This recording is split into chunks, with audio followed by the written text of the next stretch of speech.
Chapter 1. The Hatchling Dragon. In the last moments of his memory, he was suspended 30,000 feet above the ground in a Thomas spin. If he were merely an observer, he would surely be awestruck. However, experiencing it firsthand, it felt as though his innards were on the verge of being upheaved. The cabin was filled with the simultaneous screams of male and female passengers. Yet against the backdrop of the howling tempest rushing in through the broken hatch, their cries appeared so feeble and insignificant. At that moment, he too was shouting. Though the specifics eluded him, he only knew that it was a cacophony of desperate sounds. In the final shreds of memory, he felt the intense force of a rapid descent, his body feeling as if it were igniting, engulfed in an unbearable heat. And then it abruptly ceased. A rustling stirred him from the abyss. When he opened his eyes, he found himself surrounded by shadows, save for a faint beam of light seeping through a narrow crack at the edge of his vision. It was only when he cautiously probed the debris beside his eyes with his newly formed, somewhat slimy, curled claws that clarity began to return. Yet, it was as if he were viewing the world through darkened lenses. Everything appeared in monochrome, or rather, a spectrum tainted by shades of black. The black-green moss, the gray and white, utterly colorless rock walls, smooth and polished as though carved by human hands. Time had eroded these curved surfaces, leaving deep, labyrinthine fissures etched into the stone. However, what captured his attention most was the state of his own hands, or rather claws. Gore! He attempted to articulate something, but what emerged was nothing short of a primal growl. It resembled the roar of a train, albeit sharper and more piercing. Yet his throat betrayed him, releasing a series of bizarre and awkward sounds. Gerdon Alduin Targaryen. He recognized the significance of the words they were. After all, his name Gerdon Alduin Targaryen. Every true dragon possesses a name of pure essence. And as he contemplated his awareness of this fact, a torrent of chaotic memories surged into his modest mind. Fortunately, his soul was robust. He was no ordinary hatchling dragon. Without such strength, absorbing this monumental lineage of draconic heritage would have been impossible. The memories unveiled shards of a grand narrative. The continent of Ao, deities, their chosen ones, humanity, the 5 colored dragon clans, the metallic dragons, and significantly his own identity. He was a hatchling of the lava dragons. Larger than a house cat, yet smaller than a pony. Undeniably a genuine dragonling. Yet soon enough, a peculiar question nagged at him: where was his mother? This place hardly seemed fit to shelter a creature of her immense stature. Could it be that she was absent? Why then, did his memories reveal that the lava dragon matron tended to her hatchlings until they reached their teenage years? In dragon terms, that equates to human ages of roughly 16 to 25, at which point hatchlings begin to forge their own paths in treasure hunting and territory establishment, often departing the nest either alone or in small groups. At that stage, the dragon matriarch would exercise caution, barring her young from her treasure trove.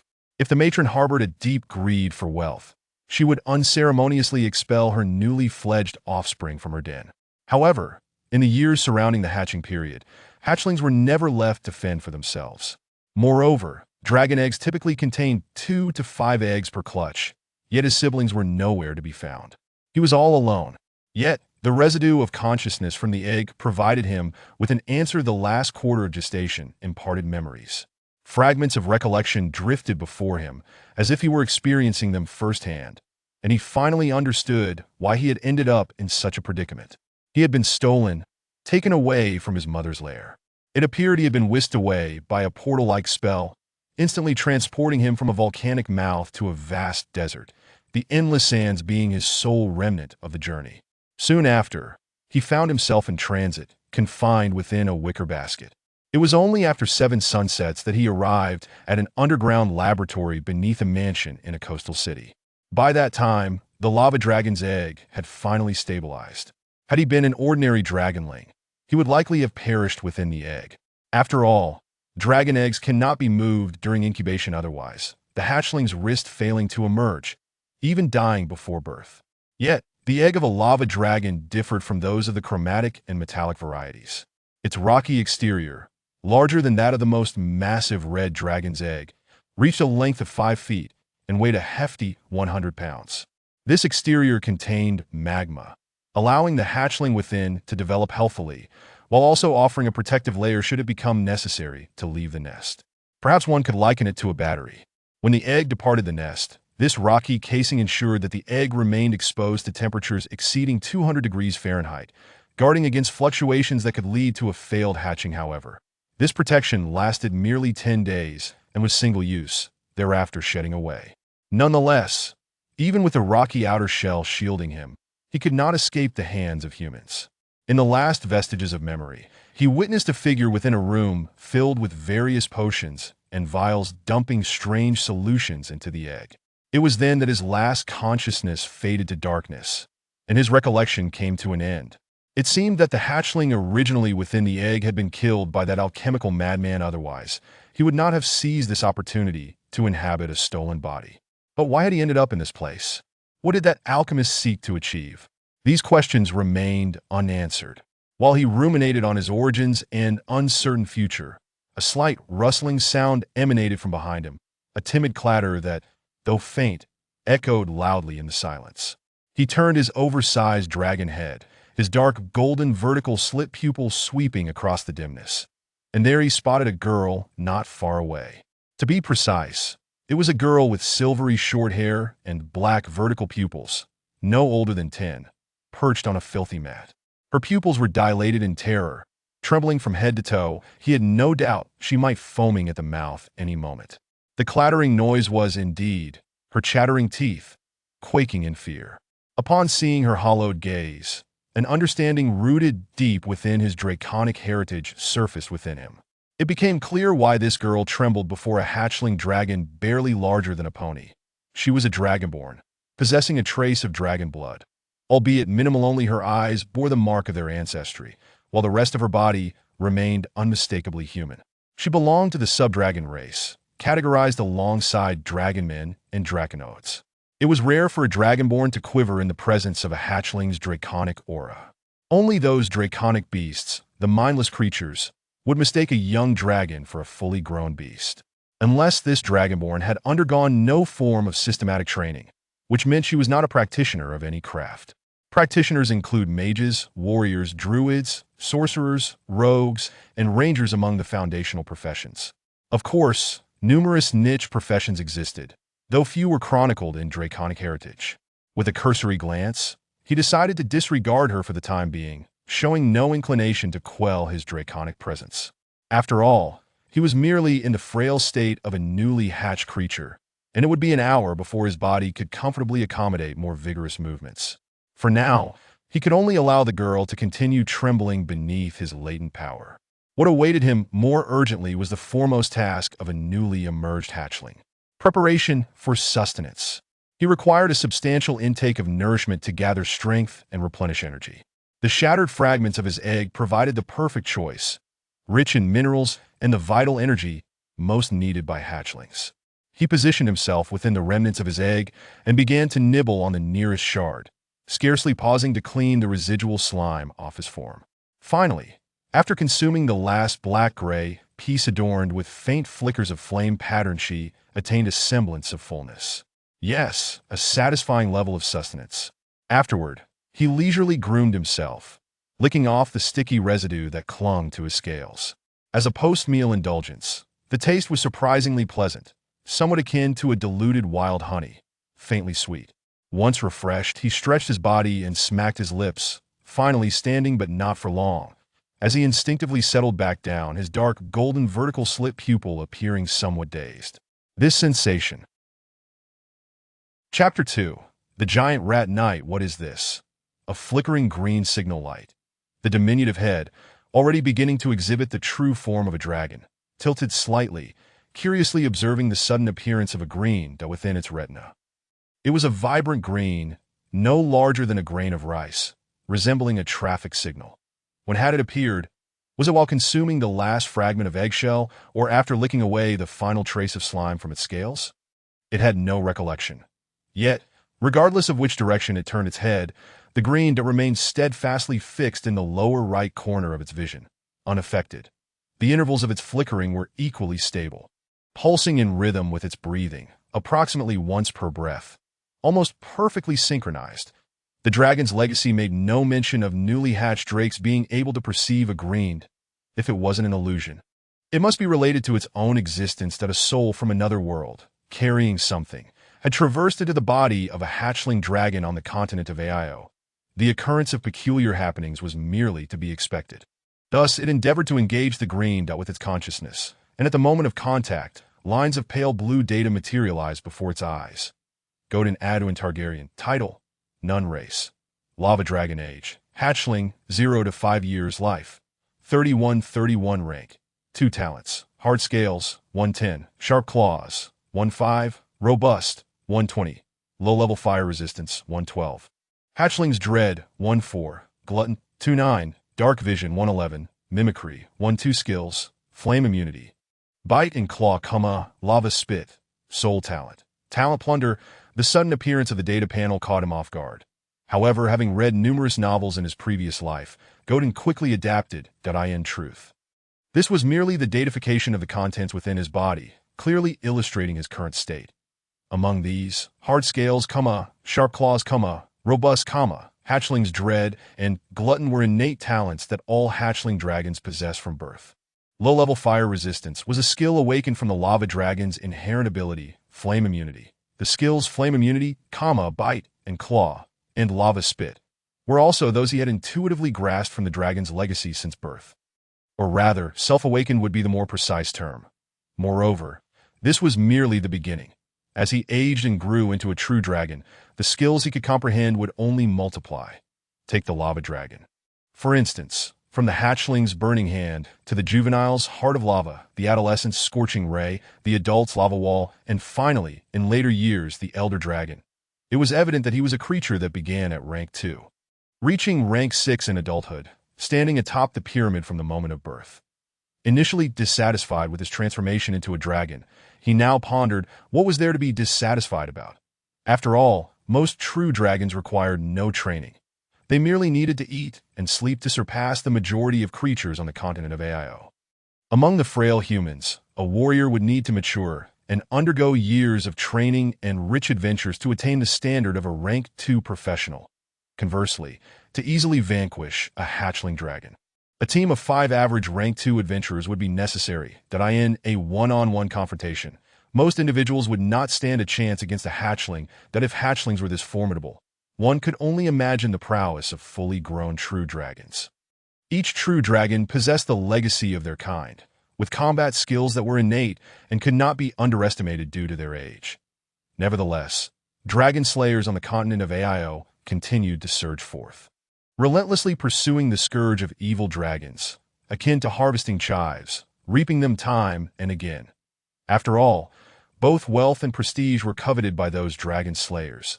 The talents of hatchlings, akin to their skills, would also evolve as they grew, increasing in strength. For instance, a year from now, Gerdon's foundational attributes might only be at 1/10 or 1/5 of their potential, but could very well evolve to 3 or even 4.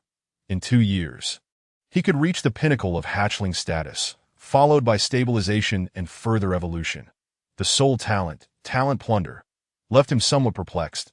This had not been mentioned in the dragon's legacy. Could it be a beneficial boon from his traversal? Just as he was contemplating how to utilize talent plunder, a rustling sound emerged from the depths of a sewer. The noise was rapid and urgent, echoing across the slick, damp surface of the sewer floor, akin to footsteps racing along a track. Moreover, the sound was clearly not singular, but rather a multitude, reminiscent of a locust swarm. The dragon-blooded girl also cast a terrified glance towards the sewer entrance. Her eyes filled with dread, evidently aware of the type of creature that produced such sounds. Upon hearing this, Gerdon was reminded of the scuttling sounds of rats in the sewers from his previous life.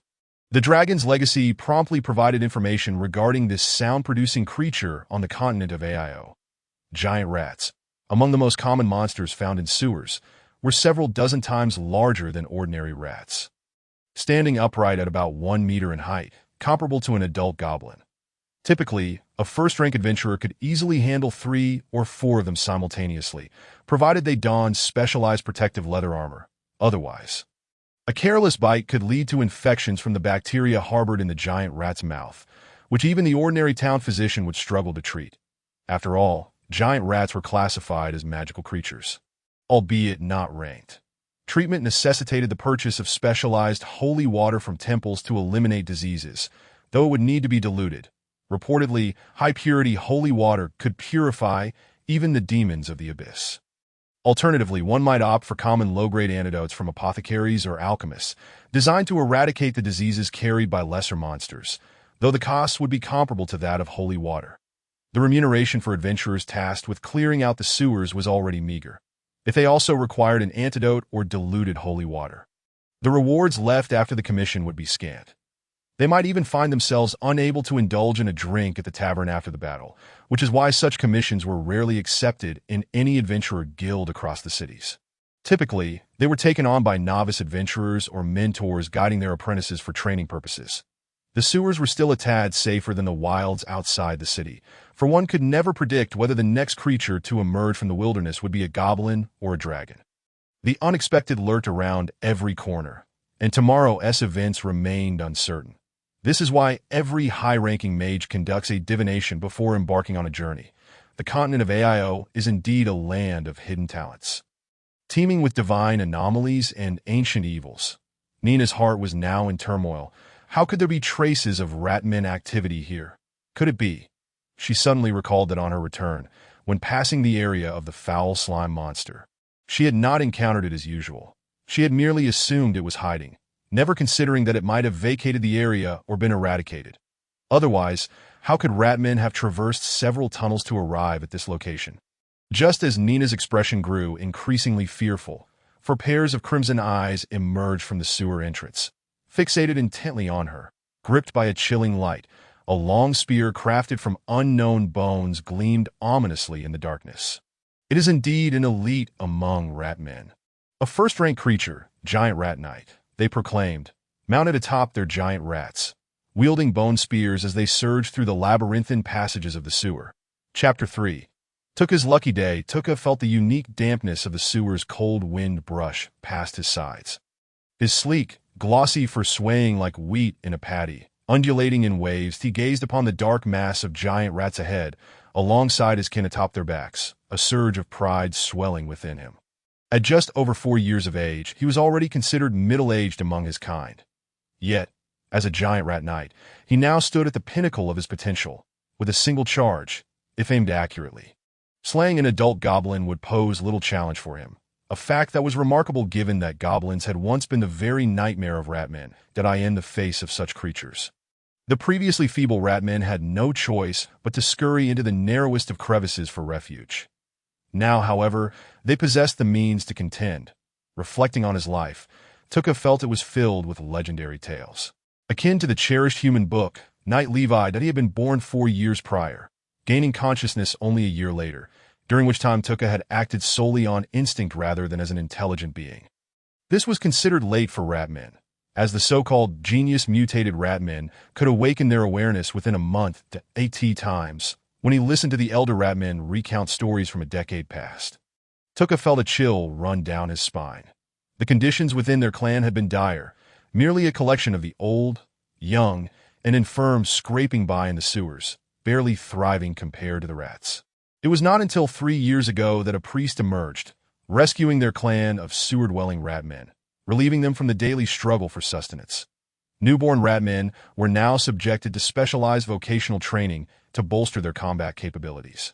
Tuka, fortuitously, was among those who benefited from this initiative, leading the elder ratmen to often remark that his generation was the most fortunate. However, unlike his fellow ratfolk, Tuka did not opt for the naturally adept roles of ranger or rogue, which are innate to his kind. Although ratfolk are inherently gifted with stealth and keen senses, and the subterranean setting of the sewers makes these professions particularly suitable, he resolutely chose to become a giant rat knight. Upon hearing the priest speak of this vocation, he disregarded his family's objections and steadfastly pursued the path of knighthood. This was a cherished dream of his, a dream of slaying dragons, undoubtedly inspired by the book Knight Levi. It is not to say that rangers or rogues are incapable of dragon slaying. Rather, the true valor lies in confronting a dragon while mounted, not in lurking in the shadows to strike from behind, poison, or execute a stealthy assassination. among the cohort of fewer than 100 newly initiated ratfolk. Only 5 chose the path of the night, while the remainder gravitated towards the roles of ranger or rogue. Yet this did not deter Tuka's indomitable spirit. He remained committed to his knightly aspirations. The road of a knight may be solitary and fraught with challenges, but the glory accompanying it offers solace against adversity. This sentiment was echoed in the human tome, Knight Levi, where the protagonist, Levi, though a human knight, resonated deeply with Tuka's own identity as a knight. Levi forged his way through countless monsters, slaying even the most fearsome dragon that had captured a princess. Tuka had memorized the narrative.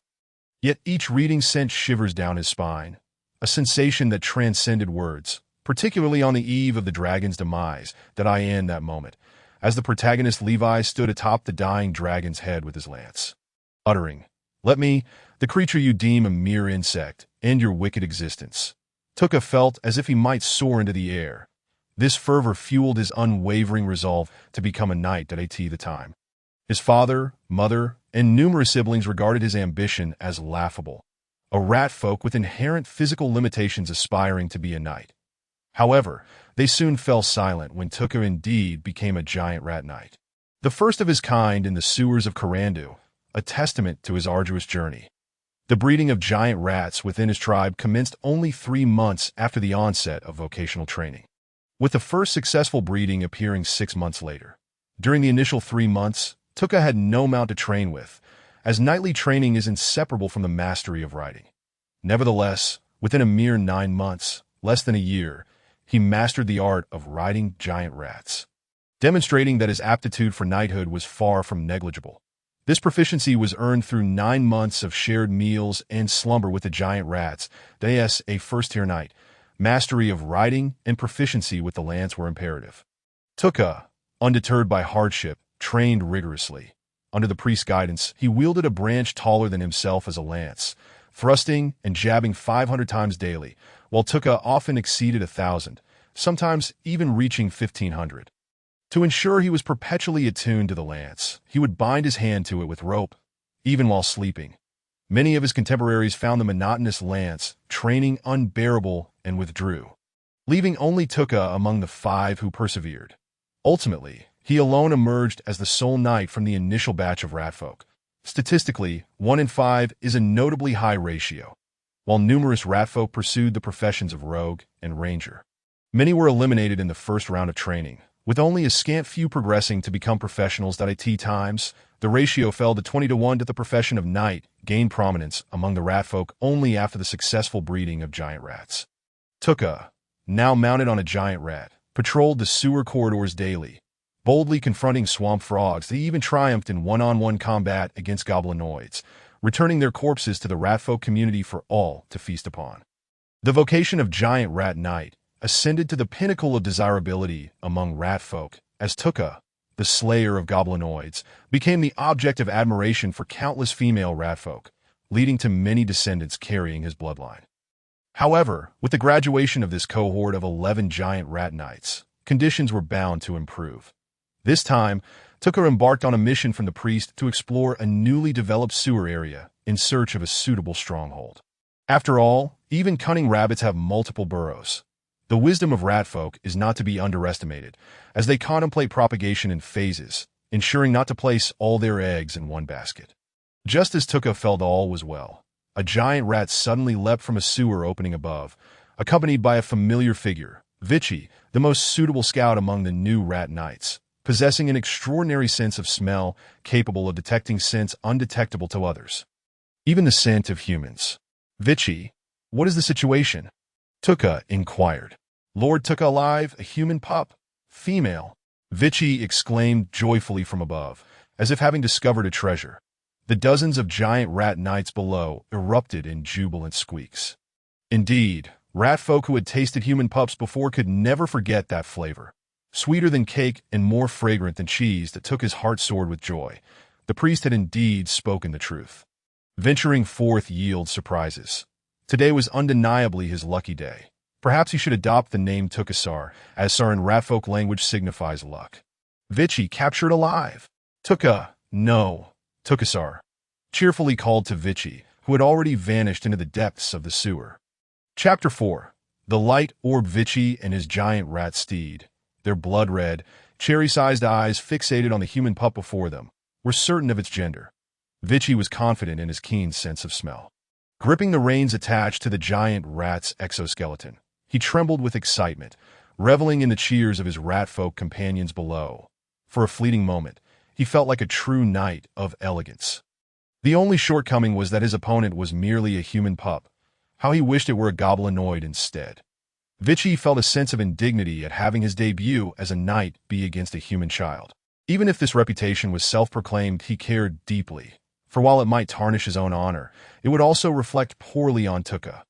Thus, he was determined to capture it alive, not for his own sake, but to fulfill Tuka's expectations. That he held his head high, striving to make eye contact with a trembling human female, stuttering yet resolute in his tone.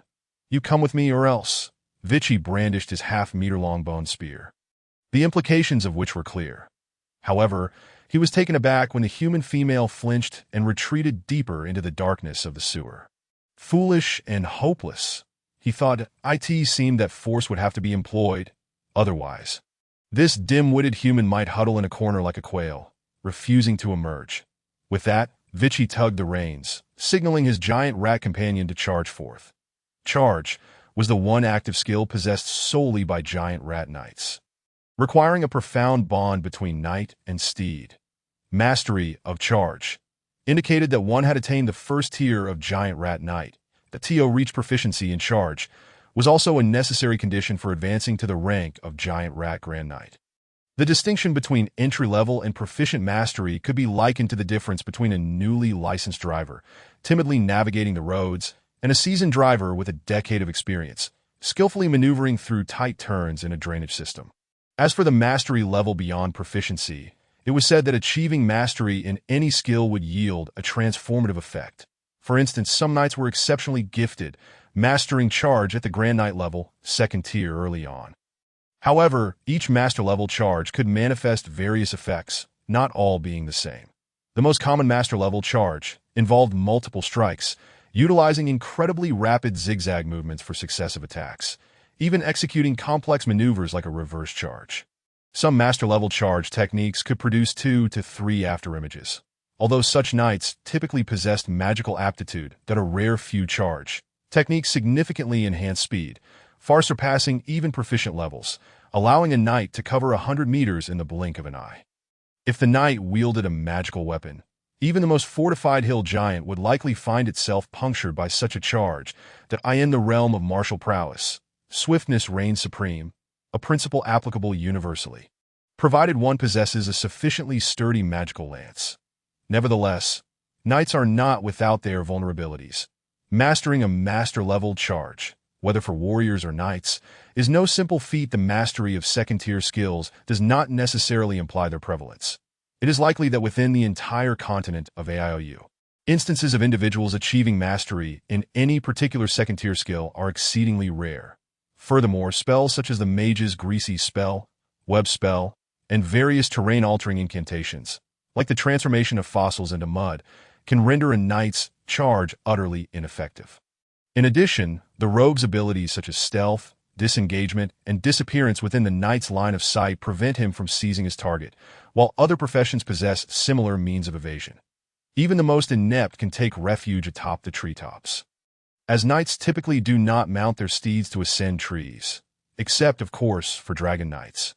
However, a knight who comprehends and masters skills at the second tier, provided they do not meet an untimely demise, is bound for an extraordinary future. Aspirations of reaching the 7th tier of extraordinary, the 8th tier of hero, or even the 9th tier of legendary are not mere fantasies. The prospect of attaining the 10th tier of demigod remains a topic for debate. As igniting divine fire is no trivial matter, at present, Vichy's charge is rudimentary at best. It cannot even muster the momentum of a proper charge without coordinating with the giant rat beneath it. Nevertheless, this is ample for a frail human whelp. For a first-tier giant rat knight poses no challenge for her. This is also the reason why the other giant rat knights have refrained from intervening, upon confirming the presence of only one weak human child. Additional knights would only tarnish their chivalric honor. This is your last chance. Come out and surrender, or else. Vichy issued an ultimatum. Its short legs straddled the giant rat's body, utilizing a depression in the rat's exoskeleton akin to a saddle. Vichy was prepared to charge. Should the human before it fail to recognize the gravity of the situation, it would not hesitate to unleash its bony spear, though the spear measures a mere half-meter. With the augmentation of charge, it would easily create a gaping wound the size of a foot upon colliding with the human's flesh.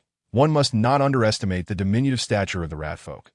Their size can be an advantage, particularly in the confines of sewers, where their small form makes them elusive to directional spells and flying projectiles. I can't move, can you help me? Just as Vichy prepared to act, it heard a voice, stuttering in the common tongue. Tinged with timidity, it was the voice of a human female, prompting Vichy to lift its head. The human child stared blankly at it, yet the sound indeed emanated from her.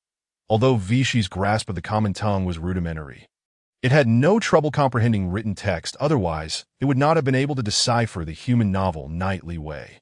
Thus, Vichy was confident it had not misheard. This human child was pleading for mercy. Filled with pride, Vichy slowed its charge, taking deliberate steps forward alongside its giant rat. The human child seemed to have already resigned herself to her fate, no longer retreating. Yet her expression grew increasingly frantic, her gaze dropping in fear, unwilling to look at it. Thud, thud, thud. Vichy inched ever closer, its spear almost grazing the girl's pallid skin. She appears somewhat malnourished. It seems I must take her back to the tribe for some proper nourishment, or else there won't be much meat on her bones. Vichy mused, scrutinizing the humaness face and feet with a hint of disdain for her physique, that if only she were a bit plumper. However, what was that tail? A tail covered in black scales, flickered behind Nina. Vichy was momentarily bewildered. Could it be that it was seeing things? Just as Vichy pondered whether it had misjudged, a shadow suddenly leaped from behind the human, pouncing with incredible swiftness, pinning both the unprepared Vichy and its giant rat to the cracked, gray-white cement slab. The claws, imbued with unparalleled force, rendered the two rats immobile. Just as Vichy was about to cry out, it felt a sharp pain in its back, the world around it fading to black as it lost consciousness. The other giant rat met its demise even faster, its legs kicking out before it soared into the air. Then, in Gerdon's view, two rat corpses appeared, each accompanied by a glowing orb. The orbs, the size of ping-pong balls, emitted a soft light, standing out in the monochromatic darkness. However, the Draconic girl seemed oblivious to the glowing spheres. Instead, she licked her lips, a hint of hunger evident. Chapter 5. First-tier talent fragments. The influence of the dragon bloodline on Nina appears to extend beyond mere vision and pupil transformation. The ancient, unchanging factor within her lineage allows her, when famished, to embrace her primal nature as a dragon beast, indulging in raw flesh to replenish her strength. That seems she has not inherited the agility, grace, or predatory instincts typical of dragons.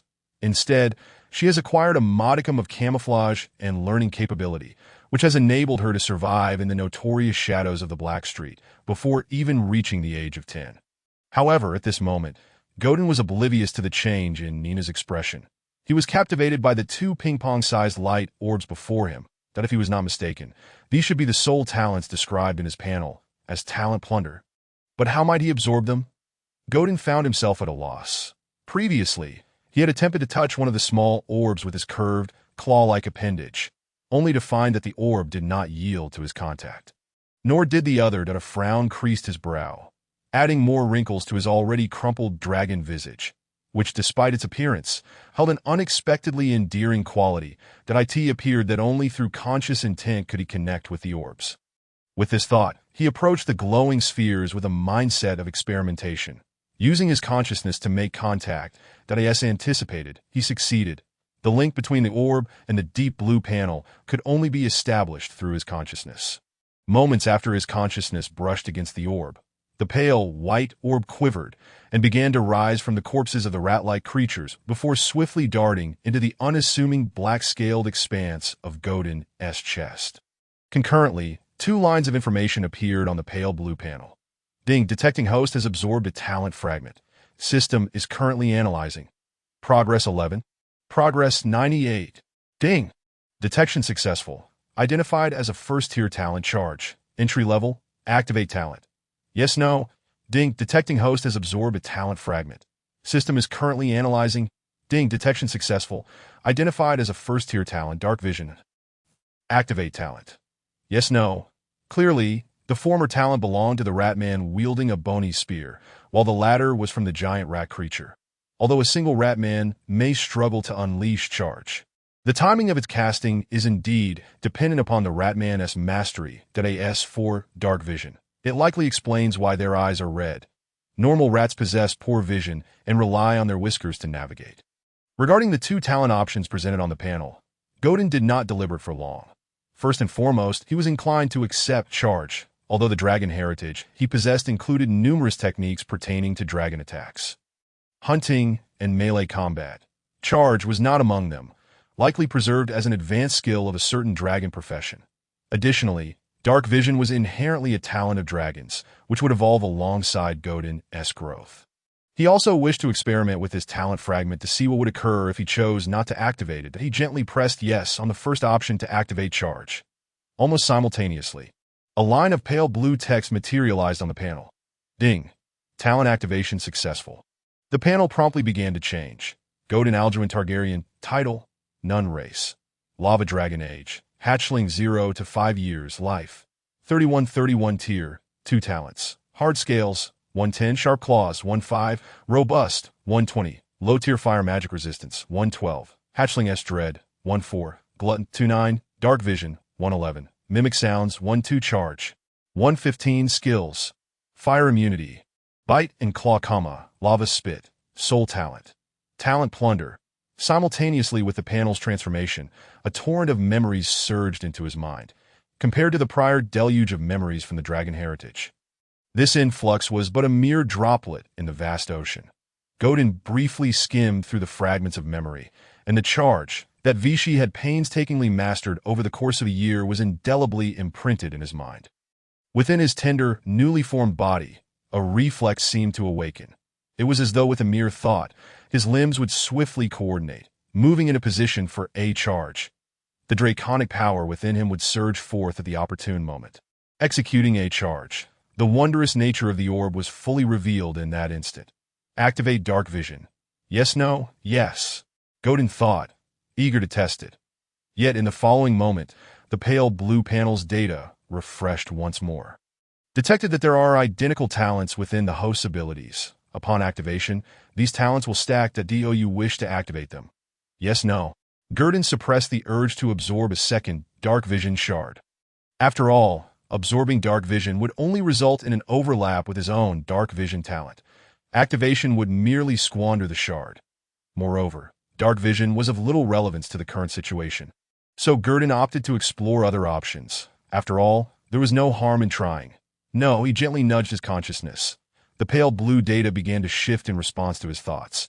Ding! It has been detected that a talent shard has been abandoned for activation. Would you like to decompose it? Yes, no. Was there a decomposition function as well? Gerdon's heart leaped with joy, and he promptly brushed his consciousness against it. Yes. He was eager to discover what he could obtain from the decomposition. Ding! Decomposition successful. Obtain a Tier 1 blank talent shard. Simultaneously, Gerdon's panel displayed the talents. Scaly armor, sharp claws, robustness, low-level fire magic resistance, young dragon's dread, gluttony, dark vision, voice mimicry, and charge, now adorned with a pale blue symbol. Beneath the soul talent, talent plunder, a new subclass emerged. Free talent shard. Tier 1 shard 1, that just as Gerdon was about to delve deeper into the mysteries of the panel, a series of squeaks emanated from the sewer entrance below. Nina wore a look of confusion, but Gerdon, possessing a mastery of all languages due to his dragon heritage, understood the meaning behind the Ratman's words. Vichy, are you not done yet? Below, in the sewer, Takasa was barely able to contain his impatience. Yet for the honor of a knight, he refrained from peeking, instead obstructing several inquisitive rat men eager to witness the commotion that in his words. A true knight must engage in one-on-one duels. And Vichy deserved such glory. Should you venture up, it would disrupt this duel, that it must be said, In an era where humanity has long abandoned the nobility of knighthood, it is remarkable to find a rat man like Takasa who upholds the virtues of knighthood amidst a gathering of his kind. One could only marvel at the wonders of the AIO continent. However, after several moments, Takasa could no longer restrain himself and wished to inquire about Vishi's situation above. Soon enough, a flurry of squeaks echoed from the pipe. With an 8th level proficiency in the Ratman language, Takasa naturally comprehended the message, for it was indeed his mother tongue. Human whelps, there are many more in the pipe. To know for I need support. The voice was urgent and piercing, with a hint of Vishi's agitated tone, punctuated by his halting common tongue. Damn, don't climb. Chapter 6, Lava Spout. Upon hearing Vishi's voice, Takasa's anxious heart settled, yet Vishi's words caused a slight furrow in his brow, revealing a human-like perplexity on his rodent features. You must be jesting. 4 or 5 human whelps in the sewer. What are they doing here? How did they even come to be? It is known that the sewers of Kalandu are rather disorganized. The sewer entrance in the civilian district has long been sealed with iron bars, and adventurers wishing to enter must possess guild authorization. Only then would the guards hand over the key. If it is this cumbersome for adventurers to access the sewers, it is even more unlikely for frail human whelps to do so. That if Takasa's memory serves him correctly, encountering human whelps in the sewers occurs only under rare circumstances. The last time he had such luck was when a human whelp inadvertently trespassed into Ratman territory. To encounter 4 or 5 at once, as Vishy claimed, was as improbable as stumbling upon a true dragon in the sewers. Yet soon, a chaotic uproar erupted from the sewer entrance, dispelling the doubts that had just arisen in Takasa's mind. Monsters! I want to go home! Mommy! I miss Mommy Wa! Get away, monster! Be careful, or I won't hold back. Human. Little ones, outside are my companions. You can't escape. Both male and female voices were imbued with the innocence of youth, unmistakably the cries of human whelps. The emotions conveyed through their voices were filled with weeping, despair, and defiance, yet intermingled with Vishy's triumphant, albeit stuttering, common tongue, creating a peculiar dissonance. Could it be? Takasa suddenly recalled the previous admonitions from the elder shaman before his recent outings, urging him to pay close attention to any anomalies in the sewers and report them. He had once inquired of the shaman what it was he sought. The elder rat man, appearing somewhat aged yet radiating wisdom, had not concealed the truth from Takasa. He had revealed it all without reservation. It turned out that within the sewers of Kalandu lay a relic of spatial magic, said to be the remains of a legendary traveling mage, though its presence in the sewers remained a mystery. Upon learning this, the elder shaman had hurried to this free city, Kalandu, to acquire this spatial artifact. The shaman had reportedly invested 4 years of his life. Over these 4 years, apart from training his fellow ratmen, he had scoured the entirety of the sewers, yet had found nothing. Nevertheless, he had not given up, instead instructing those he trained to assist him in the search until that fateful day arrived. Though Takasa did not fully grasp the significance of a legendary traveling mage, the title alone suggested that it was something beyond the reach of the ratmen. After all, this species was inherently frail, a fact that even Takasa himself had to concede. Aside from a few who could ascend to become professionals or those few mutated ratmen who awakened magical talents, the inherent limitations of their species were stark. In the annals of AIO continent's history, legendary ratmen were exceedingly rare, and not a single one had ever attained divinity or ignited the divine flame. Most ratmen reached their limits at the 4th tier, without extraordinary fortunes to enhance their attributes. They would likely struggle to maintain even that, let alone aspire to the 5th tier, should the sudden appearance of those human whelps be linked to that spatial magical artifact. Then Takasa's fortune today could not merely be described as lucky. It felt as if the Lady of the Night herself had descended to bestow her favor. Yet one could argue that the luckier one was Vishy.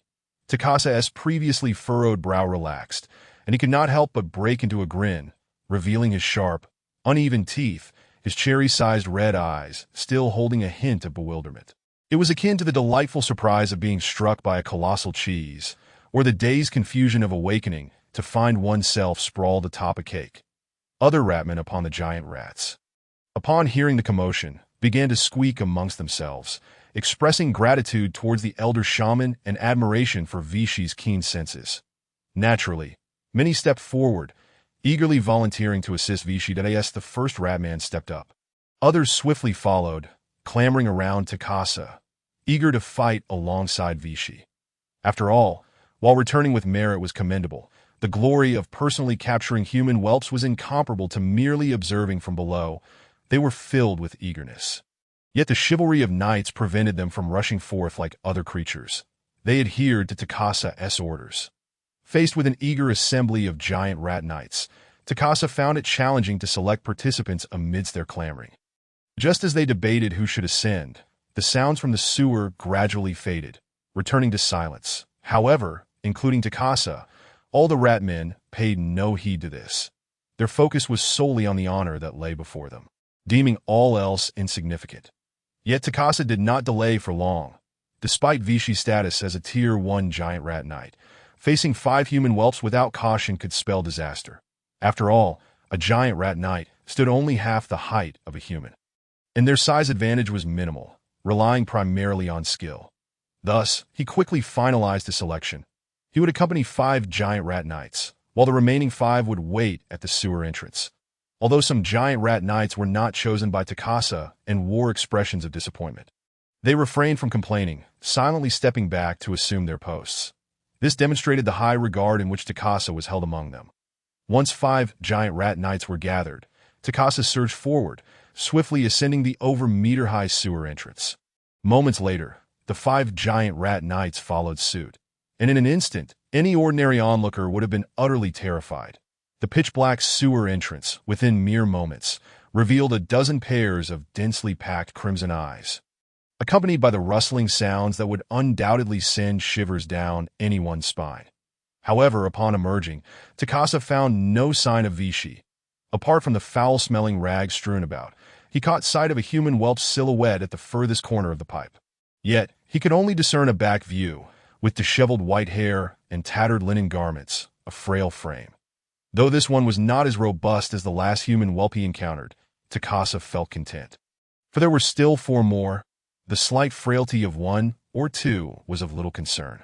Vichy, he called out in the ratman tongue, only to receive no response, causing the human whelp at the corner to flinch and retreat further into the shadows.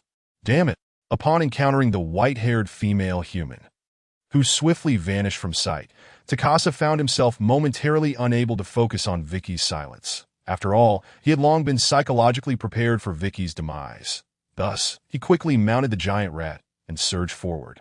In but a few breaths, he leaped from the mouth of the pipe to the corner. To Takasa's astonishment, the corner revealed a dead end, devoid of the 5 humans Vicky had mentioned. Instead, there stood a solitary white-haired female human, leaning against the iron bars, her gaze fixed upon them. This time, Takasa discerned her features clearly, including the unmistakable dark golden, feline-like vertical pupils that could not be concealed even in the dimmest light. Damn it! Vicky, where are you? Takasa suddenly felt a chilling premonition, unable to restrain himself from asking. I'm here. A familiar voice in the tongue of the ratfolk echoed above Takasa. Without pausing to ponder, Takasa pressed, Where are the 5 human younglings you promised? They are here. Just as Takasa was about to inquire their whereabouts, a familiar voice resounded from above. Monster! I want to go home! The desperate cry of a child pierced the silence of the sewer, sending Takasa's heart into a frantic race. That a chill crept up his spine, for the sound emanated from the same direction as Vicky's voice. Mga, inis mga. Another clear, youthful voice rang from above, unmistakably belonging to the girl who had recently been wailing for her mother. Get away! Monster! Beware, or I shall not be gentle with you. These were the very sounds Takasa had heard moments before while standing on the steps of the sewer. Unable to contain his curiosity, he looked up, only to be confronted by a creature he had never seen before. To be precise, it was a black monster with eyes identical to those of the white-haired human, its sharp claws gripping the rocky wall above as it locked eyes with him, its dark golden pupils betraying no emotion. The creature's tail, covered in black scales, coiled in the shadows, silent as the grave. Beneath the translucent, crystalline scales on the monster's chest, a flickering flame seemed to ignite, shifting from dim to bright, casting reflections upon Takasa's slick black fur. Under the fiery glow, Takasa felt an urgent warning surge within him. Just as he was about to utter a word, he noticed the flames on the monster's chest swell again, transforming from orange-red to a blazing crimson, as if countless logs had been tossed into a fire that I in less than a breath. The searing red light began to rise from the monster's chest, coalescing into a sphere within its toothy maw. The warning in Takasa's heart had yet to subside, yet his fur stood on end once more, and without a thought to alert the other ratfolk, he urged his giant rat into action, employing his most refined skill, charge. After 2 years of grueling practice, his charge was now executed with expert precision, making him quite the seasoned veteran. Takasa and his mount vanished in a flash, propelled forward like the wind, dashing to the rear of the black creature. However, the 5 other rat knights trailing behind did not share his fortune. As Takasa glanced back, his heart sank. He witnessed a torrent of molten lava erupting from the monster's toothy maw, directly targeting the spot where he had just stood. Had he not evaded, he would have been the first to suffer. The lava, forming a fiery pillar, transformed the previously damp and chilly sewer into a furnace, illuminating the cramped space and casting a crimson glow even beyond the sewer's mouth. In less than a breath, the black monster unleashed a deluge of lava, engulfing the corner of the pipe, wrapping all 5 rat knights within its scorching embrace. Like filling in a sandwich, first, Takasa could hear their pitiful squeals. Yet mere moments later, the cries of both rat and giant rat fell abruptly silent. Before Takasa could fully comprehend the horror unfolding, the 10 bodies before him were already half consumed by the molten rock, their remains curling into the fetal position, reminiscent of newborns in the oppressive atmosphere. Aside from the inferno of lava, the air became thick with the aroma of roasted flesh, a scent that, under normal circumstances, Takasa would have deemed a divine blessing. Yet now, as he bore witness to the obliteration of his kin, his heart was a turmoil of emotions too profound to articulate. The once vibrant crimson of his eyes was now clouded by fear and panic. He realized he had no avenue for escape. The flaw of charge rendered him unable to adjust his trajectory in an instant, leaving him merely 5 meters from the white-haired human girl, with the molten rock blocking his path and iron bars behind him, an insurmountable barrier forged from wrought iron, impenetrable by ratfolk's strength, even with charge. For Takasa, this was a dire predicament. Nevertheless, he refused to surrender. In a flash of inspiration, he recalled the dark, golden vertical pupils and their similarity to those of the white-haired girl. Thus, a plan began to form in his mind that he hesitated not, slowly guiding his giant rat backward while stammering. "You are not Vicky. Who are you really?" However, before he could finish, the menacing black creature lunged at him like a cannonball. Propelled by its massive, scaled form, Takasa recognized the maneuver. It was one of the advanced skills of the giant rat knights, charge. Terror seized him, and he ceased his pretense, desperately attempting to turn and grasp at the last thread of hope. He resolved to take the white-haired girl hostage, uncertain of its effectiveness, but willing to gamble on a desperate ploy. Yet, the black creature's speed eclipsed his own. Before Takasa could even approach within a meter of the girl with his lance, a thunderous crash resounded. Takasa and his giant rat were hurled against the iron bars, crashing to the ground, the lance slipping from his grasp, rolling to a stop at the feet of the black beast. Right before its sharp claws that moment, Takasa felt as if his body was crumbling, blood trickling from his lips due to the violent impact of the charge. His mind was a void. And the giant rat, the primary target of the black creature, lay at his side, barely clinging to life.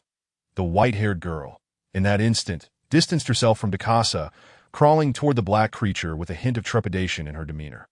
Despite her larger stature, in the presence of the black beast, she appeared more like a pet, fragile and submissive. Then, accompanied by the sound of footsteps, Takasa felt his body lifted by a sharp claw, gripping what may or may not have been his neck. A familiar voice in the tongue of the ratfolk broke through the haze. Vicky's voice. "I am indeed not Vicky. I apologize." The voice morphed into an unfamiliar timbre, resembling the mournful wail of a steam locomotive.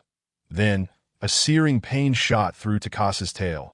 Darkness enveloped him, and the last image etched in his mind was that of a creature adorned in pitch-black scales. revealing its serrated teeth with a semblance of human-like regret. The dark, golden vertical pupils glimmered with a hint of greed, gazing at him as though he were a delectable morsel. Chapter 7. Black iron talent. The molten lava remained unforgivingly hot, possibly due to the blunt force of Gerdon's eruption, creating a vast pit at the corner, perfectly accommodating the overwhelming flow of lava. From a distance, it resembled a sea of flames, occasionally bubbling with effervescence. The surface of the lava, once of brilliant gold, had begun to shift to orange, yet remained unbearably scorching, reaching temperatures that could melt bone given enough time. The 10 charred rat corpses submerged within the fiery pool revealed only stark white bones and scattered, uncharred remnants of flesh, bobbing amidst the inferno. However, Gerdon's focus was not on this spectacle. Though this was his first time employing the magma dragon skill, magma spout, the power felt trivial compared to the memories of the dragon's legacy, which indicated that a fully grown 6-tier magma dragon could expel magma the size of a football field from its chest, enough to engulf thousands of soldiers. Presently, the modest coverage of a few square meters at the sewer corner barely warranted a second glance. Instead, he was captivated by the body of a rat folk that appeared more robust than the others. More accurately, his attention was drawn to the luminous sphere upon the corpse, which was not the previous white hue, but rather a glossy black, akin to its fur, faintly shimmering with a metallic luster. Gerdon rubbed his dark golden eyes, yet the black metallic orb remained conspicuous amidst the fiery glow. Could this black hue signify a higher-tier fragment? Let us call it a black iron talent fragment, he mused, naming the peculiar orb as he casually lifted the twitching giant rat, which had lost its master. Following a similar method as before, he grasped its neck and tugged its tail, with a satisfying pop amidst the bubbling lava. The giant rat ceased its spasms, its visage devoid of pain. Another case of occupational hazard.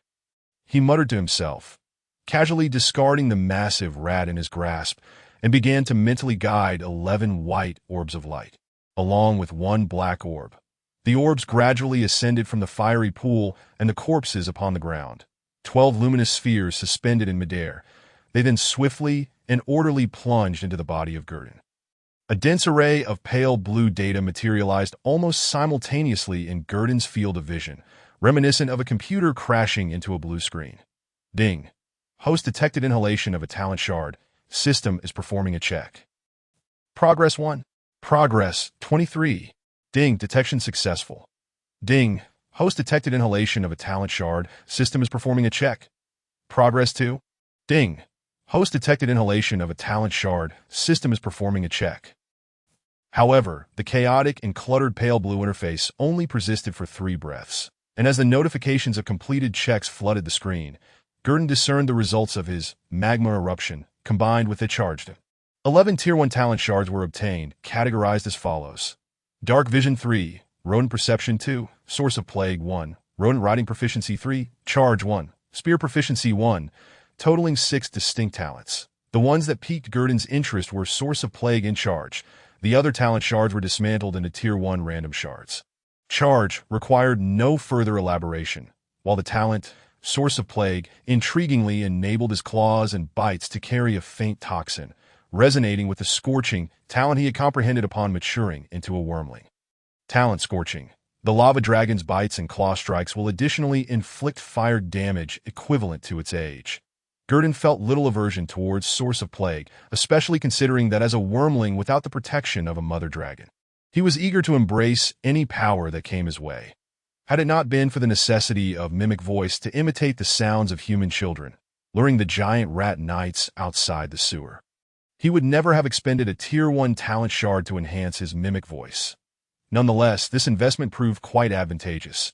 Excluding the shards granted by the glossy black orb, he had acquired 11 ordinary Tier 1 talent shards.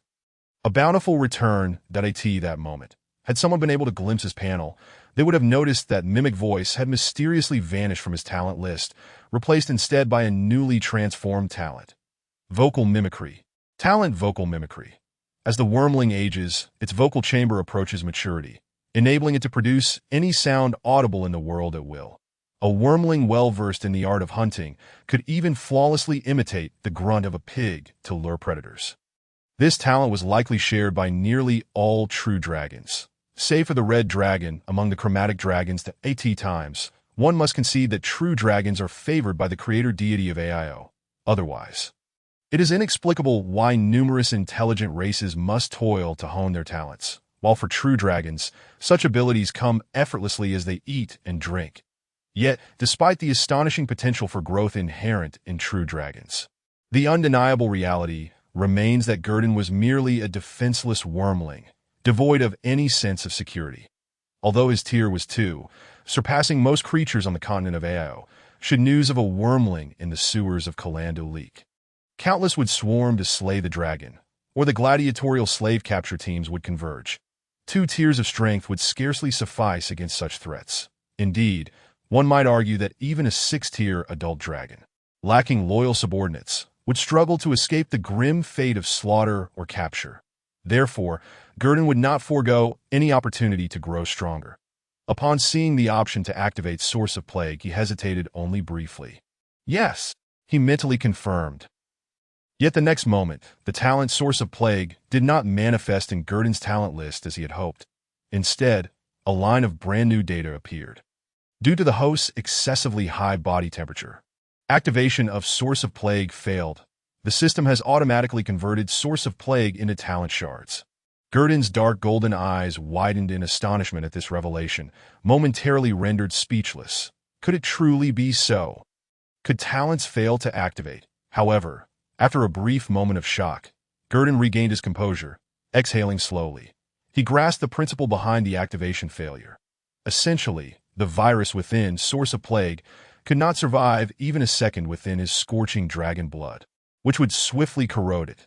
The path of toxic seeds was utterly impractical for him as a lava dragon. Yet, Gerdon quickly recovered from his discouragement, directing his gaze toward a line of data composed of bold black text that had paused lower down. Yes, no to activate talent charge. Beneath the suffix of charge, 2 smaller, elegant characters were tightly affixed. Proficient. Clearly, just from the color of the text, it was evident that this shard surpassed the previous 11 in tier. This was the black iron talent obtained from the rodent he had propelled with charge. It was a charge of a higher tier than the entry level, a prerequisite for advancing to Tier 2 Knight. Charge Proficient. Chapter 8. Nina. Yes, no to activate talent charge. Proficient. This was a more potent charge than the entry-level version, though termed a talent. It resembled more of a skill. To this day, Gerdon remained uncertain how the system classified it as a talent. Nonetheless, the immediate priority was to activate this talent that he had already utilized charge once experimentally. The experience had been exceedingly gratifying, as he felt his frail and cumbersome body suddenly lighten, the air resistance diminishing significantly, as if a gale were propelling him beneath his scales. His speed surged to 3 times that of his normal running state. If he could maintain such velocity, he believed he would have no need to hide in ambush against the giant rat knights. Regrettably, it could only be sustained for a maximum of 10 seconds, and if he halted midway, the remaining time could not be accumulated, automatically entering a cool-down state. Yet, in the blink of an eye, he had surged forward several dozen meters, crashing into the rodent and giant rat with his side and folded dragon wings, sending them hurtling against the iron bars. His charge stance resembled a brace position rather than the dragon card image he had known from his previous life, that he wondered what it would feel like to master charge proficiently. However, he would not have to wait long for an answer. After gently confirming yes in the information panel, the Tier 2 talent shard was soon loaded and processed. Within his talent list, the original entry-level charge, 115, was replaced by charge proficient, 18.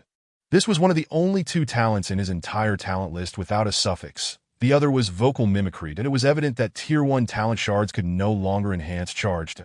Gerdon understood this well. Following this loading, much like the first time, a wealth of memories regarding the rodent's multiple training sessions with charge flooded into his mind. However, this time, the techniques, experiences, and insights associated with charge were richer, more refined and seasoned than before. As he assimilated this influx of fragments into his mind, Gerdon found his body instinctively adopting muscle memory, such that even in motion his lower limbs and arms unconsciously assumed the optimal posture for charge. He resembled a cheetah perpetually poised for the hunt, crouched and ready to spring. The impact of this experience was evidently greater than Gerdon had anticipated. prompting the dragonborn girl beside him to curiously observe the peculiar behavior of the black dragon. Nina, with her limited knowledge, only recognized dragons by their colors and was familiar solely with evil dragons. That it wasn't that she was unaware of metallic dragons. Rather, the intimidation evoked by evil dragons far outweighed anything from the lawful metallic dragons in her mind. Leaving a more profound impression, Nina easily recalled the names of those evil dragons. The black one was the black dragon, the white one was the white dragon, and so forth. However, Kalandu and Branky lacked the dense forests of Sunhigh or the shadowy marshes. Black and green dragons were elusive. Even if they were present, it would only be for a fleeting moment, with no intention of establishing a lair, as for the red dragon's beloved active volcanoes and the white dragon's frigid territories. Those were entirely absent. Thus, if one wished to find the chromatic evil dragons in the vicinity, they would likely have to venture to the surreal desert west of Kalandu. It was rumored that travelers had discovered traces of blue dragons in the desert oasis, including footprints and mischievous deeds left behind by a blue dragon. The entire oasis's water source had been rendered murky by the blue dragon's pollution spells, emanating a foul stench, rendering it undrinkable even for livestock.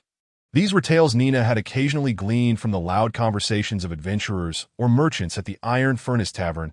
That Nina's gaze was cautious, as if fearing that a mere glance would disturb the true dragon before her, who was engaged in some odd posture. Yet, the fear in her eyes had significantly diminished, replaced by curiosity. Perhaps in her eyes, the black dragon, who had rescued her from the rodent, was somewhat different from the ravenous, temperamental black dragon described by Grandma Orlon, that a visage capable of communication. For just moments ago, when Gerdon emitted his sounds, Nina had heard them distinctly. The mimicry of the voices of children her age was executed with remarkable accuracy. Had it not been for Gerdon's presence, she would have found it hard to believe that such sounds could emanate from a creature as formidable as a black dragon.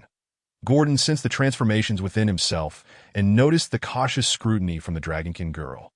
Thus, he approached the young dragonkin who was squatting on the ground. Regrettably, even in a crouched position, he had to tilt his head slightly upward to meet her gaze. That he folded his somewhat expansive wings and looked at the dragonkin girl, who was taller than him even while seated. "What is your name?" His voice was soft, reminiscent of a newly hatched dragon. Yet the broad and thick vocal cords of a lava dragon rendered the sound somewhat elongated and piercing, echoing like a reverberation. That it was a far cry from the tender chirps of a typical hatchling, and anyone hearing it would hardly associate such a voice with a dragon so newly born. "Nina. My name is Nina," she replied, her eyes nearly glued to the cement floor adorned with dark green ferns, too timid to meet the black dragon's eyes, and her voice trembled as she spoke. "Nina, you may call me Gerdon." Gerdon's inquiry about the girl's name was not without purpose. Having arrived in this world, his primary objective was to comprehend his surroundings. That in this regard, no one could possibly be more knowledgeable than the obedient dragonkin girl before him. Otherwise, this hatchling dragon would not survive long in this realm, either being sent to the arena or once again becoming a test subject upon a sorcerer's workbench. "Then, Mr. Gerdon, how may I assist you?" Nina inquired, relieved to have learned the black dragon's name. She attempted to employ the etiquette that Grandma Orlon had taught her in addressing a black dragon. However, her stomach audibly protested, causing her cheeks to flush with embarrassment, leaving her speechless. Gerdon remained silent, his dark golden slit pupils fixed unwaveringly on the blushing dragonkin girl. That he then walked directly behind Nina, and under her curious gaze, he lifted the two rodent corpses lying nearby and placed them before her. Afterward, he retrieved two additional rodent bodies hidden away in an inconspicuous recess near the iron grate of the sewer. Once he had placed them before Nina, he leisurely remarked, "Let us eat while we converse." In the legacy of dragons, the rodent folk were not only deemed companions of true dragons, but also served as appetizers during moments of tedium. After all, these squeaking little creatures were, in the eyes of a true dragon, no different than the cattle and horses typically consumed, merely a matter of course, one being the main course and the other a dessert. The four rodent bodies consisted of two giant rats and two rodent folk. Aside from the rodent folk being slightly smaller than Gerdon, the two giant rats were larger than him. However, Gerdon was not concerned about finishing the meal. Hatchlings had an astonishing appetite, particularly just after birth, requiring substantial nourishment to recuperate from their initial slumber. Moreover, the earlier lava spit had drained much of Gordon's stamina, although he did not feel hunger at that moment. He sensed a void in his belly. "Very well, Mr. Gordon," Nina dutifully replied, squatting before him. She held no aversion to the rodent corpses, despite their being sewer dwellers. That it was evident that these creatures had been healthy in life. And for Nina, who had sifted through leftovers, consuming rats posed no significant psychological barrier. In the face of hunger, such considerations were trivial. "All right, please wait a moment." Following the culinary methods ingrained in his dragon heritage, Gordon took hold of the two giant rats by their tails and dragged them toward a nearby lava pool, where he set them down and he began to silently count down, his dark golden eyes unblinking as they observed the transformation of the giant rats in the molten liquid. The corpses of the giant rats began to visibly char, their flesh contracting, leading up to the moment just before they started to dissolve. Gordon seized the giant rats and swiftly twisted off their heads, discarding them into the lava pool to join their skeletal companions. It must be noted that the culinary technique preserved in the lava dragon's memory was strikingly similar to Gordon's favorite cooking method from his previous life, hot pot, where ingredients were immersed in boiling liquid. The only difference being one was molten lava at temperatures exceeding 1,000 degrees Celsius, while the other was a carefully crafted hot pot broth. Nevertheless, the essence remained the same. The aroma of roasted meat once again wafted through the sewer. And Gordon divided a hind leg of one giant rat for the Dragonkin girl, who looked ready to drool, before he began to feast voraciously. Nina, too, felt no hesitation. Her stomach had been protesting for 2 days. And given the sumptuousness of the fresh meal, she had no reason to refuse. Even without any seasoning, it was delectable and sweet on her palate. This meal left Nina thoroughly satisfied, her belly round and full. Gordon, amidst Nina's contented chatter, began to gradually learn about the world surrounding them. Kalandu, Blanche, the surreal desert. Yet, most of all, it was the sewer that captured his attention. Chapter 9. Preparations before departure. The commotion occurring in the sewer had already aroused the interest of the giant rat knights below, who had previously been disheartened by their lack of training and felt regret for not being chosen by Lord Tuka. They lamented the lost opportunity to make a name for themselves before the sacrificial elder and their rodent companions. Now, upon the emergence of eerie and fearsome sounds, the already disoriented giant rat knights erupted into chaos. Some suggested returning to report to the sacrificial elder, while others chastised them for forgetting the knight's spirit. They must never abandon any comrade in need of rescue. They must not falter on the battlefield, even if the enemy is a true dragon. As knights, they must spur their mounts to unleash their mightiest lance. Such was the knightly spirit. With Lord Tuka absent, these giant rat knights felt akin to a flock of headless chickens, lost and aimless. The cacophony of squeaks filled the air. Nevertheless, these rat folk were the elite of their tribe. Each was a distinguished member of their clan, or they would not have ascended to the rank of giant rat knight. They quickly established a plan to ascend and stealthily observe. If any enemy movement was detected, they would act accordingly. If the situation appeared dire, they would swiftly return to report to the tribe's sacrificial elder. Soon, they left 2 giant rat knights behind to keep watch. 3 knights, led by a rodent named Terry, cautiously entered the sewer, which radiated heat and an ominous crimson glow. However, upon reaching the entrance, Terry found not a single strand of fur belonging to his kin, let alone any sign of his companions. The only illumination came from the orange glow illuminating the curved pipe, accompanied by a wave of oppressive heat. The giant rat beneath him, usually docile, began to fidget, shifting its weight as if sensing an unknown danger lurking within the sewer or perhaps reacting to the scorching cement beneath its paws. After all, the giant rats, accustomed to damp and dark environments, had never experienced such intense heat. Yet, with the comfort of their rodent companions, they remained silent. They advanced halfway toward the source of the flames. The giant rat beneath them suddenly halted, refusing to budge, regardless of how they urged it forward. Yet from this position, they could see nothing. With no other options, Terry dismounted, setting down his lance and stepping onto the searing cement slab. He bore the scorching sensation as he sprinted forward, hoping to discern what lay ahead. Then, Terry witnessed a scene he would never forget. that I in the small lava pool, an unsettling array of white bones bobbed and sank. While the lava bubbled ominously, Terry could easily identify the skeletal remains as those of rodent folk, and the source of these bones was unmistakable: the giant rat knight companions who had recently entered the sewer to capture human younglings.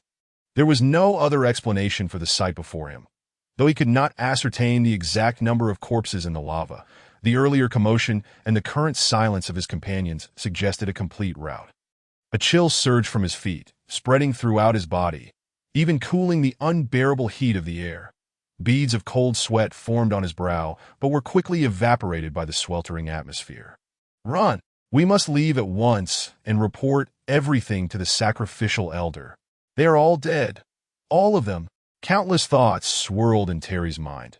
Yet he resisted the urge to satisfy his curiosity and slowly retreated. Silently, he gestured to his two rodent companions with the retreat signal they had practiced. He quickly remounted the now agitated giant rat and, with the other two rodent folk behind him, hastily exited the sewer. The resting point of 7 fallen giant rat knights. Only a single bone lance, left behind in their haste, bore witness to their passage. As Terry emerged, feeling the long-forgotten dampness and coolness, he had no time to explain to his companions. Simply stating, "We must return to find the sacrificial elder. Lord Tuka has likely met with misfortune." "Terry, what did you see?" one of his companions blurted out, unable to contain their curiosity, fearing that speaking out would alert any lurking dangers. "Bones. Nothing but bones. None survive." Terry's eyes, ablaze with a crimson hue, were filled solely with terror, as if the horrifying scene still lingered vividly in his mind. "Their flesh and fur have all vanished, reduced to mere bones," he exclaimed. "This is beyond our capability to confront. We must swiftly report to the high priest," Terry insisted. Upon hearing these words, the other giant rat knights felt a flicker of panic in their gazes, despite having anticipated such a fate. Yet, hearing the grim conclusion of total annihilation uttered by Terry himself proved difficult for them to accept. After all, who could bear the thought that just moments ago they had been jubilant and resolute, ready to capture human offspring, only to find themselves utterly ensnared in an unknown sewer? They were even oblivious to the identity of the true culprit behind this calamity. Terry and his companions had not exchanged many words. The pressing matter at hand was to return to their tribe and inform the high priest of this dire situation. Thus, it wasn't long before the 5 giant rat knights swiftly departed, vanishing at the end of the sewer corridor. However, if one were to observe closely, they might still catch a glimpse of a pair of crimson eyes lurking in the shadows, fixated on the illuminated entrance ahead. They had left one behind to monitor the situation discreetly, ensuring assistance could be rendered if necessary. Inside, after exchanging information with Nina, Gordon recognized that they could not linger in this place, although Nina had informed him that there were no monsters in the vicinity of this sewer entrance. Otherwise, she would not have been able to survive here for several months. He remained cautious. The recent attack by the giant rat knights could very well be a mere coincidence. Nonetheless, he did not dare to be complacent, despite having recently vanquished numerous formidable creatures with great force. This was EO, where even a second-tier hatchling dragon could pose a threat in such a sewer. While such adversaries were rare, they certainly existed that a lurking lich or a high-level wraith, or even a goblin shaman, could easily overwhelm him. Moreover, the existence of a rat-man tribe capable of breeding such a multitude of first-tier monsters suggested they were not to be underestimated. It was entirely possible that a few second-tier or even third-tier rat-men resided within. Thus, after luring the giant rat knights into a trap, he had already prepared for a swift retreat. He had no intention of remaining in place, waiting to be struck down like a boss. Perhaps only those red dragons, or rather, white dragons, would dare to remain stationary, awaiting the arrival of their foes. Before departing, however, he resolved to restore the environment, ensuring that no traces of a hatchling dragon's presence remained for future visitors to discover. With this thought in mind, Gordon plunged into the magma with a resounding splash, initiating the process of erasing his scent. Chapter 10. Deception. Terry, you have finally returned. High Priest. The giant rat knight, who had been covertly observing, turned at the sound of rustling behind him. Upon seeing Terry's return, especially with a massive rat man in a black robe trailing behind, excitement surged through the group. They quickly bowed respectfully, inquiring, "What news? What transpired?" Terry, taking the lead, stepped forward to ask, "I have been stationed here since your departure. Aside from the dimming of the firelight at the entrance, there has been no sign of movement." The vigilant giant rat knight replied earnestly.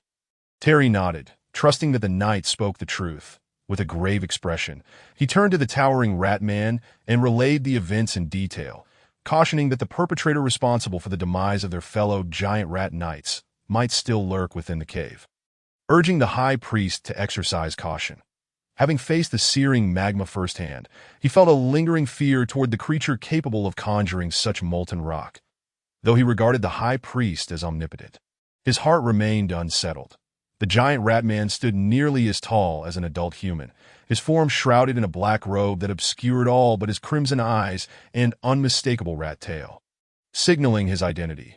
After absorbing Terry's words, the rat man priest fell silent for a moment before turning to the eternal darkness behind him, softly uttering a sound. Though quiet, the resonance of his voice was profound, giving Terry the impression that the entire sewer had heard his call. If an experienced adventurer were present, they would undoubtedly recognize that the sound emitted by the giant rat man was a rare ability. Summon Rat Horde, which only the rulers among rat men could master. This ability allowed him to transmit his messages to any rat man under his command, functioning as a limitless telepathic link across vast distances. Furthermore, any rat men or giant rats who heard the call would experience a temporary boost in both attack and movement speed by 20%. Before Terry could fully comprehend the passage of time, several figures clad in leather armor emerged from the shadows, armed with a variety of weapons, bows, daggers, and even dual swords. They bore sharp gazes and superior equipment, causing Terry, as a giant rat knight, to tremble in comparison. Aside from his mount, he possessed nothing to owe his astonishment. These leather-clad ratmen were evidently all at least second tier, their presence radiating a significantly stronger aura than before. He recognized them as the warriors of the Ratman tribe who had trained alongside Lord Tuka, now transformed into rogues or rangers. Initially, he had doubted the rumors of Ratmen achieving second-tier status. After all, reaching a level equivalent to that of a second-tier giant rat knight was no trivial feat for a Ratman elite rogue or Ratman elite ranger. Although Ratmen naturally excelled in agility, the mastery required for weapon proficiency mirrored that of their knight counterparts. The same levels of expertise applied to daggers and ranged weapons were not easily attained. It required significant time and countless battles to reach such understanding. However, Terry quickly reassured himself. After all, even Lord Tuka, who was on the brink of reaching the second tier, was merely a step away from attaining that knightly status that it was entirely reasonable for those who had transitioned into rogues and rangers to surpass him in advancement. As the second-tier Ratman professionals stepped forth from the shadows, they humbly knelt before the giant Ratman, collectively exclaiming, "High Priest! High Priest!" Their voices, resonant and resolute, suggested they were prepared to lay down their lives at a moment's notice, awaiting the command of their towering leader. "Scout ahead in the tunnel. Report back," the black-robed Ratman priest commanded, his crimson eyes flickering ominously. "Yes," as the four Ratman professionals acknowledged their orders and prepared to depart. They suddenly felt a chill wash over them as a frost-blue, diamond-shaped shield enveloped their bodies. Simultaneously, they heard the calm voice of the Ratman priest behind them. "With this, there is no need to fear the curse of the fire demon in the tunnel." The priest had cast a group ice shield upon them, a relatively obscure third-tier spell. However, it proved invaluable in combat in desert or hot regions, serving as a potent defensive buff. This spell not only bolstered their external armor, but also rendered them immune to the afflictions of the fire demon's curse. The fire demon's curse, commonly known as heat stroke, claimed the lives of many, even among professionals. Each year, countless impoverished individuals succumbed to the extreme temperatures, often exceeding the fatalities caused by goblins or goblinoids. After all, this curse did not discriminate between wilderness or city. As long as one remained under the sun's glare, they were at risk. The Ratman priest had learned from Terry, the giant rat knight, that the area maintained temperatures exceeding 100 degrees Celsius, evidenced by the blisters forming on his feet from the burns. With the ice shield in place, these second-tier Ratman rogues and rangers would be able to maximize their potential. engaging the creatures within the tunnel without the hindrance of the oppressive heat. Terry wished to join them, but hesitated. Ultimately, he watched as the four professionals plunged into the nearby tunnel, glowing with an orange-red light. He feared he would hinder their progress and felt an aversion to the multitude of white ratman bones he had seen in the magma, not wanting to witness that hellish scene again. However, not long after the four second-tier ratman scouts entered, they emerged carrying various items. With keen eyes, Terry quickly recognized among them the bone spear he had inadvertently left behind during his previous escape. Resolved so swiftly. As doubt filled Terry's mind, the second-tier professionals approached the ratman priest, recounting their findings within the cave.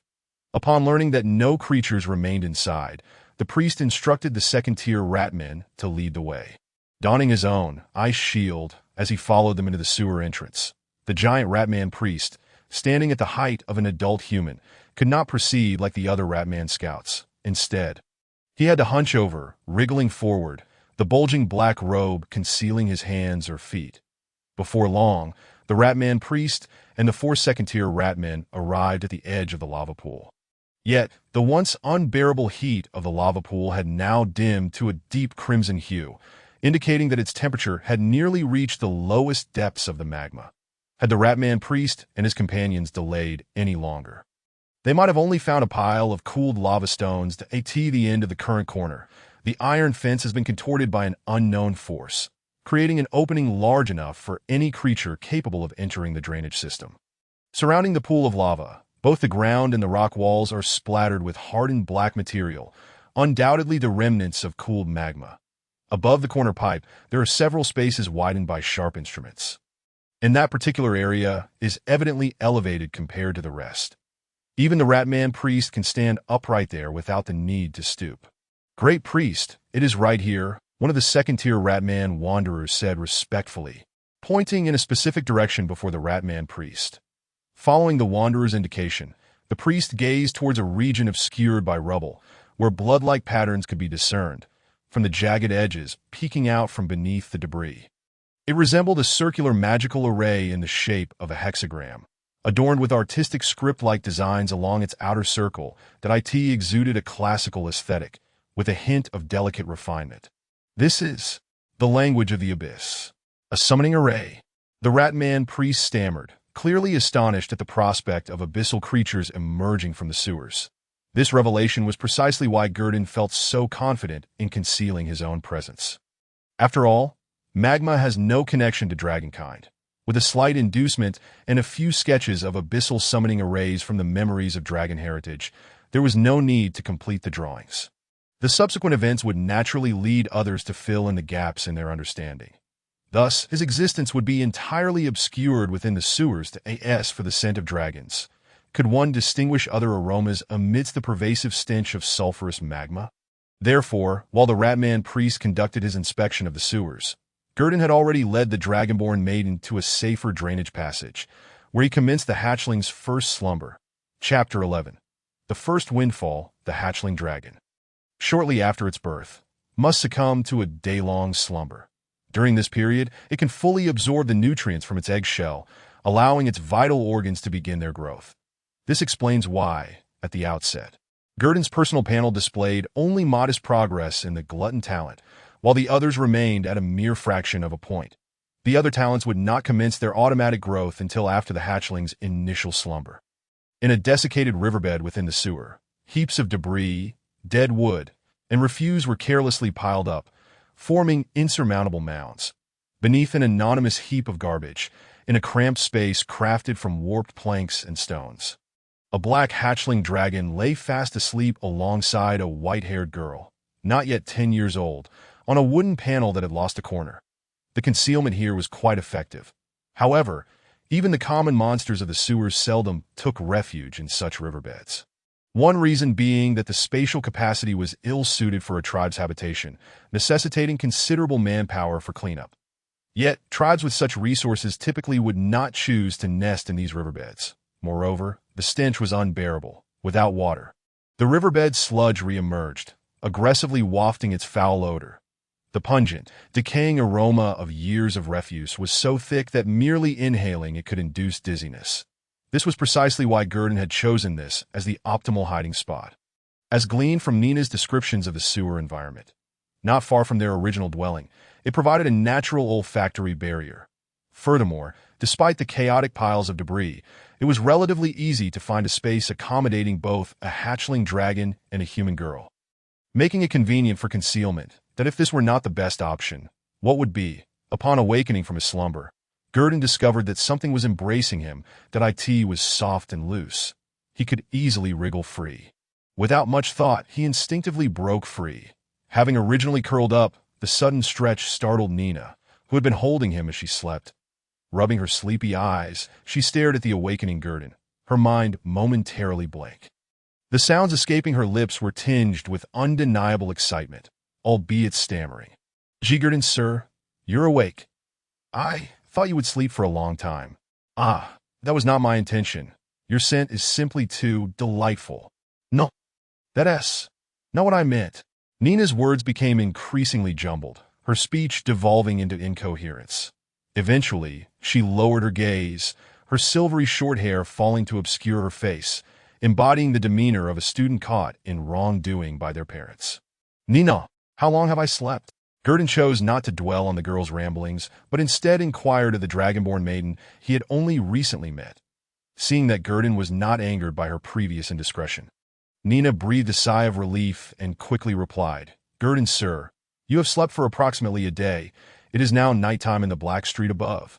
It is also when those monsters are most active, she added, indicating that the commotion above the riverbed was significant to no, rather, this was the norm for the sewers that AS for the time. Nina deduced it from the moonlight filtering through the broken manhole cover nearby. Of course, had Gerdon not been present, Nina might have long since curled up in fear, trembling, with no thought of observing her surroundings. After all, they were not far from the territory of the Ratmen. And every time she heard the clattering of numerous footsteps, her heart would leap to her throat, terrified they might have discovered her in Gerdon. Fortunately, the day had passed without incident. A day, you say? Although the dragon heritage had already informed Gerdon that the hatchling slumber would last only a day, he found it customary to ask for during slumber. He had no consciousness, reliant solely on external cues, and in this regard, Nina was more knowledgeable. Yes, Gerdon, sir. Then you still have the items I gave you yesterday. Nina. Gerdon raised his head, stretching his wings that had been closed for so long, while simultaneously easing his stiff limbs, tail, wings, and head as he inquired of Nina. Yes, all here, Nina exclaimed, retrieving a small pouch from the tattered cloth of her skirt. Inside were precisely 7 vertebrae from the tails of the giant rats, which Gerdon had acquired just before his departure. The vertebrae, each 3 feet long and gleaming white, appeared somewhat pallid under the dim light. The tail vertebrae of giant rats served as spellcasting materials. As Gerdon had learned from his dragon heritage, that it was a mystery why the dragon heritage contained such extensive knowledge that Gerdon merely needed to glance at it for the information on using them as a medium for summoning animal companions to surface. The summoning potency was somewhat below average, but their affordability and commonality made them staples for novice mages, druids, and warlocks, who had to carry them until they mastered the talent, spellcasting without materials. Originally, Gerdon was neither a mage, warlock, nor druid. Thus he had no use for such materials and felt no inclination to collect them. However, before leaving, he had seen Nina devouring rat meat, as if she were a starving ghost. Her garments tattered. Naturally, he considered what was most crucial for integrating into this foreign world. Wealth? No, it was resources. And resources necessitated someone to procure them. To this moment, the distressed Nina was the best candidate for his endeavors.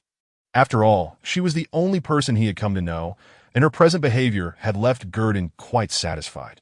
Although she seemed delicate and frail, she had executed his instructions impeccably and given her survival in the sewers for this long. She must possess some skills. Gerdon prided himself on his ability to read people accurately to win her allegiance. It was essential that she willingly submit. This was not mere rhetoric. Tangible actions were required. Wealth was the unavoidable obstacle at present. While he could subsist on dirt, Nina could not. Her teeth were not yet suited for such fare. However, he remained a hatchling dragon, mismatched with human society. And acquiring wealth was somewhat challenging. Yet for Gerdon to thrive in the sewers of Calando, Nina's assistance was indispensable, unless he left Calando for the wilderness, where he would only need to consider what to eat today and what to eat next. However, the wilderness was not safe. Wolfmen, trolls, and ogres were not uncommon, and many humanoid creatures sought to enslave true dragons. For instance, frost giants would enslave young, white dragons or hunt them, true dragon hatchlings. Whether in human society or the wilderness, were highly sought after. Whenever feasible, someone would attempt to seize one. Thus, these seven-tailed vertebrae of the giant rats were Gerdon's plan to have Nina exchange them for his first windfall. Gradually building from there. At dawn, as you mentioned, go to the alchemy shop in the commoner district. They should accept this. Yes, understood, Gerdon, sir. Retrieving the small pouch, Nina nodded vigorously before stowing it away. After patting the fabric of her linen dress, feeling reassured by the tangible presence of the items, she seemed to find peace. Then you should rest well. Gerdon, having completed his instructions, noted the fatigue etched on Nina's face. She had endured a day of anxiety. It was impossible to be without pressure and fear. But now, all he could do was ensure she quickly obtained restful sleep to regain her strength. Good night, Gerdon, sir. Nina readily replied, and then sought a corner to curl up in. Closing her eyes that eye in the sulfur-laden air, she slept soundly, especially knowing that Gerdon had awakened. As Gerdon observed Nina drifting into slumber, he found himself with little to occupy his time. Thus, he accessed his personal panel, intending to examine the alterations in his talent list following this recent period of deep sleep. Additionally, he had yet to utilize the rather substantial reward of 11 first-tier talent shards that in the next moment. A soft blue data display materialized before Gerdon's eyes. Chapter 12.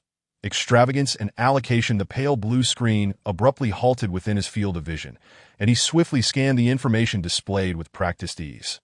Gerdon Odwin Targaryen. Title: Nun Race, Lava Dragon Age, Whelp 0 to 5 years, Health 34 Rank, 2 talents, Armored Scales for 10, Sharp Claws 3-5, Robustness for 20, Low Tier Fire Magic Resistance 2-12, Whelp S Dread 2-4, Glutton 5-9, Dark Vision 4-11, Imitation, Charge Proficient 1-8 Skills, Fire Immunity, Bite and Claw, Lava Spit, Soul Talent, Talent Plunder. Free Talent Shards.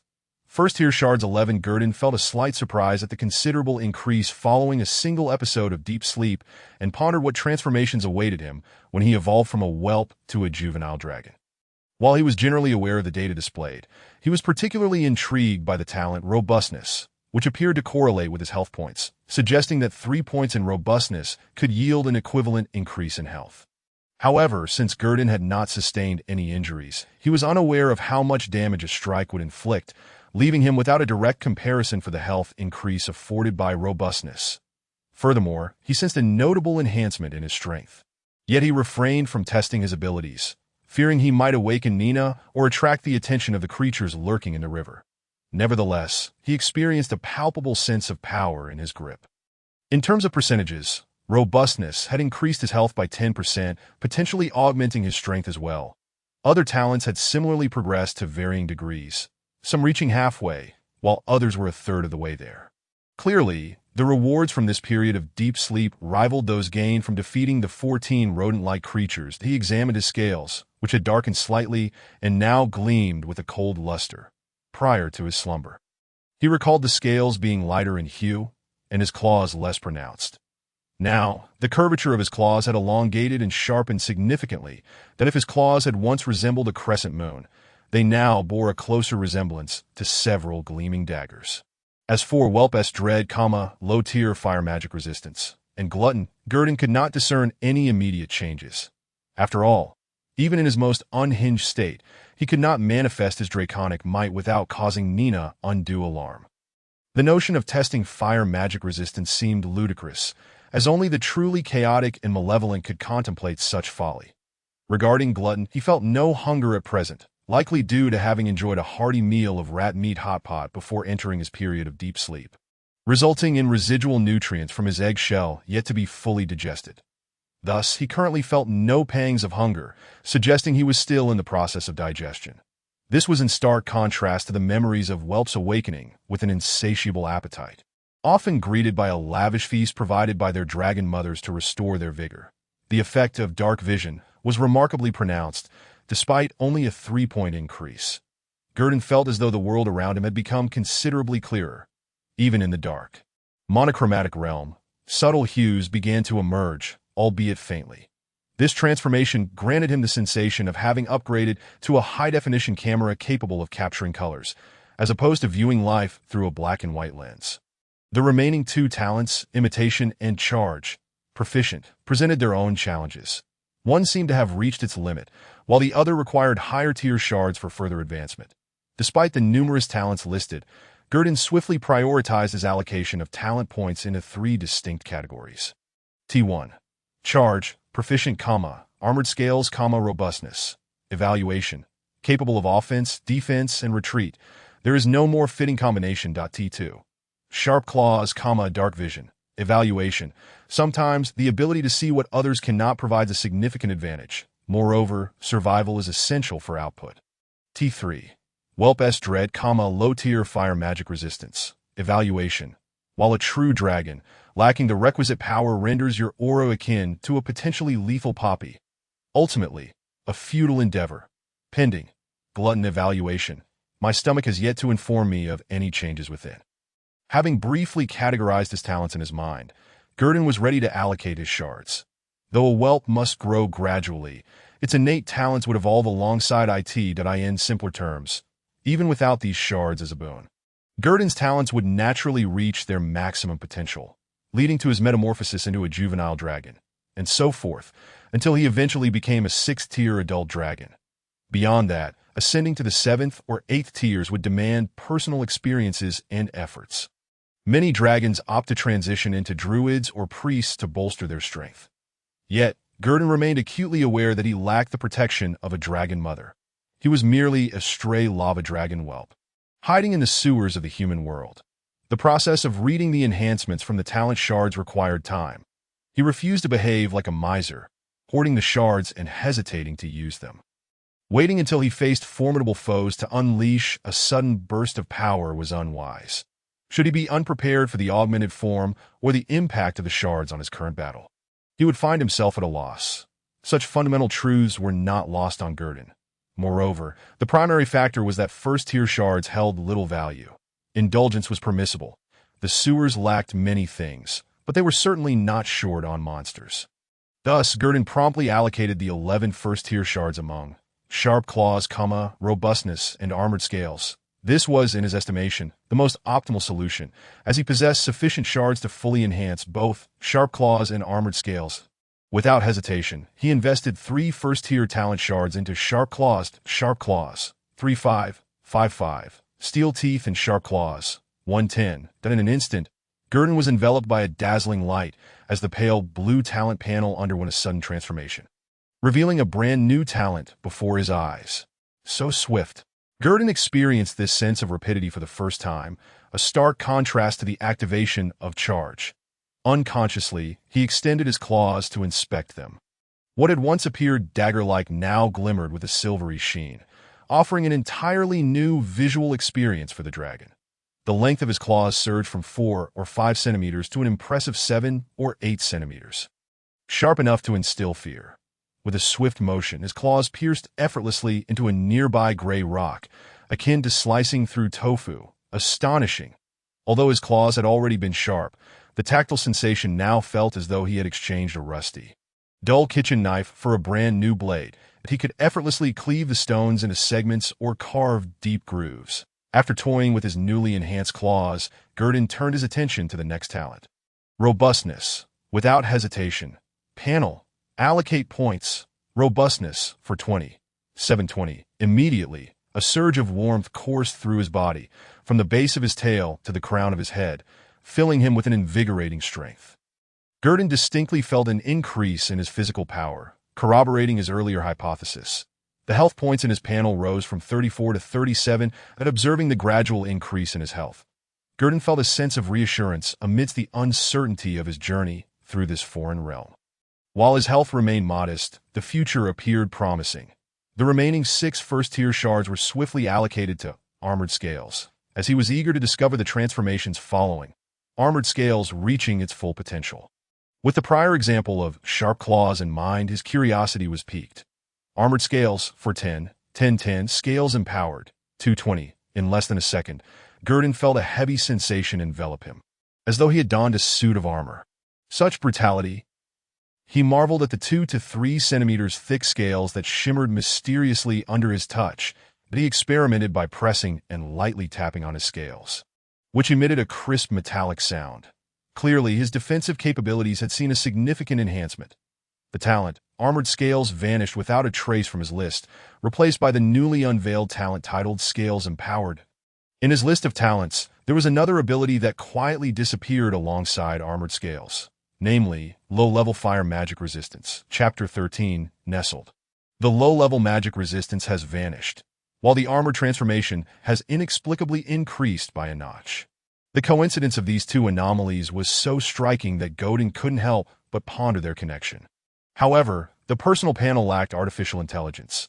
Despite his suspicions, he had no immediate evidence that he could only tentatively attribute the increase in armor transformation, 220, to the disappearance of low-level fire magic resistance. Gerdon wondered what might have transpired had he fully maxed out the fire resistance before upgrading the armored scales.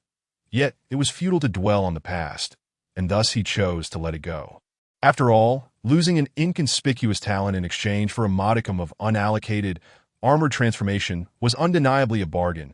It was important to note that armor transformation offered resistance against all types of attributes, whether elemental, psionic, or other forms of magic, providing a measure of damage reduction.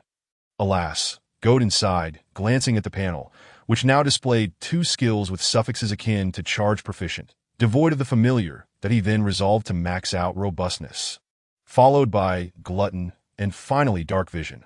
That night, Gerdon began to plan for the future and the tasks he needed to undertake in the near term.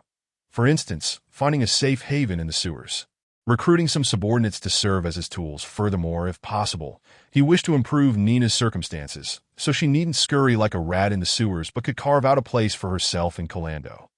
Of course, this was contingent upon Nina successfully. This fleeting thought flitted through Gerdon's mind. It was not the time to contemplate such matters. Through the scattered moonlight, Gerdon's dark golden dragon eyes peered through the crevices of the piled stones and wood, observing a world no larger than a fingernail below. It was eerily quiet.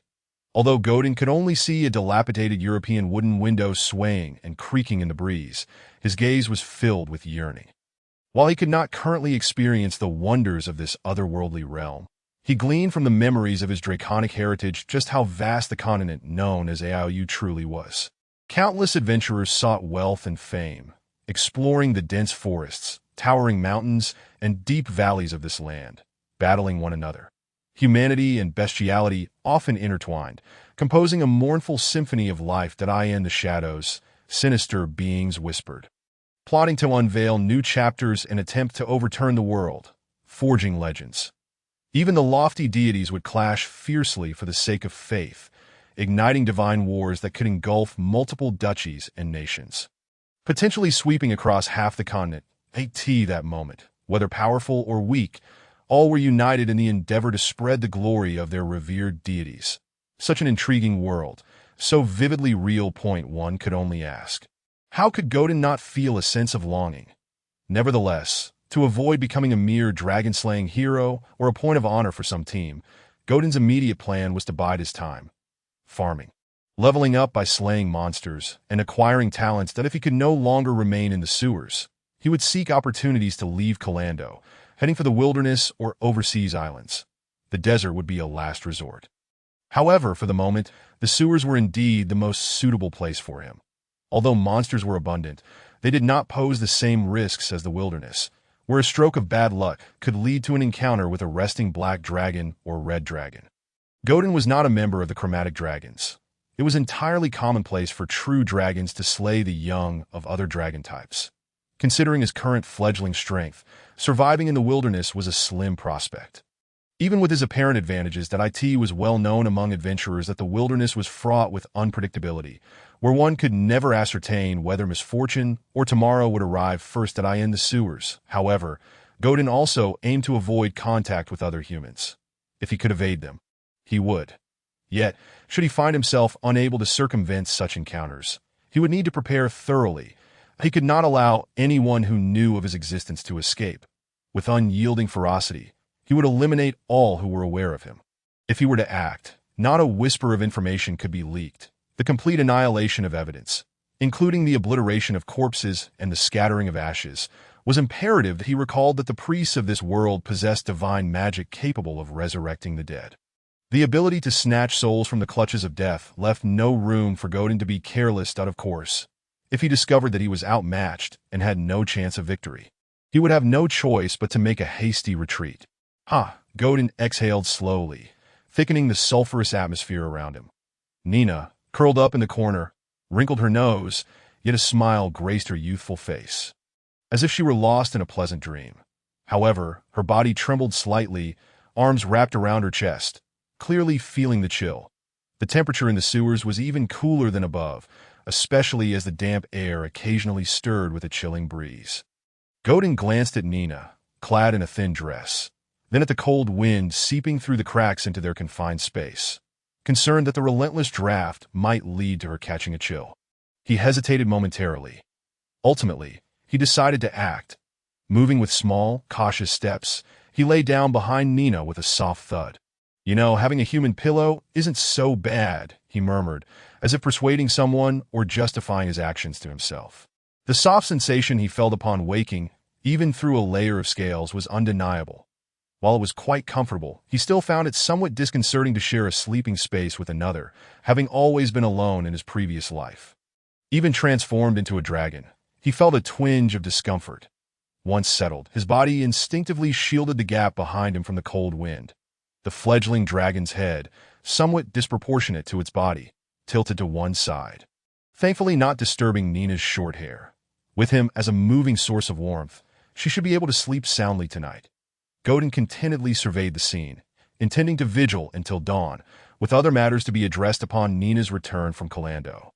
However, after a while, he still felt a twinge of unease. After some contemplation, he unfurled his right wing, draping his newly formed, less than 2-day-old small wings over Nina's slightly emaciated belly. Satisfied, he nodded. Surely his tool would not catch a chill now. Thus, Gerdon lay wide awake, listening to the sporadic sounds echoing through the sewer until the first rays of light filtered through the gaps in the wooden framework and the edges of the broken manhole cover. The sewers fell silent. Gerdon had spent the night lost in thought, devising future plans, which drained a considerable amount of mental energy. The fledgling dragon's head was already small, and now it felt as if it might explode from overthinking, coupled with the fatigue of lying still. Eventually, he could no longer withstand the drowsiness that crept upon him, and with the first light of dawn, he drifted off into a hazy slumber. Thus, the sleeping dragonborn girl and the slumbering fledgling dragon lay in the ruins of the sewer, their heads touching, tails brushing against each other. The black dragon wings draped over the fragile form of the girl, creating a breathtaking tableau. Warmth and beauty intertwined in a heartwarming scene. Meanwhile, not long after Gerdon fell asleep, the biological clock of the dragonborn girl activated. She opened her eyes, gazing at the familiar dragon wing draped across her. Chapter 14. Departure. Nina looked at the black-scaled wing, then at the dilapidated wall. Securely concealed by Gerdon's body, her eyes sparkling with an indescribable light. Though she was not yet 10, she was no naive child, having experienced more than many adults. She grew up in an orphanage, with only Grandma Orlan and Sister Celia as companions, lacking any true friends. During her time there, the other children referred to her with only 2 epithets, bastard or monster. She matured listening to such taunts. The children seemed to have collectively agreed that belittling her was the path to fitting in. And Nina was isolated, raised in this somewhat despairing environment. Yet she dared not disturb Grandma Orlan or report the bullying. She feared it would only upset her grandmother and cause her pain. She never wished to bring sorrow to Grandma Orlan. It was only later, when Sister Celia arrived at the orphanage, that she found someone to confide in. Sadly, that joy was short-lived, as Sister Celia was soon adopted. Then Grandma Orlan left, and her only refuge, the orphanage, was demolished by a nobleman to make way for a shop. The land near the Free City was valuable, and it was far too wasteful to use it for an orphanage. Had it not been for Orlan's high standing among the townsfolk, the noble would have razed the dilapidated, poorly maintained orphanage long ago. Subsequently, Nina made her way from Branch to the Black Street of Calando, where she struggled for a year, experiencing the malice of countless souls. There were those who coveted her appearance, those who resented her impure bloodline, and most significantly, the crushing weight of poverty. She had no money. Had it not been for a few kind-hearted adventurers she encountered along the way, she might have perished in the wilderness stretching over 100 miles between Branch and Calando. Death at the hands of goblins, wolfmen, or kobolds. She had heard they consumed humans, and larger tribes even kept humans as livestock. Much like cattle.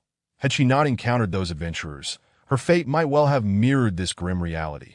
However, the reason they saved Nina was also to bring her to the City of Freedom and sell her for a good price. As there were certainly no shortage of nobles with a taste for such things within the city. One night, upon awakening and eavesdropping on the adventurers' idle chatter, Nina learned the truth and, seizing the opportunity afforded by her dark vision, stealthily made her escape.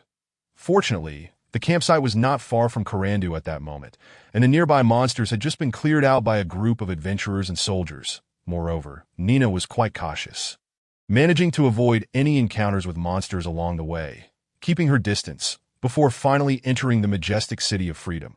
She had initially thought her life might continue in such a manner indefinitely, perhaps ending one day from an injury or illness, unable to receive timely treatment, and dying in the dark, filthy sewers, decaying into a mere skeleton that if someone were to discover her then, perhaps no one would deem her a mongrel or a monster in life. Sometimes Nina pondered this. If it had not been for Granny Orlon's last words, urging her to live well, she might have long since drifted along with the current, and being a plaything wouldn't have been so bad. At least it would spare her from foraging in garbage heaps and competing with the wild dogs of the city for scraps. Living was so exhausting, it truly felt meaningless. Thus, upon seeing the nascent dragon wing draped over her heart swelled with mixed emotions. Perhaps it was Mr. Gerdon, with his similarly hued eyes, who would recognize her as one of his kind and offer her compassion and protection. Nina thought to herself, then gently shifted her body, her small hands cradling the dragon wing that Gerdon had laid upon her, fearful of disturbing the slumbering hatchling. Unfortunately, she still startled Gerdon, who opened his thickly scaled eyes, revealing a pair of dark golden orbs.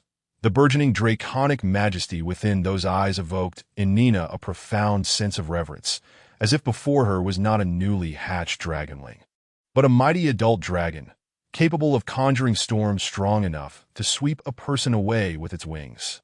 "I apologize, Mr. Gerdon, for disturbing your rest," Nina said, feeling a bit embarrassed, secretly chastising herself for not being lighter on her feet, thinking that perhaps then she wouldn't have roused him.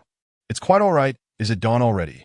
Gerdon's draconic aura flickered and quickly subsided. He had been in a light sleep, and any slight movement from Nina would surely wake him. After all, they were still in the sewers, and as long as he wasn't in a deep slumber, the hatchling's vigilance remained high. Even the slightest sound could alarm it. "Yes, it is dawn, Mr. Gerdon," Nina replied, and then, as if realizing something, she hurriedly added, "I must take my leave, Mr. Gerdon. If I delay any longer, I may not be able to enter." Her words came out quickly and urgently. Gerdon did not inquire why she could not enter the civilian area if she was late. He merely nodded slightly and continued to watch her quietly.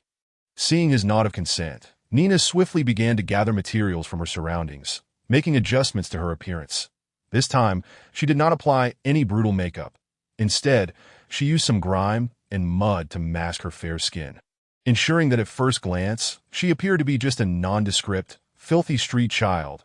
It wasn't that Nina had lowered her guard. Rather, this disguise would facilitate her dealings at the alchemy shop. After all, those apprentice spellcasters held themselves above others, and should they see Nina reeking and covered in red spots and white scabs, they would likely shoo her away at first sight. She worked quickly, for time was of the essence, and she could not afford to dawdle. While the common folk were not yet fully awake, she needed to enter the alchemy shop in the civilian district as swiftly as possible to exchange her goods. If she were to arrive late, she might be discovered by well-meaning individuals, resulting in a fate reminiscent of her previous plight, being driven out of the civilian area, pelted with vegetable scraps, stoned, or splashed with filth. Such occurrences had become routine for her. Being cast out was inconsequential. She had grown accustomed to it. However, if she were to delay the matters entrusted to her by Mr. Gerdon, that would be a grave transgression. Before long, as the morning mist lingered, Nina was ready for departure. Once disguised, she bore little resemblance to the delicate, fair-skinned girl she had been. "Mr. Gerdon, I shall take my leave now," she whispered. "Be cautious on your way," Gerdon replied, and after receiving his nod of approval, Nina tiptoed away from their cramped temporary abode. Before departing, she patted the materials at her waist that were somewhat cumbersome, her eyes filled with hope, contemplating whether these items could indeed yield the substantial sum Mr. Gerdon had mentioned. Emerging from her dwelling, Nina's petite frame nimbly wove through the various obstacles along the riverbank, her movements agile and swift. This was her forte. Although she lacked strength, her speed was commendable. Otherwise, she could not have survived amidst the monsters lurking in the sewers. Soon, she arrived at a manhole cover with a gap, leading to a narrow alley, the third alley of the Black Street, a place she was quite familiar with. This was one of the safer exits, as it was located a fair distance from where the thugs of Black Street resided. Typically, this place saw more rats than humans, but the alley led directly to the main thoroughfare of Black Street, where encounters with people were common. Thus, aside from venturing out in the morning, Nina would never return this way. For some reason, she felt a twinge of anxiety, uncertain whether it was the weight of the wealth she carried or the eerie stillness of the Black Street in the early morning that unsettled her. After waiting for a minute or two, she cautiously peered through the gap above, confirming that there was no movement, and then strained to push the manhole cover aside. The cover emitted a jarring scraping sound against the ground, causing Nina's heart to race even faster. Once she created an opening large enough for herself, she adeptly climbed up from the sewers, crouching low as her hand brushed against the coarse tailbone beneath the linen cloth, stepping into the misty morning light. Meanwhile, not long after Nina had exited, Gerdon also set off with his short legs, leaving behind the dwelling that had been his refuge for a day that he too had tasks to attend to. Chapter 15. Celia, 7 pieces of first-tier spell-casting materials, giant rat tailbone. Ah, splendid. The quality and texture are impeccable, and there are no traces of blood, very clean. This amounts to 6 silver coins and 55 copper coins here. Take it. In the civilian district of Carandu, where the morning fog had yet to dissipate, a small alchemy shop named Flan was aglow with light at a half-elf woman, clad in a water-blue robe and appearing to be around 21 or 22. Addressed Nina. She delicately examined the phosphorescent bones that the Dragonkin girl had presented, nodding in satisfaction. Without hesitation, she produced 6 gleaming silver coins from her pocket and handed Nina a small, weighty pouch filled with copper coins. After all, most adventurers tended to mishandle the materials harvested from monsters, and some even brought entire monster corpses to her, claiming they were fresh, which she found utterly outrageous to in comparison, despite the dirt on the Dragonkin girl's face and her tattered linen dress. The half-elf woman regarded her favorably, but of course, there was also an unspoken reason for this. Both of them were of mixed heritage. One was a half-elf, and the other a Dragonkin.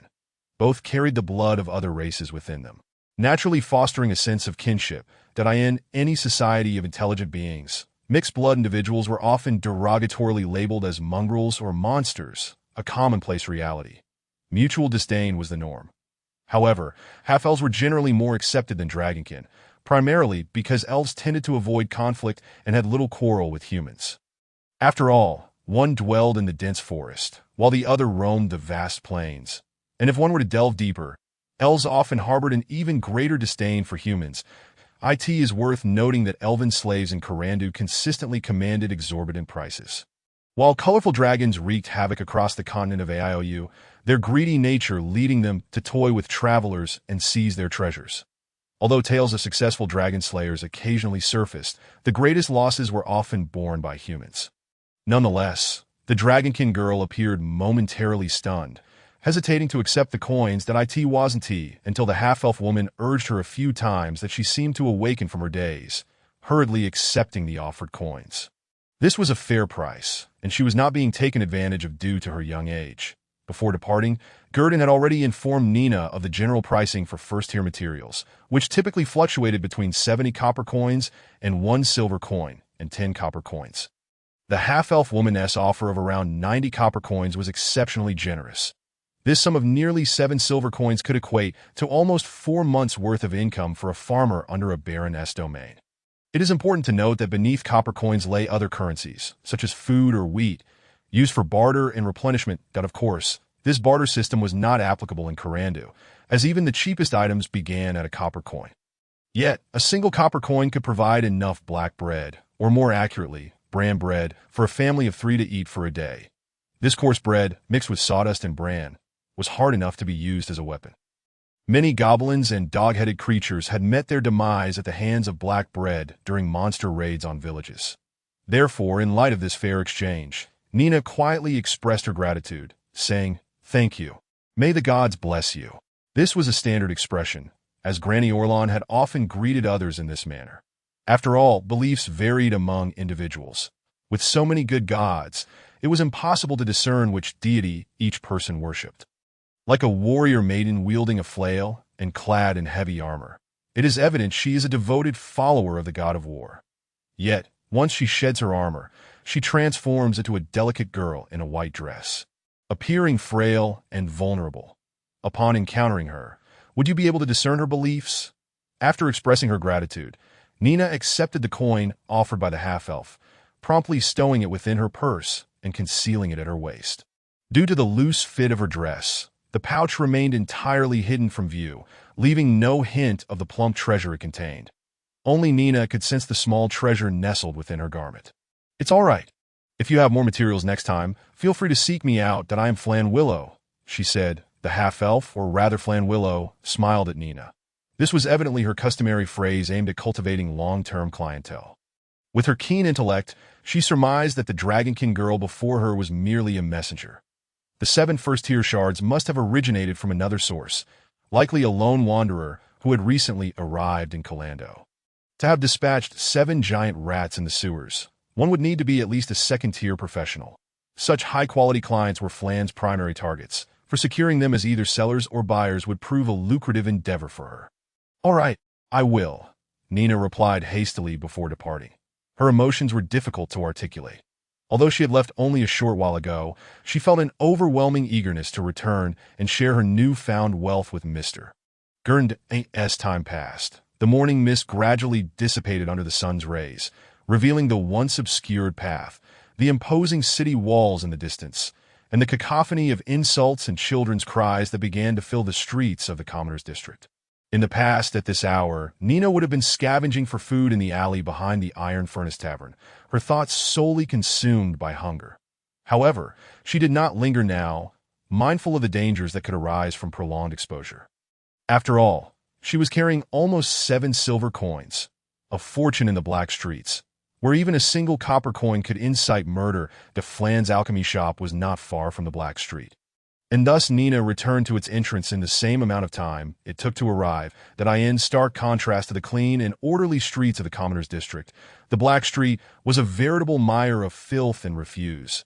Remnants of discarded eggshells from days prior were still visible. As for the vegetable scraps, it was uncertain whether they had been taken by a dog or scavenged by someone in the Black Street. Nina did not linger at the entrance. She swiftly turned onto a secluded path she was familiar with, opting for caution rather than retracing her steps. Unbeknownst to her, someone had been trailing her from a distance. Due to her not-so-obvious disguise, idlers lurking in the shadows of the Black Street had taken notice of this unfamiliar girl. Upon glimpsing her unmistakable obsidian-like dragon eyes, they realized she was the ailing Dragonkin beggar they had seen before. That Nina's transformed appearance took them by surprise, yet their anger flared at being outwitted by a mere child. Consequently, 3 of them followed her, intent on causing trouble or at the very least, having some fun to relieve their pent-up frustration. That as they drew closer, Nina heard their approaching footsteps, but dared not look back. Uncertain of their intentions, she quickened her pace, only to find the footsteps behind her grew more insistent. That a sense of dread settled within her. They were indeed pursuing her, with the nearest sewer entrance still a block away. Over 200 meters in a straight line, she knew she would not outrun these adults, especially if the manhole cover remained shut. Regardless of her agility, her youth placed her at a disadvantage in terms of stamina and speed, leaving her only with a slight edge in reaction time. Thus, She bolted towards the entrance of a narrow alley, where she hoped to exploit her familiarity with the terrain to evade her pursuers. With a determined leap, she dashed into the alley, believing that once inside, she would have a chance to escape back to the sewers. The pursuers, realizing her unusual behavior, abandoned their playful intent and hastened after her. After all, a blunder in this place would provide ample fodder for ridicule. Suddenly, with a resounding bang, Nina collided with a soft body, feeling a jolt of force reverberate through her, sending her sprawling to the ground. The laughter and footsteps from behind became increasingly audible, plunging her into despair. She was trapped. Terror coursed through her as she turned to face the three gangsters who had closed in on her, desperately scrambling to rise to that moment. A slender, fair hand reached out towards her, accompanied by a voice that stirred a flicker of recognition buried in her memory. Nina. It was only then that Nina lifted her gaze, recognizing the figure responsible for her fall, clad in a fitted black robe, with a hood that obscured half her face. Only the delicate lower half of her visage and her graceful neck were visible. The sight of her exquisite features left no doubt that she was a beauty, and the intricately patterned black robe lent her an air of mystery. Nina, still in disbelief, gazed at the familiar yet foreign countenance and exclaimed in astonishment, "Is that you, sister? Celia's sister? What are you doing here?" Chapter 16. The Pseudo-Dragon of the North. Celia had not anticipated encountering Nina, the girl with whom she had shared time in the orphanage. However, it was evident that the once embarrassed girl had fallen into even greater misfortune.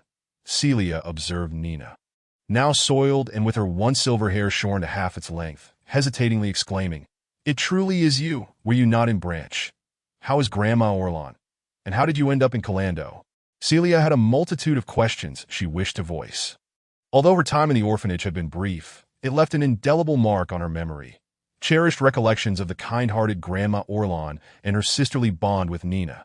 The memories of the orphanage became especially dear to her after being expelled from home by a seemingly benevolent couple who had regarded her as a monster. After awakening her wind-element sorceress lineage, Celia embarked on a lengthy adventure, and during her moments of respite, she often reminisced about those times. Unfortunately, she and her companions had been active in the Northern Territories, leaving her with no opportunity to return to the Southern Branch. Her arrival in the free city of Calando marked her closest proximity to Branch yet. Discovering a familiar face from the orphanage filled her with elation, prompting her to ask several questions in rapid succession. However, upon noticing the dimming of Nina's golden-hued eyes, Celia, having experienced her share of separations, understood the unspoken truth. The orphanage was no more. Grandma Orlon had passed away. Otherwise, Nina would not be reduced to her current state in Calando. Once comparable to her own gray hair, Nina's once silver locks had turned dull and lifeless, now cropped to ear length and disheveled. While Celia scrutinized Nina, the latter, filled with urgency, interjected, having heard the footsteps drawing near around the corner. "Now is not the time for this, Sister Celia. You must leave. Those behind me are here to capture me." Nina did not forget the three gangsters hot on her trail. She attempted to push Celia's hand away, urging her to flee. After all, if she were to fall into the abyss, she would not allow her long-lost sister to follow suit. "Hey, you little brat, you can't run away now." Accompanied by derisive laughter, three figures blocked the alley's exit. Nina knew without glancing back that the gangsters had caught up to her, closing in mercilessly. With the mindset of a cat playing with a mouse, the gangsters regarded Nina as their prey. In their eyes, the fallen girl was already a captive, and it was time for endless humiliation. Watching her sprawled in the mud, her dress now stained with filth, they laughed mockingly. "That black-robed figure. This is the Black Street Dragon Hunting Gang. If you don't wish to incur the wrath of Boss Finchy, I advise you to leave quickly." Some had noticed the mysterious figure in the black robe, but all they could see was the dark hood, obscuring Celia's features. Given their years on the Black Street, they knew whom to provoke and whom to avoid. Mysterious figures clad in black robes were always treated with caution. Who knew what lay hidden beneath the cloak? Daggers, swords, or even a staff? Thus, they were reluctant to engage with this enigmatic individual, resorting to invoking the name of Finchy Gran, the renowned dragon hunter who had once slain a third-tier dragon beast. To instill fear, the name of Finchy the dragon hunter held considerable weight not only on the Black Street, but also among the nobility of Calando. However, as they beheld the face revealed beneath the hood, they were rendered speechless. Initially, they had assumed the figure cloaked in black was merely a frail youth, only to find themselves confronted by a young woman with flowing gray hair, far surpassing even the most beautiful courtesan in the Black Street taverns. The ruffian at the forefront suddenly devised a cunning plan and addressed the silver-haired maiden. "Who are you to this wretch? She has stolen our possessions, and by the orders of our leader, Finchy, we are to take her back." He intended to use Nina as leverage against the girl, for in his eyes, she was among the few individuals in the dark alleys he dared not provoke, despite appearing to be merely 14 or 15 years of age. "I did not steal your things," Nina retorted, quickly urging the silver-haired maiden. "Sister Celia, do not heed them. You must leave at once. They are villains with nefarious intentions." The ruffian let out a derisive laugh. "If you didn't take anything, then why are you running?" He chuckled smugly, evidently pleased with his excuse. Nina found herself at a loss for words, but before she could respond, Celia, who had been crouching, stood up. She removed her black hood, revealing her face without any concealment, her deep gray eyes fixed intently on the ruffian who had just spoken. "Did she truly steal your belongings?" Her voice seemed imbued with a certain enchantment. If any professionals were present, they would undoubtedly recognize her as a spellcaster. The spell she employed was the most criticized first-tier spell, Charm Person. While it proved ineffective against seasoned professionals, it was remarkably effective against unprotected nobles and, of course, these street thugs. The ruffian, upon meeting her gray gaze, initially appeared startled, then seemed to fall under her spell, his eyes glazing over as he muttered, "No." "Then why do you falsely accuse her?" she inquired again. "Because I wanted to threaten you. To do things I enjoy," the ruffian answered, still in a daze. This revelation sent a chill down the spines of the other two ruffians, a wave of dread washing over them that a singular thought emerged in their minds. A mage! Surely, she must be the lofty mage. But why would such a noble mage descend to the dark alleys? Why would she abandon her esteemed district to tread upon this filth-ridden street? They internally screamed, yet their external demeanor resembled that of frightened quails. Cowering, they watched as the silver-haired maiden interrogated the leading ruffian. Such cowardly individuals, when confronted by strength, reacted in a remarkably similar manner. The two ruffians felt utterly hopeless. Even invoking Finchy's name would likely fail to save them. Finchy would not risk angering an unknown tier spellcaster for the sake of their pitiful lives. Upon hearing the ruffian's response, the silver-haired maiden showed no sign of anger. She turned to the other two ruffians and smiled. "Do you two have anything to add?" That smile was akin to a devil's grin in the eyes of the ruffians. They dared not even glance at the girl whose features bore a blend of elfin and angelic grace. "Esteemed mage, our leader is Finchy of the Dragon Hunter gang, and he is also his cousin." The ruffian pointed at the dazed thug under the influence of Charm Person, hoping to bolster his position. "Mage, we shall never dare again." Others sought to make a last-ditch effort to plead for mercy. But within mere moments, they heard the maiden's derisive chuckle. "Is that all?" They wished to say more, but then the maiden softly uttered an unusual syllable. "Fie." Instantly, a miniature cyclone manifested in her hand, stirring up a gentle breeze. The wind swept through her gray, silky hair, causing her black and gold-trimmed robe to flutter dramatically. Two arrows, crafted from the wind, materialized in her palm, each a foot in length. Wind Arrow, a first-tier spell that IT could launch arrows made of wind at targets within 30 feet, with the number of arrows determined by the caster's will, albeit with diminished damage. An accuracy contingent upon the caster's focus that in less than 3 seconds. As the elemental arrows coalesced from the cyclone, the two street ruffians had scarcely taken 3 steps before the pursuing wind arrows pierced their throats. Blood gushed forth like a faucet turned on full, splattering onto the muddy street, gradually staining the ground a deep crimson. The blood gushing from the ruffian's throat shocked the last thug, still under the influence of Charm Person. He awoke, breaking free from the enchantment, but before him lay a scene of utter devastation. His companions, who had jested with him moments ago, now lay lifeless on the ground, their faces still marked with panic. Blood pooling around them. Trembling, He gazed at the silver-haired maiden, his eyes devoid of their former greed, replaced instead by sheer terror. Stammering, he pleaded, "You cannot kill me. I am Finchie's cousin. You cannot kill me. You cannot kill me." A foul odor wafted from beneath him, but he paid no mind to his dampened trousers, repeatedly uttering those words in a desperate attempt to plead for his life, that he began to retreat slowly. And upon noticing the maiden's lack of movement, a flicker of hope ignited within him. Perhaps she truly would spare him. Indeed, she seemed to fear his cousin Finchie, the renowned dragon hunter, that a slight smile cracked his lips, only to vanish swiftly, that he would not dare to make threats. Doing so would serve only to provoke a sorceress who had just taken a life. No, a warlock, he had yet to indulge in the delights of the taverns nearby. Nor had he savored the company of elven maidens or beast women, and he certainly did not wish to perish here. With a sycophantic grin, he cast a glance at the distant silver-haired maiden before turning to flee, not daring to look back as he sought to escape the alley. Just as he allowed himself a moment of relief, a swift shadow sprang forth from the darkness beneath the eaves. In an instant, it surged through the air, racing toward him at a speed that sent shivers down his spine, that he felt a sharp pain in his neck, as though a hole had been pierced. Warm, viscous liquid flowing from his throat and soaking his garments. Agonizing pains surged through him.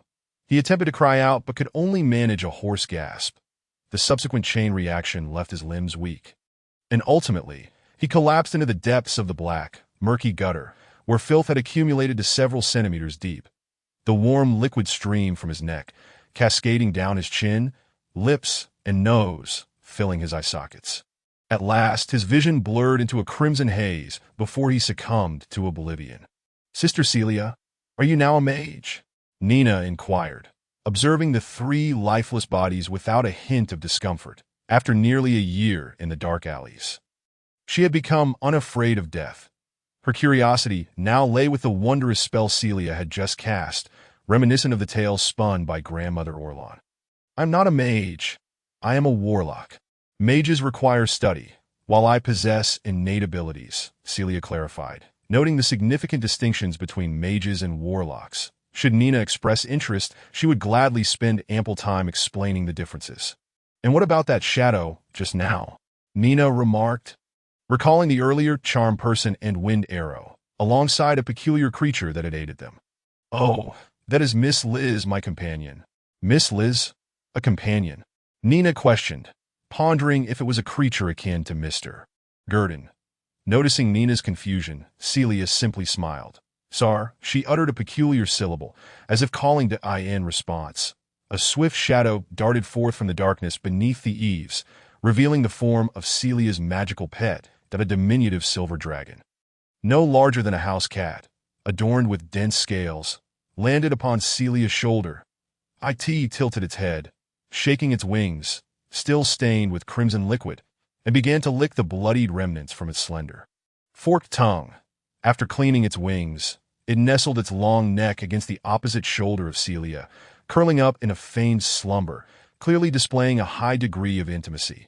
This was a Northland pseudo-dragon, a first-tier creature, and Celia's contracted magical companion.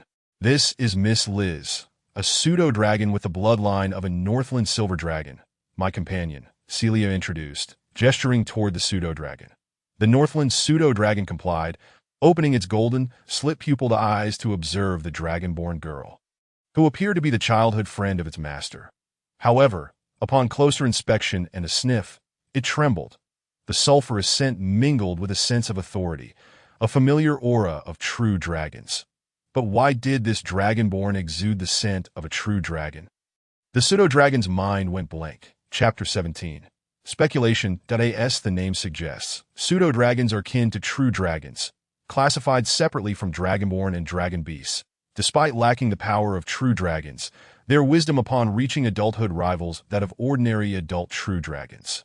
However, due to their diminutive size, most true dragons do not recognize their kinship, dismissing them as merely somewhat intelligent dragon beasts. Adventurers, too, do not believe that this creature, comparable in size to a cat, could be a true dragon. Thus, over time, the name pseudo-dragon spread throughout the continent of Io. Liz was a pseudo-dragon who had just turned 30, still in her juvenile phase. Unlike the typical pseudo-dragon's timid and cowardly nature, Liz was brimming with curiosity about the world beyond the icy plains. Dreaming of venturing into the realm of humans that I have heard whispers of a seemingly endless array of enchanting tales, wondrous novelties, and an abundance of delectable cuisine.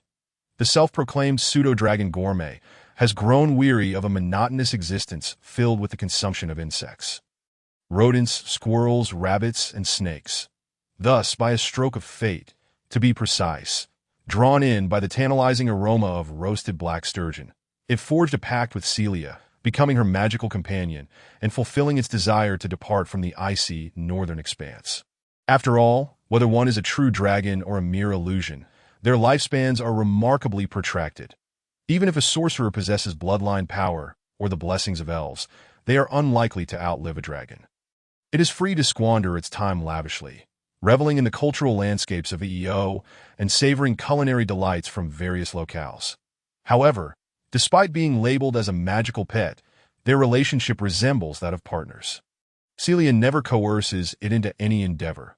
It only acts when it so desires. The villain it just encountered was met with its eager compliance, prompting action. Along their journey, the dragon and the human have mutually supported and inspired one another.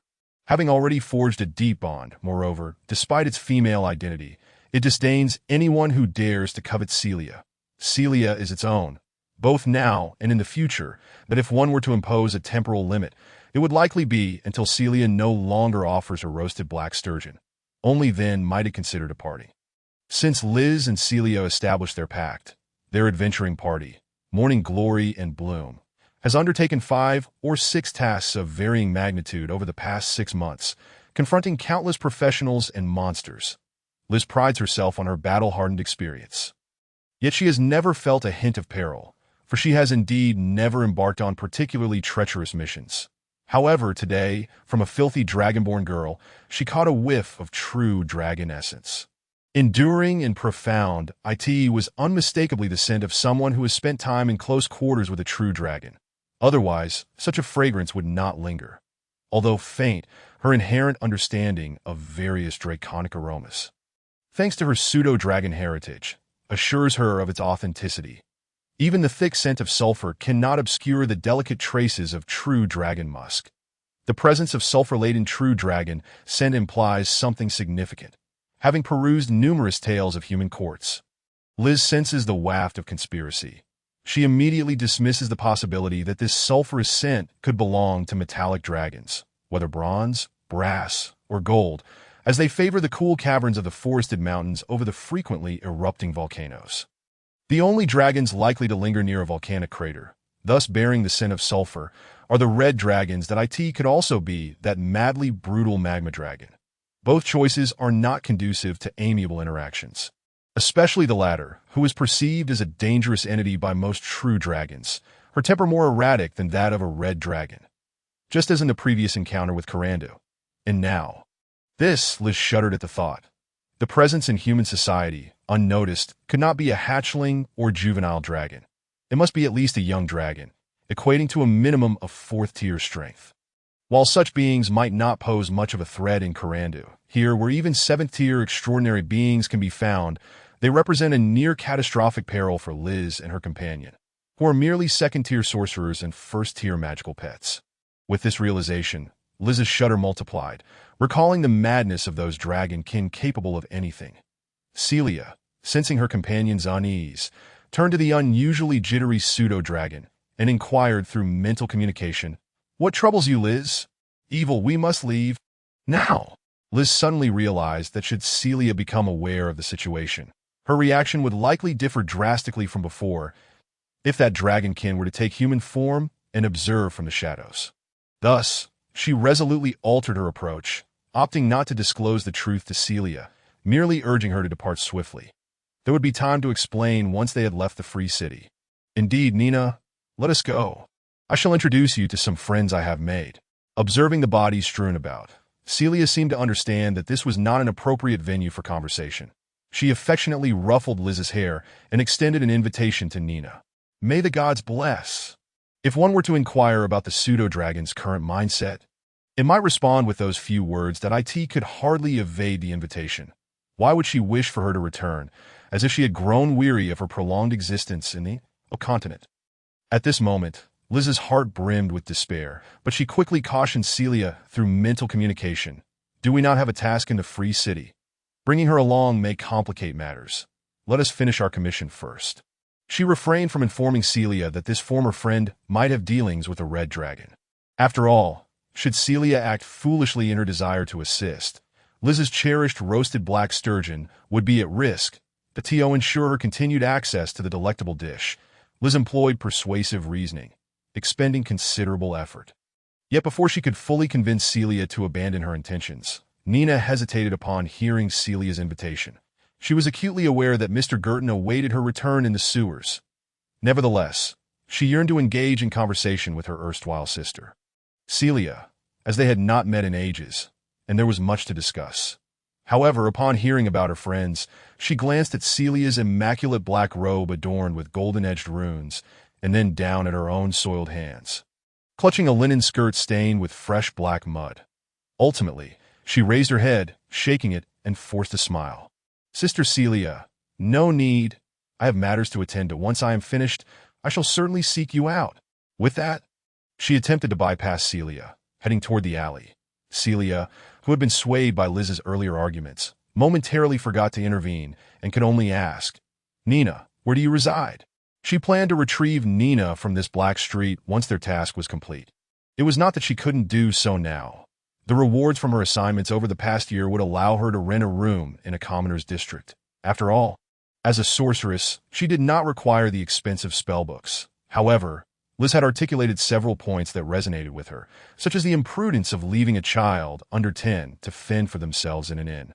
If they were to embark on their tasks and not return for days, the perils of the inn would rival those of the Black Street. That it would be far safer to allow Nina to remain in the familiar Black Street for now, provided that the fates of the three corpses did not implicate her. I shall seek you out later, at Rose Street, White Horse, and I will remember, Sister Celia. Nina waved goodbye to Celia, indicating that this time they truly must part ways. Celia, not perturbed by the lack of an address from Nina, knew she could ascertain it through other means. As Nina's characteristics were quite distinct at present, the priority was to manage the aftermath of the three corpses without entangling Nina. Her gray eyes scanned the surroundings, noting the walls and the absence of windows. With her keen perception, she reflected on the earlier moments, having detected no prying gazes. The gray-haired girl let out a sigh of relief. Pulling up her black hood to conceal her features in silence, she departed from the scene, leaving behind three increasingly cold corpses and the lingering scent of blood. Chapter 18. Sudden Changes in the Black Street. Amidst the cacophony of startled crows taking flight, a group of individuals stepped onto the blood-soaked ground, now tainted a dark crimson. Their leather boots splashed the mingled blood and filth, a grotesque tapestry beneath their feet.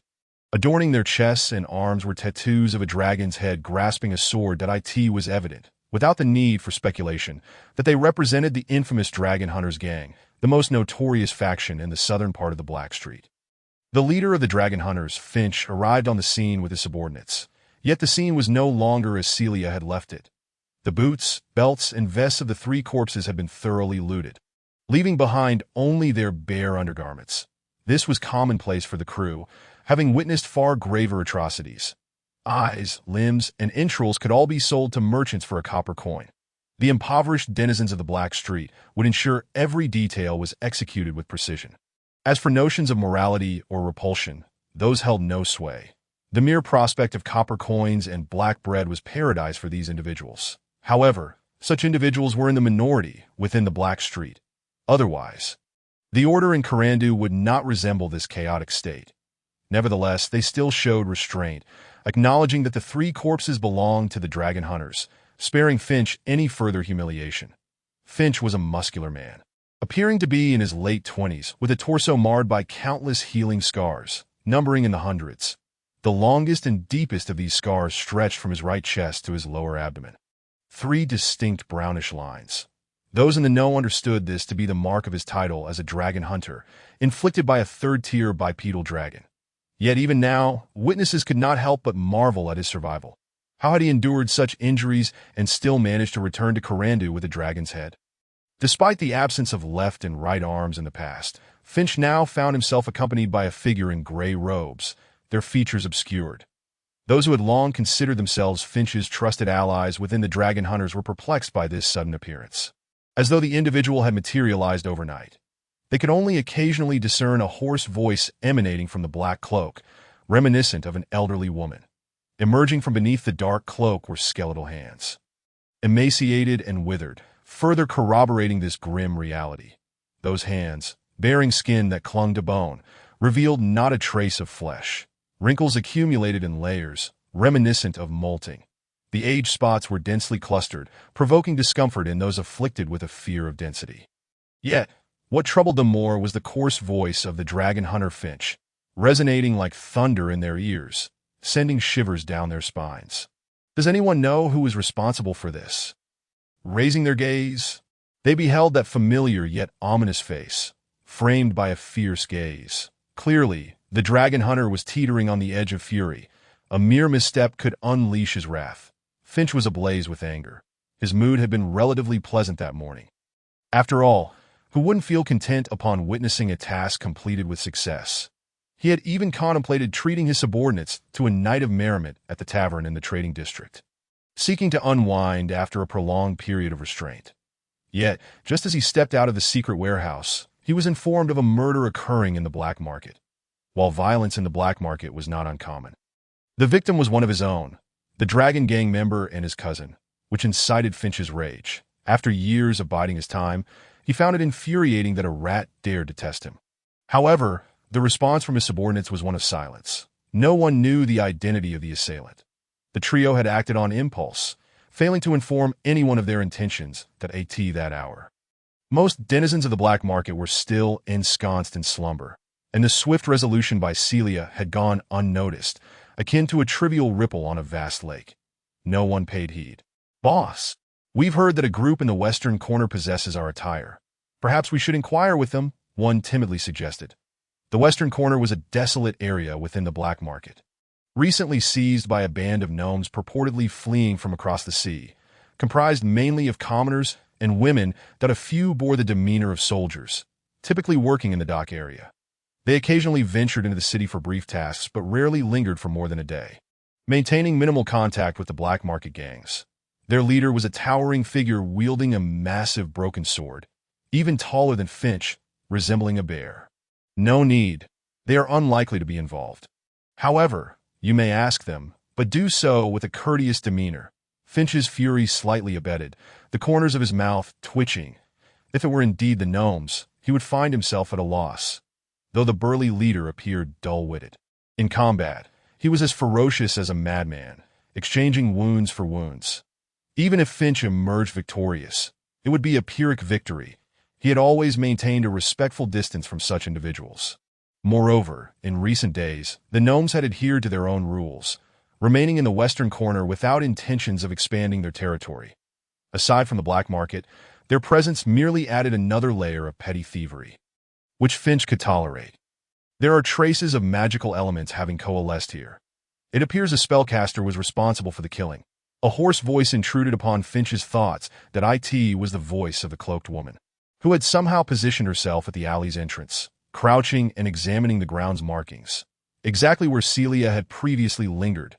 Finch, upon hearing her words, felt a flicker of disorientation that a spellcaster. What business would a spellcaster have in the black market? Yet, as he processed the old woman's statement, his expression shifted, and he stepped forward with purpose, his voice lowered. "Surely they're not targeting us. The ritual has only just commenced. This is rather peculiar. Lady Vamire, should we postpone, lest we attract the attention of the temple?" At that moment, he had cast aside the lives of his 3 subordinates, his primary concern now fixated on the motivations behind this sudden appearance of a spellcaster. A note of worry tinged his voice, suspecting deeper implications at play. "No need for alarm. It appears merely to be a passing spellcaster. However, we should conduct the ritual in a more concealed location. Your warehouse is far too conspicuous," the woman named Vamire replied nonchalantly, observing Finch's anxious countenance, then offering him a measure of reassurance. "Fear not. The paladins of the temple rarely venture into the black market. as their first order of business upon entering the free city is to prohibit access to the noble quarters. The malevolent light they bear is no less than that of us heretics. Her voice carried a hint of jest, clearly dismissing the gravity of the situation. Upon hearing Vameyer's words, Finch finally felt the tension ease from his shoulders, exhaling in relief. That is reassuring, Lady Vameyer. The next shipment, barring unforeseen circumstances, should arrive in 3 months. When the time comes, we shall proceed within the sewers for the subsequent phase, he suggested, indicating a mutual understanding. Vameyer nodded in agreement. Indeed, the sewers are indeed suitable, though the logistics of transporting that shipment may prove cumbersome. 500 units in total. Vameyer hesitated, her words trailing off. I shall take full responsibility for that. Not a single one shall go amiss, Finch assured her, patting his chest in promise. Then it is settled, Vameyer concluded before rising, her demeanor unfazed. Let us depart. Given the presence of a spellcaster, it would be prudent to avoid provoking them, that if they truly target us, we shall address it in due course. Indeed, Finch acquiesced, understanding the rationale. Even without Vameyer's counsel, he had no intention of seeking vengeance against the spellcaster. Only another spellcaster could hope to defeat one. To end the sewers, Nina gingerly emerged from the abandoned pipeline, her hands smeared with dark green moss.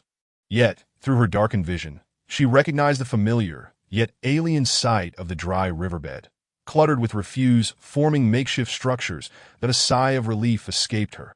After a convoluted journey, she had finally returned. This escapade had proved more exhilarating than the past year combined, nearly causing her to forget how she had arrived, as her true expertise lay in navigating the original pipeline. She wondered if Mr. Gerdon had grown anxious from her prolonged absence. Nina pondered this as she lightly leapt down from the pipeline, taking care to avoid the mud as she searched for solid ground among the scattered debris. Soon, she bounced her way back to the small space beneath the rubble of shattered stones and wooden planks where she had slept that morning. The tattered door panel marked the spot where she and Gerdon had rested. Yet upon squeezing into the cramped space, a wave of dread washed over her. The black dragon hatchling, which had shielded her from the wind that morning, was nowhere to be found. Chapter 19. The distribution of monsters. Gerdon had not strayed far. It lay nestled beneath a crevice on the right side of the dry riverbed. Feigning slumber, from its vantage point, it could perfectly observe the movements of its former abode, affording it a view of the surroundings that it was, in essence, an ideal lookout that as soon as Nina appeared, Gerdon sensed her presence. Upon hearing the solitary footfalls echoing in the riverbed, its heart eased, and its heartbeat slowed. It seemed the worst had not come to pass. Concealing itself here had been a contingency plan. Should Nina betray it and lead pursuers to capture it, a mere change of position would prevent it from being ensnared like a fish in a net, though the likelihood of such a scenario was slim. Gerdon had chosen to leave after Nina's departure rather than remain in place. When Gerdon beheld the anxious Nina emerging from their shared dwelling, standing and scanning her surroundings with a look that conveyed a desire to call out but hesitance to do so. Its emotions were complex. It yearned to reveal itself, yet had resolved to wait for an hour.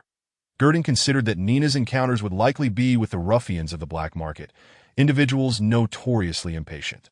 They would hardly believe that a dragonling possessed the intellect to engage in a game of hide-and-seek. They would most likely dismiss her as a delusional girl, fabricating tales to deceive them. Thus, if ambushed, it would not take long for her ruse to be uncovered. Fortunately, Nina did not venture forth in search of him. After a brief survey of her surroundings, she perched on a stone, curling her legs and facing the riverbed's entrance. Gerdon could not discern her expression, only the silhouette of her back.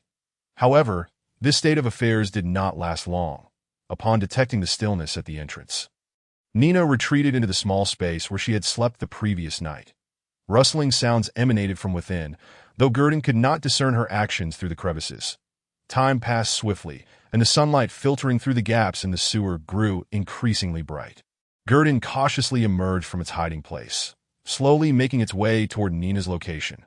Before it could reach her, a soft gasp escaped Nina's lips, and suddenly, a figure darted from the crevice, crouching and tightly embracing its stout neck. "Mr. Gerdon, I thought you had left me." The dragonling girl's voice was filled with sorrow. The hour of waiting had felt like an eternity to her, each second stretching unbearably. Countless thoughts swirled in her mind, colliding, only to be dismissed one by one.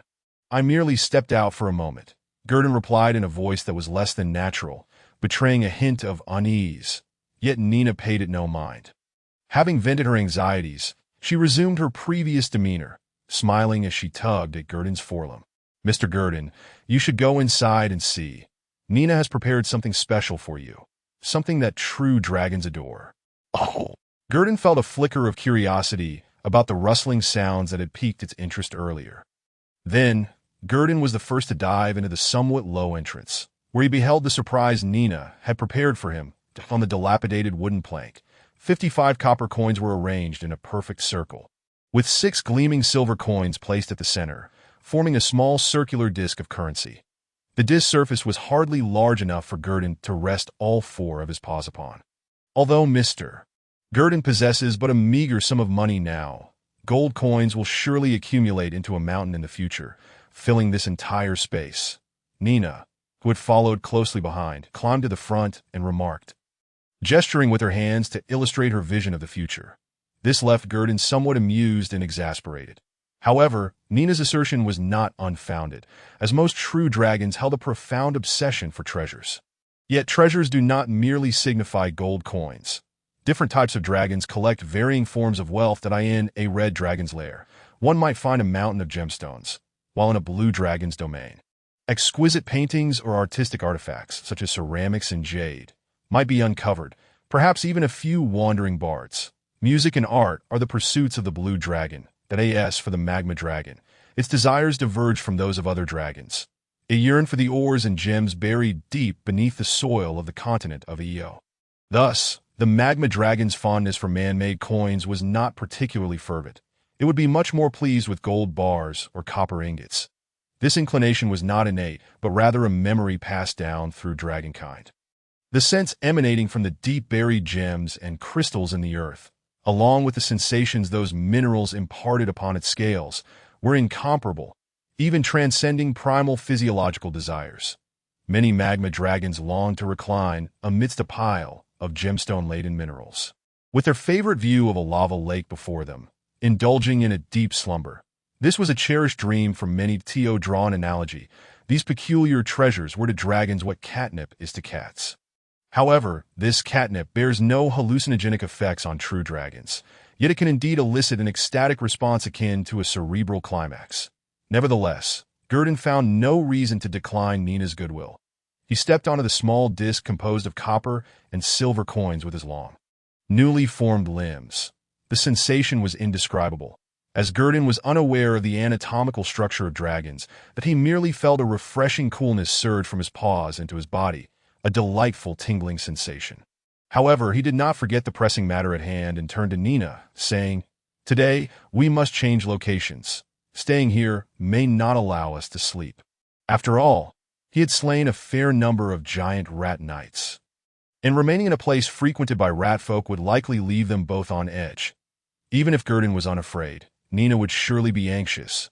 Unable to rest, that it was better to take the initiative than to wait passively. Gerdon planned to seize the opportunity while the rat folks' daytime activity levels were low, venturing into the sewers to explore for a more suitable abode. After all, the sewers were not solely inhabited by rat folk. Nina had informed him that several other creatures had established territories, including the most loyal minions of true dragons, the kobolds. However, Gerdon was merely a fledgling dragon. If the kobold tribe numbered over 100, it would be easy for a kobold sorcerer to emerge, making him a tempting target for a feast. Even if Gerdon was capable of fighting, he would still have to kneel before hundreds of kobolds charging at him with clubs. Thus, he needed to conduct a thorough reconnaissance. Furthermore, Nina's information was not sufficiently detailed. She often avoided encounters with monsters and only possessed a fair amount of knowledge regarding their distribution. However, the strength of these monsters remained shrouded in ambiguity.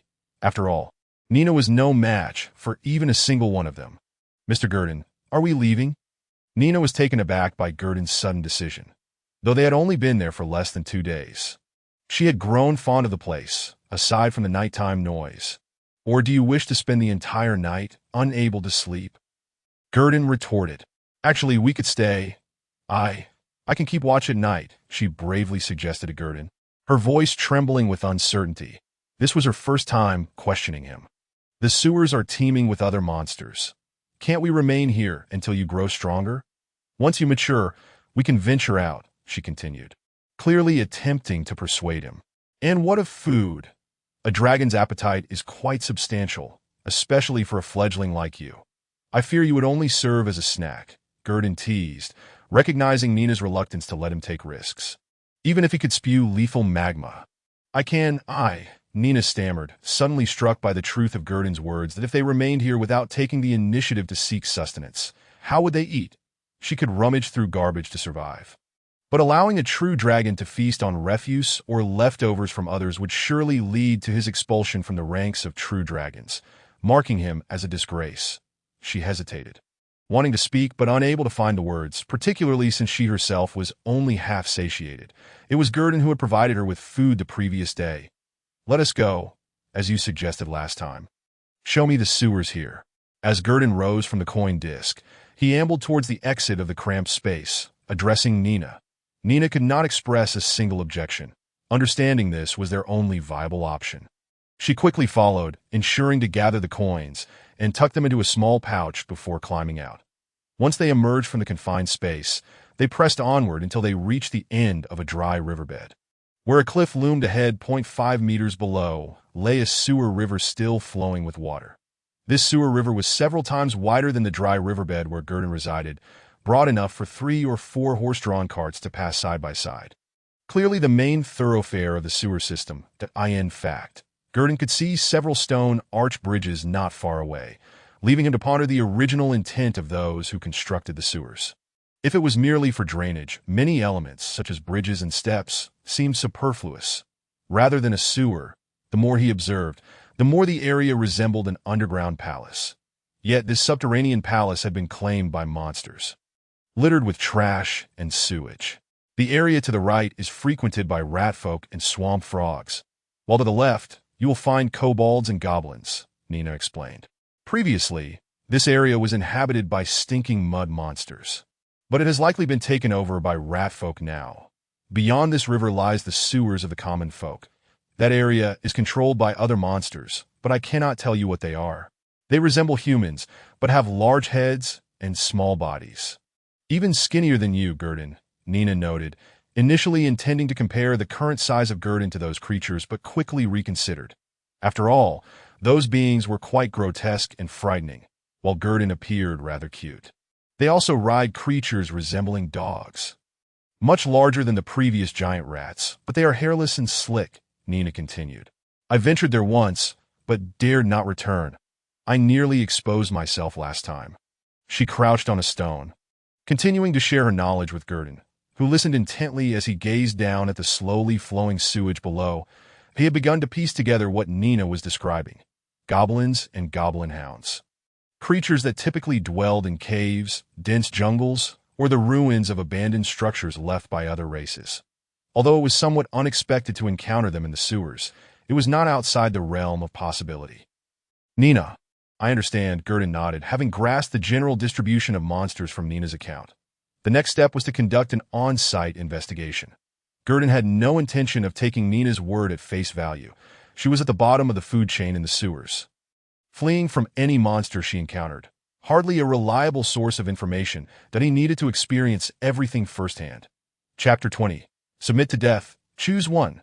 Gerdon had initially hesitated to bring Nina along, but soon realized that she was not safe on her own, being utterly defenseless.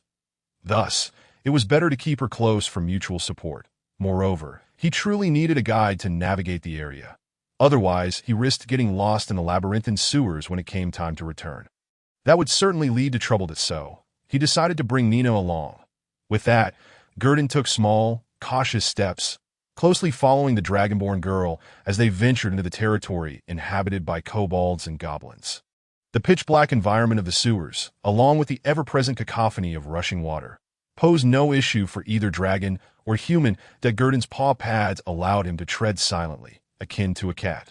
Nina, though not as adept, had spent nearly a year navigating the sewers, her movements finely attuned to the sounds around her. Together, they glided like phantoms through 3 corridors, traversed over 1,000 meters of river, and crawled through a pipe that moment. Gerdon noticed Nina suddenly halt at a corner of the sewer, turning back to signal him to be silent, indicating that there was something ahead. For a brief moment, the only sound was the rushing water, with no other noises present, save for a faint glow emanating from ahead. Gerdon peered around the corner, quickly understanding why Nina had stopped. Approximately 30 to 40 meters ahead, in a spacious clearing, a bright campfire blazed, cooking an exceptionally large pot of stew in the open space. Several diminutive humanoid beings busied themselves around the cauldron, some adding ingredients while others tended to the firewood. The surrounding information was obscured by the corner walls, rendering Gerdon unable to see. He dared not extend even a fraction of his head to observe further, fearful of being discovered. Before long, the savory aroma of the boiling soup wafted toward him with the breeze. Gerdon sniffed, then promptly sealed his nasal passages. The wretched scent of cilantro caught him off guard, lingering even in this foreign realm. After observing for a moment and noting the absence of other disturbances, he resolved to change his method of observation. After all, he understood the wisdom in the saying, "Caution brings longevity." He turned to Nina and instructed, "Wait here for me. Do not move." Gerdon's voice was low, barely above a whisper, so faint that it would be drowned out by the sound of water from a distance. Nina said nothing, merely nodding silently before fully merging her form into the shadows cast by the wall. She instinctively knew that her presence was a burden to Gerdon. Although she wished to change that, she was in no rush, as this was merely the beginning. Seeing Nina's understanding, Gerdon glanced back, and upon perceiving no movement from any monsters, he stepped back a few paces, facing the wall. With a slight exertion of his powerful hind legs, he gently kicked off, without even unfurling his wings. His sharp claws firmly grasped the pitted wall of the sewer. The entirety of the dragon clung to the mottled surface illuminated by the flickering flames. Then, with a subtle application of force from his limbs, he began to scale the ceiling of the sewer. The height of this sewer's ceiling exceeded 3 meters from the ground. Although it was Gerdon's first ascent, his draconic instincts made it feel like a stroll in the park. Soon, under Nina's watchful vertical gaze, he reached the top and cautiously maneuvered around the corner. The apex was elevated, so much so that these humanoid beings had never contemplated the possibility of creatures above them. Their observations were limited to glancing occasionally down the 2 passages. Before long, the appearance of these beings became clear to Gerdon. Through the firelight, he discerned that these creatures, averaging over 3 feet in height, were adorned with skin of a bluish-red hue. They possessed pointed ears, sharp noses, and jagged teeth, with frail and emaciated bodies, each clad in tattered rags around their waists. Undoubtedly, these were goblins. Gerdon had not anticipated that the first monster he would encounter today would be a goblin. And to make matters more intriguing, it was a small tribe. Perched at the top of the sewer, Gerdon could clearly see that, including the playful young goblins, there were at least 30 of them. The hierarchy within this small tribe was rigidly structured. From his observations, the 4 or 5 goblins cooking the aromatic cilantro soup on the periphery appeared to be as frail and malnourished as those within, who were busy crafting weapons and arrows. It was evident that these were oppressed, lowly goblins. Deeper within the clearing, however, in makeshift tents constructed from stones and wood, lay robust and powerful goblins, comfortably resting on beds made of woven grasses. Clearly, these were the elite among the goblins, akin to the formidable rat knights Gerdon had encountered earlier, playing crucial roles in the tribe's survival. Gerdon estimated the number of elite goblins to be around 5. Further within, he spotted a stone structure that was larger and better constructed than the others. Lacking windows and with its door firmly shut, he could not discern what lay inside, but he noted that the elite goblin's quarters encircled this stone building, indicating that the goblin within held a position of significance that he intended to stealthily approach, biding his time for the right opportunity. The age-old principle of capture the leader first resonated with him. Thus, hanging upside down at the top of the sewer like a gecko, Gerdon commenced his maneuvering. The sound of his claws piercing the wall was masked by the crackling of burning wood in the campfire. His obsidian scales allowed him to blend seamlessly with the wall's color. If one did not scrutinize closely, they would never detect the juvenile dragon perched above. Carefully, Gerdon navigated to avoid the areas directly illuminated by the flames, preventing the reflection of his scales from attracting the goblin's attention. Thus, he climbed safely into the shadowed area atop the stone structure, where the flickering firelight could not reach, further minimizing his exposure risk. Nevertheless, Gerdon refrained from taking any rash actions, for he understood that should he act impulsively without eliminating the occupant of the stone structure, he would be besieged by the 30 or so goblins below. Although he had maximized his scale armor ability, he was not foolish enough to test the sharpness of goblin weapons with his own body. He believed that patience would yield an opportunity, that he had already observed the bubbling soup in the cauldron, indicating that the goblin's mealtime was approaching. Sure enough, not long after, the elite goblins began to awaken. Emerging one by one from their dilapidated huts, they approached the campfire, roughly pushing aside the weaker goblins who had been laboring all morning. Yet, they did not immediately begin to eat. Instead, they lifted the iron pot and started moving it. Their direction clearly aimed toward Gerdon. It was evident that they intended to let the occupant of the stone structure dine first, causing Gerdon's heart to tighten, that he recognized that success hinged on this moment. Whether he could easily claim victory in this encounter depended on it. Gallic Long, a goblin warrior, was roused from his slumber by hunger. However, upon catching the aroma wafting through the door's crack, he realized that everything outside was ready, merely awaiting his entrance to feast. What a delightful day it was.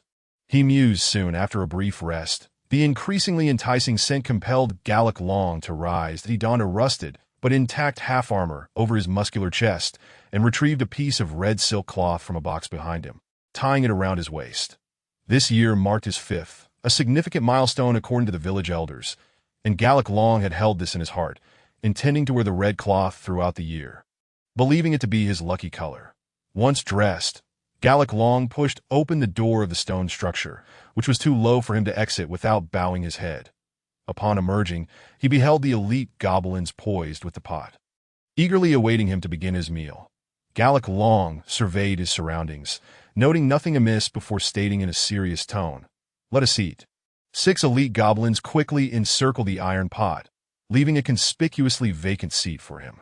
Without hesitation, Gallic Long took his place, observing the tense expressions of the goblins around him, satisfied with the authority he seemed to command. Just as he prepared to speak further, he suddenly felt an intense heat above him, causing the few strands of hair on his head to curl from the heat. "What is happening?" Gallic Long questioned. Sensing something was amiss, as he looked up, he saw a golden-red sphere hurtling directly toward his face. His pupils constricted, and he instinctively crossed his arms, clad in protective gear, to shield himself. Yet in the next instant, excruciating pain surged through his hands, face, and any exposed skin. The searing sensation of fire, liquid fire. Before Gallic Long could comprehend the nature of this liquid flame, a shadow fell from above, landing squarely on his head, instantly plunging him into darkness. The last image in his mind was of his body collapsing to the ground, hearing a thunderous roar in his ears. "I am a favored one of AIO. The future will witness the greatness of the true dragon. Gerdon, submit, or perish. Choose one." A black juvenile dragon descended from the heavens, crushing the skull of the strongest goblin warrior, Gallic Long, now reduced to mere bones by the searing magma beneath. Amidst Gerdon's roar, the initial hints of his burgeoning, juvenile dragon's dread, commonly referred to as dragon's might, resonated. While it was insufficient to compel the goblins to prostrate in submission, it was enough to instill fear and prevent them from advancing. The only drawback was that Gerdon's current form was even shorter than those elite goblins writhing in pain on the ground. He was diminutive, barely a week old, despite his scales being slightly thicker than those of an ordinary juvenile dragon and his limbs more robust. He was only marginally larger than a foal. The goblin warriors, immersed in magma, were several times his size. Had it not been for Gerdon's dramatic entrance and the sudden demise of the goblin warrior, it was possible that these timid yet brazen goblins would have ventured forth to test the mettle of this promising true dragon. Yet, Gerdon found himself perplexed, despite the evident fear and panic in the goblins' eyes. There was no sign of submission or retreat. Instead, they seemed to form a tightening circle around him, an illogical response in this precarious situation. Just moments ago, Gerdon's fresh magma spout had engulfed 3 goblins, leaving none unscathed. The collision of flesh and magma was beyond what their frail constitutions could endure. Even the goblin warriors were not exempt. Before any battle had commenced, nearly half of their elite forces had perished. The remaining few distinguished goblins were also scorched by the splattering magma, which seared their eyes, legs, or arms, severely diminishing their combat capabilities. Yet, despite the overwhelming loss of their tribe's might, these goblins still possessed a fierce fighting spirit. The truth was evident. Gerdon's dark golden pupils narrowed slightly, akin to a reaper's apprentice, as his mind began to form conjectures. His gaze swiftly scanned the surrounding environment. Within this hall, there undoubtedly lurked another goblin of higher status, greater honor and superior strength than the goblin warriors beneath him. This unseen figure was the very essence sustaining the morale of the goblin tribe, instilling courage in them to withstand his draconic presence. Otherwise, it would be utterly inexplicable. The goblin chief lay dead, his skeletal remains exposed to the magma, yet not a single cowardly goblin dared to flee. Such behavior was a disgrace to the goblin name. Gerdon understood that the hidden goblin was certainly not a brute force type. It was likely a shaman, a spellcaster. This deduction stemmed from the peculiar surroundings, as he could not have overlooked such a distinctive dwelling unless it were incongruous with the tribe's nature. Goblins, being tribal creatures, would not stray far from their As for the nature of the spellcaster, Gerdon had his suspicions. Goblin spellcasters were often collectively referred to as shamans, though they varied in profession. Some might be priests, while others could be warlocks. Indeed, some goblin shamans wielded powers not granted by deities, but rather innate abilities that had awakened within them. However, in a tribe of this size, if a priest existed, one would expect a larger scale of influence. Furthermore, when Gerdon had previously crawled along the ceiling of the hall, he observed no distinct divine insignias or statues present. Thus, he surmised that a goblin spellcaster was concealed among the goblins, likely a warlock. And caution was warranted. After all, even a fully mature dragon, despite its formidable strength, was still only an adult. Gerdon, as a mere hatchling, had not yet even reached the 3-day mark since birth, leaving him with a considerable distance to traverse before achieving adulthood. Not only were his scales inferior to those of an adult dragon in terms of resilience, but many of his spellcasting abilities were still beyond his reach. TOA spellcaster. He was no different from a somewhat ferocious beast at present.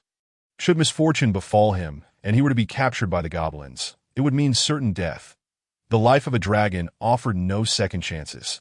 Thus, upon observing the goblin's reactions, Gerdon swiftly altered his course.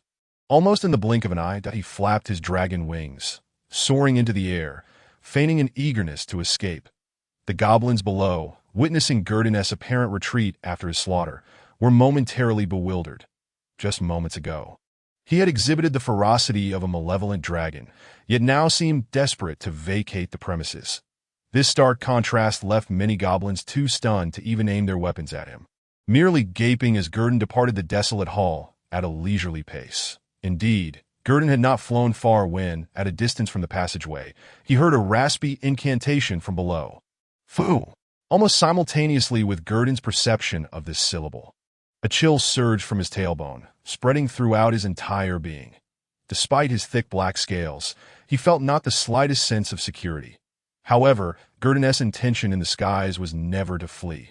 Rather, he sought to draw out the hidden spellcaster within the goblin tribe. This was the very reason he had placed himself so conspicuously in their midst, that he believed the concealed spellcaster would never allow such a rare opportunity to pass unseized. Suppressing the urge to strike as he departed, that if that were indeed the case, Gerdon would accept it. After all, the stamina of a hatchling was limited, while dealing with a horde of dim-witted goblins was straightforward. The presence of a spellcaster as a ringleader changed the dynamics entirely. Therefore, upon hearing the incantation, Gerdon quickly discerned its origin, and his body reacted instinctively, having already prepared himself mentally. His wings ceased flapping, and he plummeted like a kite with severed strings, landing amidst the goblin throng. Fortunately, the height was not great, and his limbs touched down firmly upon the ground, ignoring the stupefied actions of the surrounding goblins. He swiftly adjusted his trajectory toward the northwest corner of the hall, where the voice of the incantation had originated, concealed behind the stone dwelling. Gerdon had no time to ponder why the spellcaster would hide directly beneath where he had just concealed himself. Instinctively, he activated a skill etched into his very being. Charge. The black dragon, slightly larger than a pony, surged forth, its muscles rippling beneath its scales in the blink of an eye. It transformed into a fleeting shadow, vanishing before the bewildered goblins, some of whom were sent tumbling backward. Meanwhile, the spellcaster's incantation began to take shape. Behind the stone dwelling, the air appeared to warp, magical ripples emanating outward at a shadowy orb, contorted by the flickering firelight, materialized in the path of Gerdon's charge, swelling rapidly in the breeze in mere moments. It expanded to the size of a basketball, suspended in midair. Gerdon could clearly see the nauseating acidic liquid and the distorted black fluid within. This was a second-tier spell, Orb of Acid, recorded in the dragon's heritage, accessible to both mages and warlocks, albeit somewhat obscure. Bathed in the vibrant hues of the swirling black light stood a hunched figure, even shorter than the average goblin. Gerdon could distinctly make out an elderly goblin, adorned with an unknown circular crown and leaning upon a bony staff. The creature was frail and decrepit. Its green skin was wrinkled like a mountain range, and its gaunt body seemed barely able to stand with a mere gust of wind.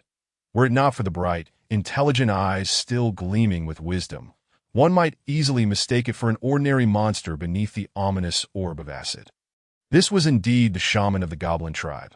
Upon completing its chant, the ancient figure, upon noticing Gerdon as proximity, emitted a roar that belied its age. "Citizens of the Gallic clan, stop it. Halt this vile dragon hatchling." At that moment, the other goblins snapped back to reality, as though they had found their leader, and began to impede Gerdon's advance. The nearest goblin lunged forward, attempting to ensnare the hatchling dragon of similar stature. Alas, Gerdon's tail swept lightly, sending the assailant flying several meters away. The goblin's chest visibly caved in upon impact. Clearly, even a young dragon, despite its perceived weakness, was still a true dragon. It was not something a mere goblin, let alone a subpar one, could hope to withstand. Naturally, when the elite goblins swung their bone clubs at Gerdon, they were similarly repelled by his sturdy black scales. Gerdon charged forward unabated, while the goblin stumbled awkwardly from the recoil of its own weapon. To Gerdon, such rudimentary arms were no more than a tickle. Incompetent fools! The goblin shaman spat in frustration, fully aware that he could not afford to delay any further, relying on a horde of goblins that were not even elite. This only served to unsettle him, as failure could lead to disastrous consequences for his spellcasting. Now he had no choice but to rely solely on himself. His consciousness began to guide the acidic orb above him, linking it to the distant figure of Gerdon, cloaked in darkness. With a precise aim, he launched it. In one fluid motion, the acidic sphere hurtled forward at incredible speed, exuding an overwhelming stench aimed directly at Gerdon. Like a shooting star, it continued its relentless advance as Gerdon approached the goblin shaman. He finally experienced a perspective akin to that of the rat men and goblin warriors before him. The black-green acidic orb rapidly expanded within his field of vision, the noxious stench assaulting his senses even before it arrived, making him feel nauseous.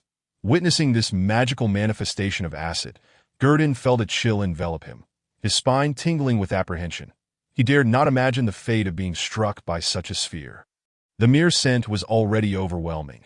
Consequently, he scanned the surroundings for a place to evade, wishing to halt his charge and seek refuge. Upon spotting a protruding rock on the ground, his dark, golden vertical pupils gleamed with determination. This was it.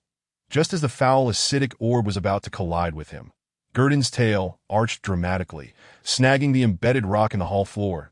In a seemingly impossible maneuver, he spun like a compass needle, evading the orb's direct impact. However, his body could not completely escape its effects. He grazed the orb and was immediately met with a wave of excruciating pain, akin to a gnawing insect burrowing into his flesh. His back scales felt as though they were on the verge of being corroded, but thankfully, no flesh was harmed, leaving the situation manageable. Meanwhile, a cacophony of splashing resonated through the hall as the corrosive droplets of acid collided with the stone floor. Accompanied by faint hissing sounds, the caustic liquid effortlessly eroded the rocky surface, creating a depression exceeding half a foot in depth. However, Gerdon paid no heed to the corrosive pit behind him. As soon as he regained his balance, he once again surged forward, charging toward the stooped goblin priest. The priest continued to mutter incantations, and Gerdon sensed a surge of magic brewing in the air, but a faint aura emanating from the magical energy indicated that it was a spell rivaling the potency of the acid droplet. Yet, devoid of the protection of the goblin warriors, the aged priest, unable to move, would not be granted a second chance to cast a spell. Before the priest could utter even half of his incantation, Gerdon had already reached his side, seizing the goblin's throat, rendering him mute. The amassed magical energy dissipated with a resounding thud, vanishing completely. Great true dragon, I Gallic the poison wand am willing to submit. The goblin priest, grasped by the throat, stammered in desperation. Yet, the only response it received was Gerdon's thunderous roar, filled with despair. But death has chosen you. Before the goblin priest could utter another word, Gerdon's claws ruthlessly pierced the wrinkled neck of the elderly goblin sorcerer, staining his talons with crimson blood. Nevertheless, Gerdon paid no mind to this. He hurled the priest's lifeless body to the ground and stepped forward, once more placing his foot upon the unblinking head of the decrepit creature. He emitted a growl that reverberated like distant thunder toward the green-skinned monsters. Kneel, submit to me. Chapter 22, Title Activation. The patience of the true dragon will not count to 3. Gerdon took a step forward, lifting the corpse of the goblin priest beneath his foot as a display of intimidation. At last, Gerdon's roar succeeded in subduing the goblin tribe, which had lost its backbone and was on the verge of disarray. Goblins of all sizes, whether feeble or robust, were completely overwhelmed by Gerdon's draconic majesty, prostrating themselves on the ground and mumbling incoherently. However, Gerdon had little interest in their murmurs. He was far more concerned with the sudden appearance of a pale blue data list as all the moving goblins in the hall bowed before him. It was none other than his familiar personal panel. Gerdon Alduin Targaryen, title, Lord of Gallic race, Lava Dragon age, WRM 0 to 5 years, health, 32-37 rank, 2 talents, scaled magic armor, 220, steel teeth and claws, 110, robust, 720, WRMS dread, 24, glutton, 59, dark vision, 411. Onomatopoeia, charge proficient, 18 skills, flame immunity, bite and claw strike, lava spit soul talent, talent plunder free talent fragments. 0 Gerdon immediately noticed the changes, a new title added. Lord of Gallic. What kind of title was this? It sounded rather weak. However, as he pondered, a line of pale blue text materialized in his retina, elucidating the matter. Lord of Gallic. Although you have now become the master of the Gallic clan, your influence is confined solely to this sewer hall. And most beings will not regard a WIRM that has fallen to the point of subjugating goblins as noteworthy. Effective wearing. Draconic might. Gallic clan reputation, while the effect seemed minimal. It opened a window of potential for Gerdon that if he were to unify the entire sewers of Calando in the future, that title would become the underground emperor of Calando, the sovereign of shadows within Calando, a title that certainly sounded impressive. The appearance of the title was merely a fleeting novelty. After testing the ability to freely change titles, Gerdon soon regarded the sudden emergence of the title with indifference. After all, it was merely a beneficial buff, which was hardly unwelcome. Moreover, in the future, he could enhance his name with the appellation, Lord of Gallic, adding a flourish to his identity. With this thought, Gerdon couldn't help but break into a grin, causing the prostrated goblins below to tremble even more. Fearing that their new master might reveal a more sinister side and begin to feast upon the pitiful goblins. After all, Gerdon's appearance certainly did not suggest a herbivorous nature. Yet, despite this, the goblins remained submissive, their bodies quaking but refusing to move. Until they received Gerdon's command, they would remain in this position, a penance for previously rejecting the invitation of a true dragon. While their refusal was not entirely their fault, the weak must abide by the rules of the strong and adapt. Otherwise, they would face certain doom that, of course, the goblins were well acquainted with this hierarchy. As their society was structured with rigid class distinctions and a survival of the fittest ethos, Gerdon had not forgotten his spoils. He had slain numerous goblins, Yet he was somewhat surprised that the ordinary goblin he had flung with his tail did not emit the customary white porcelain glow. He could only speculate that perhaps its weakness rendered it incapable of generating even the lowest tier of white light. However, Gerdon was not troubled for long. One-tier light was of little allure to him at this stage. He quickly began to gather the scattered orbs of light from around him, absorbing and analyzing them. Soon, the pale blue data on his personal panel began to flicker and flood his vision, overwhelming him with information. Beep! Detected that the host has inhaled a talent fragment. The system is detecting. Progress 1. All the information was monotonous and mechanical, with the only difference being the emergence of new talents, distinct from those obtained from the rat knights he had previously slain. The goblin talents he harvested were not numerous, totaling only 5, 2 black and 3 white. Yet in terms of practicality, the goblin talents completely overshadowed those from the rat knights, rendering them incomparable. The 3 white orbs corresponded to endurance, trap mastery, and endurance. Clearly, these talents were quite beneficial for Gerdon, particularly endurance, which was especially useful for a double-as for traps. They were to his liking, providing him with additional means to avoid direct confrontation in the future. After all, he had already savored the sweetness of ambushes along his journey, were it not for the dragon race's inability to transition into a rogue class. He might have even considered advancing toward an assassin profession. Not that Gerdon disliked fair duels. Rather, ambushes were simply too enticing. Without hesitation, Gerdon activated both Endurance 1-7 and Trap Mastery 1-4, which promptly appeared in his talent list. His mind and heart began to synchronize, absorbing the information and energy from the talent fragments. Thump, thump, thump. Time seemed to stretch, and whether it was an illusion or not. After fully digesting the knowledge of traps that goblins could craft, Gerdon felt his heart grow stronger and more resilient, even alleviating the pain from the acid-corroded area on his back. Talent Endurance. Endurance enhances your persistence in all aspects. Not to mention, it possesses remarkable restorative properties. Upon reading this description, Gerdon found it somewhat peculiar. However, taken at face value, this talent appeared quite advantageous. The ability to restore health and endure longer? Truly excellent.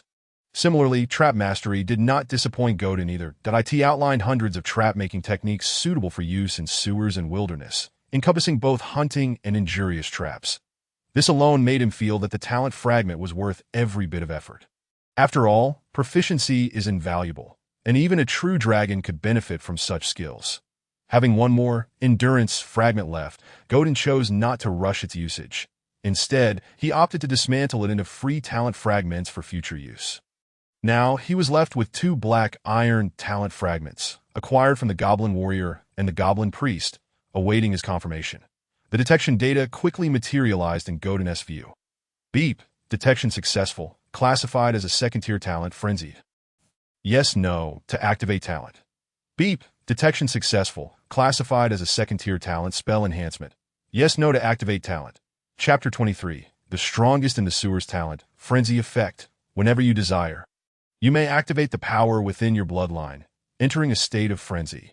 While in a frenzy, your physical attributes, neural reactions, and willpower will experience a substantial boost, granting immunity to certain levels of hypnosis, dizziness, and human charm effects. However, upon exiting the frenzy, you will enter a weakened state, with its duration mirroring that of the frenzy.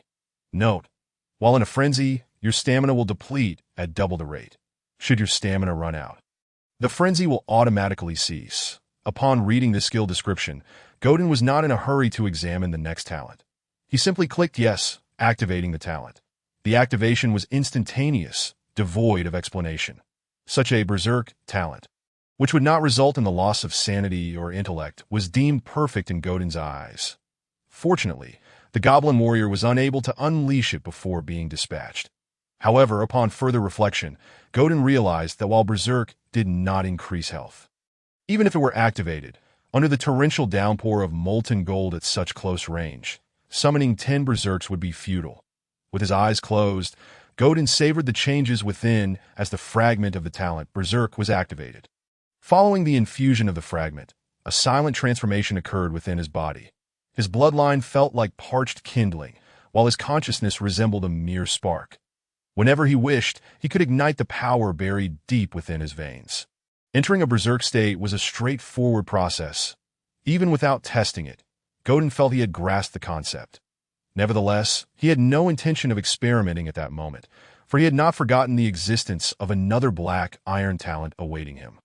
Moreover, the berserk state came with its own repercussions that he opened his eyes again, refocusing his gaze on the next line of pale blue information regarding the talent, spell enhancement. Effect: you possess an exceptional understanding of spells. And any spell cast from your hands will receive a degree of enhancement, with the enhancement's direction determined by you, allowing choices in damage, duration, area of effect, and more. Gerdon hesitated for a considerable time regarding this talent, but ultimately chose to activate it. Although his current repertoire of spells was limited, he was unsure if Magma Spit fell under the category of expelling weapons or if it was considered a spell, and Flame Immunity was merely passive and not truly a spell.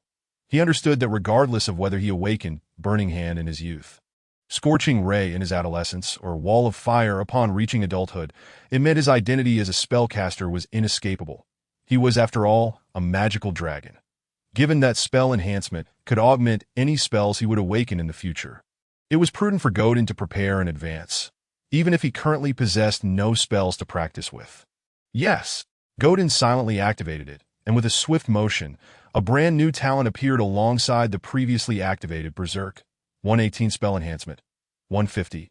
Upon seeing the denominator accompanying spell enhancement, Gerdon couldn't help but draw a sharp breath. This was the highest progress bar talent he had encountered.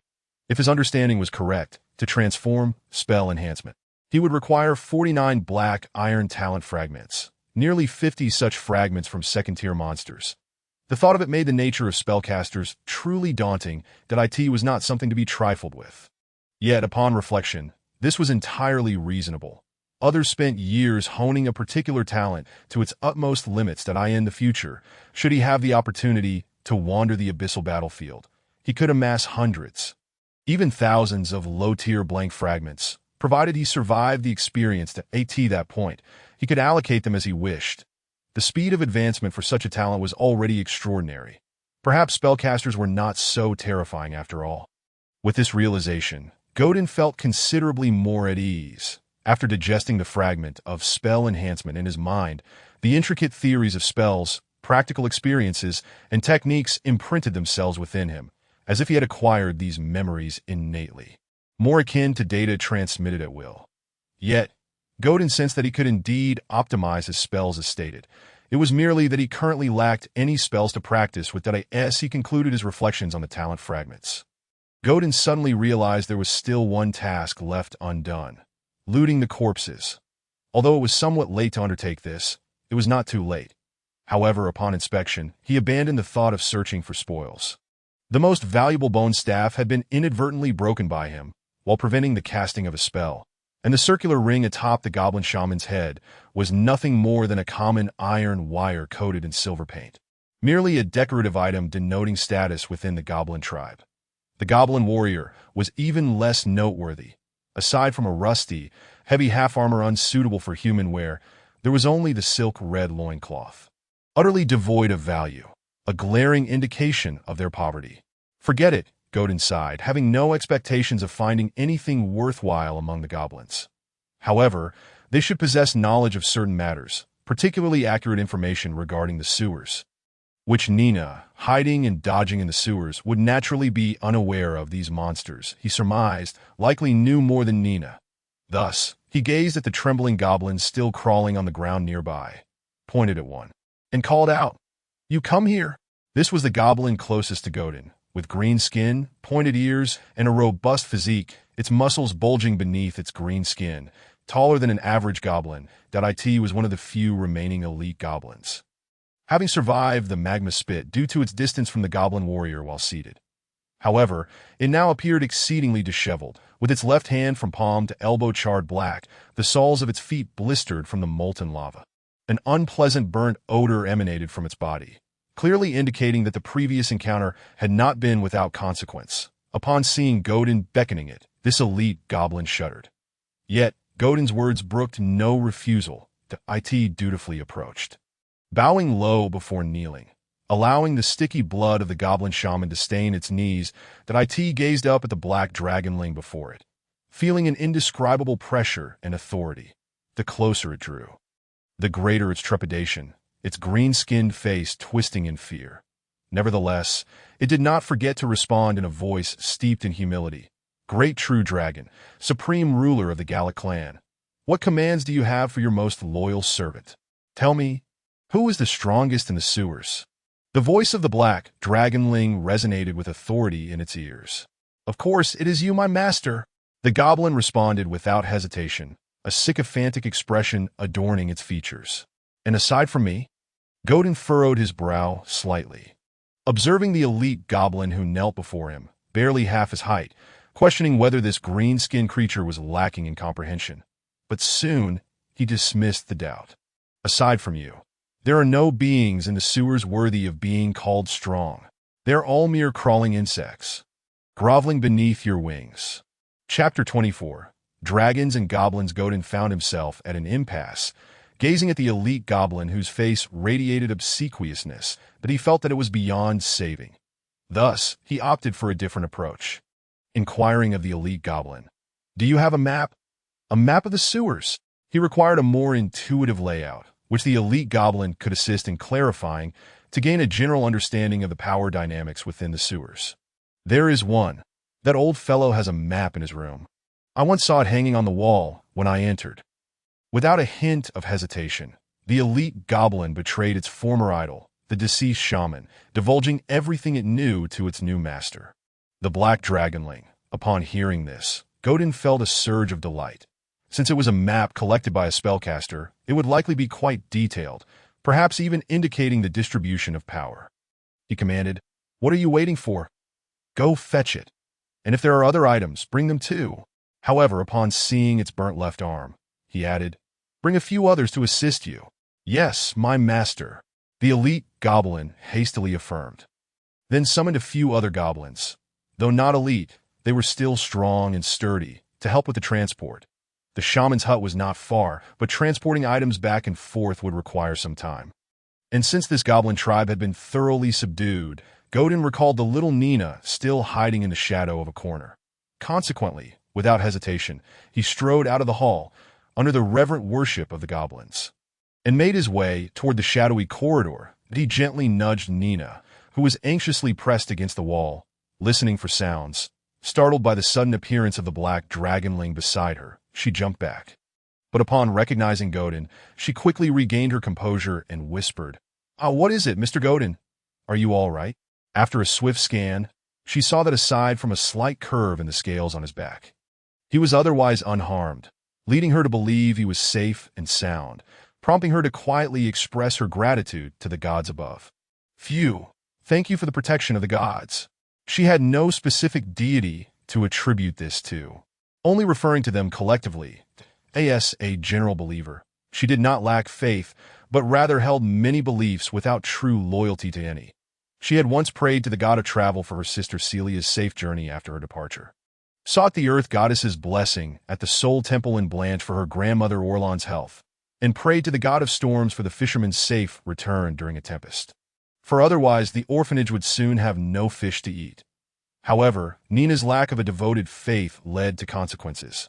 Upon death, one shall not be guided by other divine messengers to the realm of the gods. Instead, one must either descend into the river of oblivion or be entombed within the wall of the faithless.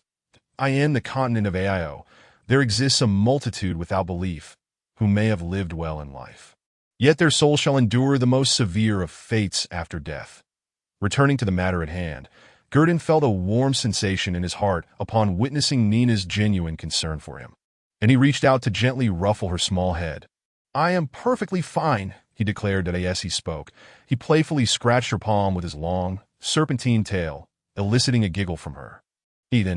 Nina was amused by Gerdon's antics and intended to inquire further about the fruits of his endeavors.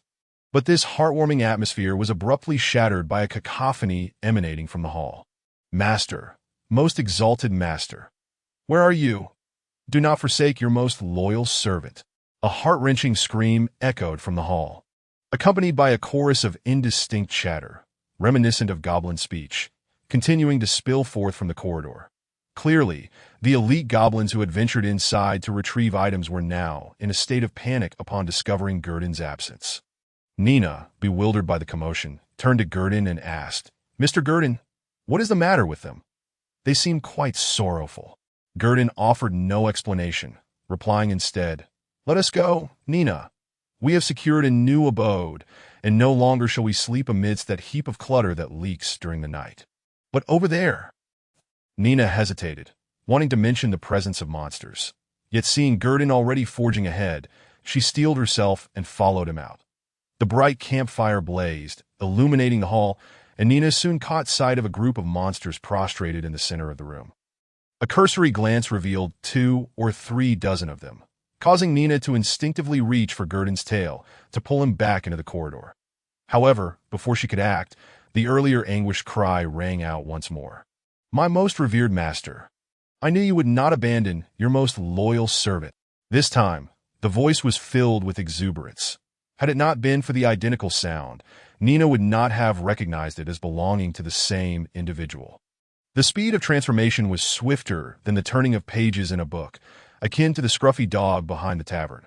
She then beheld the owner of the voice, a robust goblin towering over her, dwarfing even the strongest enforcers of the Black Street, despite their similar height.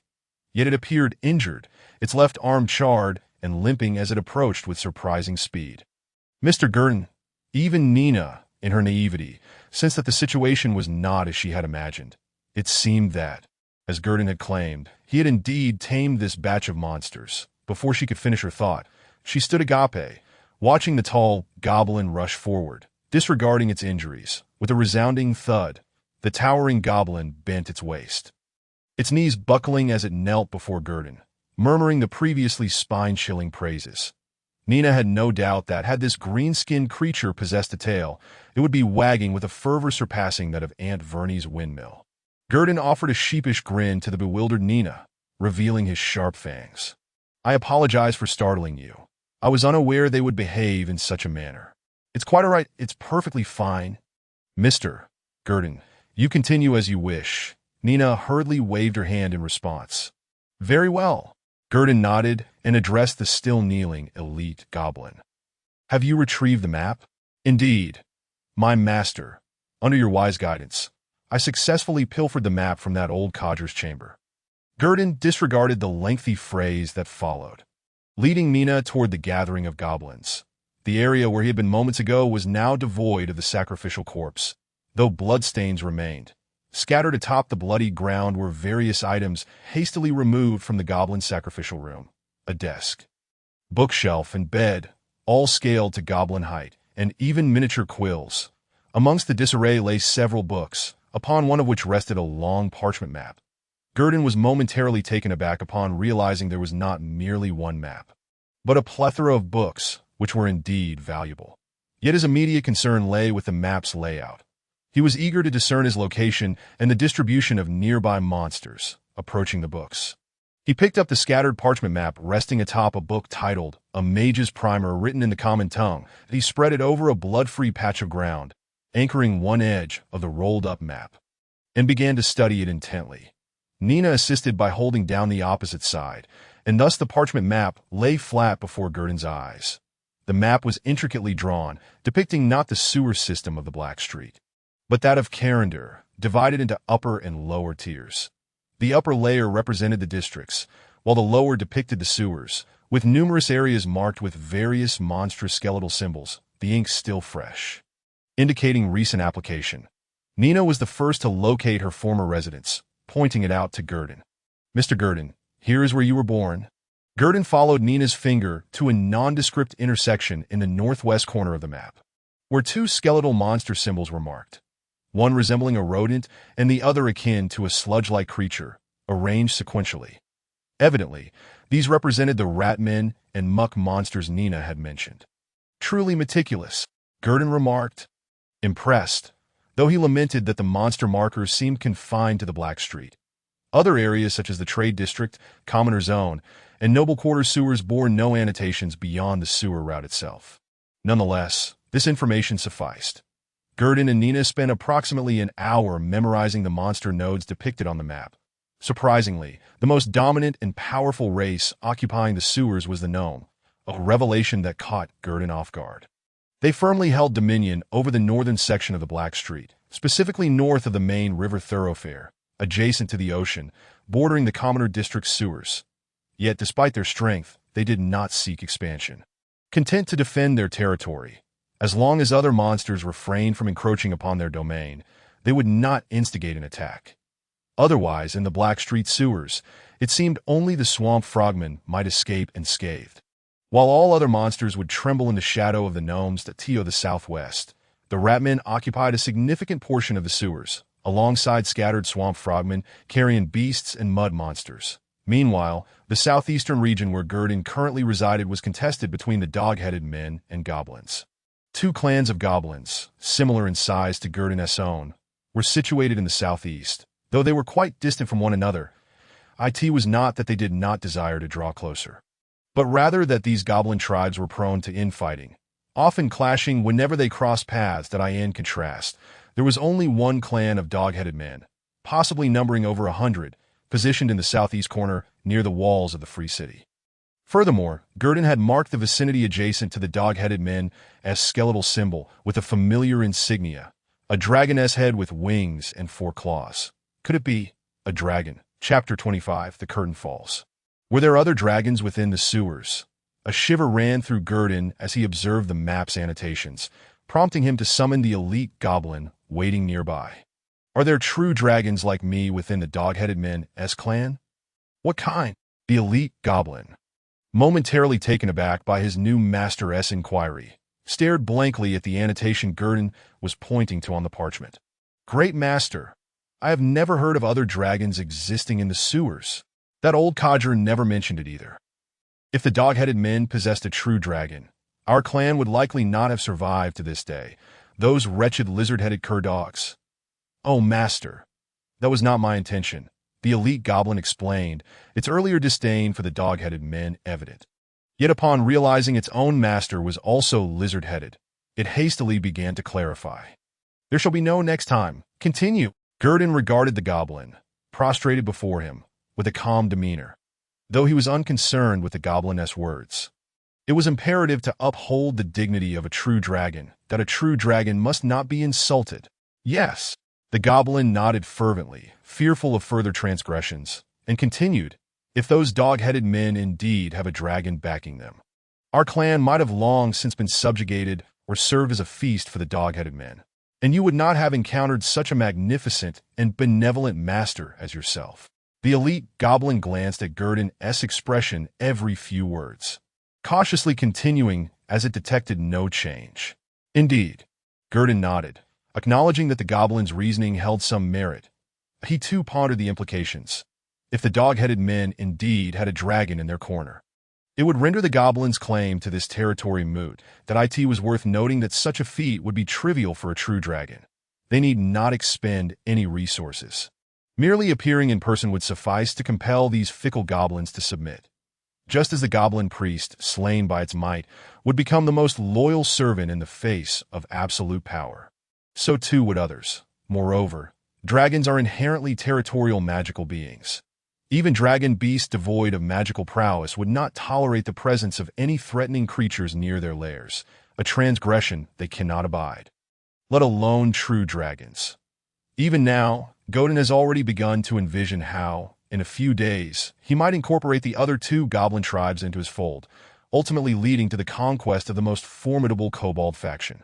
It is a thought he harbors, and it is improbable that the dragon would not share such ambitions. Unless, Gerdon briefly entertained this notion, only to dismiss it swiftly. After all, nothing occurs without reason. The existence of this mark suggests there is always a cause behind it. Even if Gerdon were to doubt, he must keep it in mind, remaining vigilant and cautious to avoid any pitfalls. However, the subjugation of the kobolds is an indispensable component of his future plans. When the time comes, whether or not there is a dragon lurking behind the kobolds will be discerned through the actions of a few goblins. Gerdon contemplated this, as he had already devised his first 5-year plan for the sewers while perusing the map earlier. He aimed to secure sufficient territory within the sewers before entering his dormant phase as a young dragon, and he aspired not merely to rule the black market sewer system, but to gain complete control over a substantial area. This was a pivotal first step for him in the sewers, essential and critical.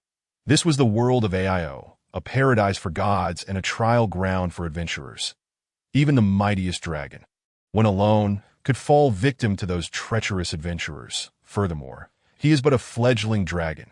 Even if he were to slay every monster within the sewers, his strength remains limited. Could he truly challenge foes of higher tiers with mere fragments of talents no higher than the third tier? It is well known that the locations of dragon lairs across the AIO continent are common knowledge, yet the ancient red and blue dragons still thrive. The commonality among them is their status as territorial lords, leading armies numbering in the tens of thousands or even hundreds of thousands. They govern their regions for millennia, impervious to both parliamentary and royal authority. The gods in the heavens turn a blind eye, and as for adventurers, they dare not confront them, often merely accepting commissions to assist in dealing with the monsters they unleashed. As for the main threat, they will certainly deal with it next time. This is also why some true dragons, upon arriving in a new locale, prefer to gather and subdue their kin, that a tide of loyal subjects will often alert those adventurers long before they even approach the dragon.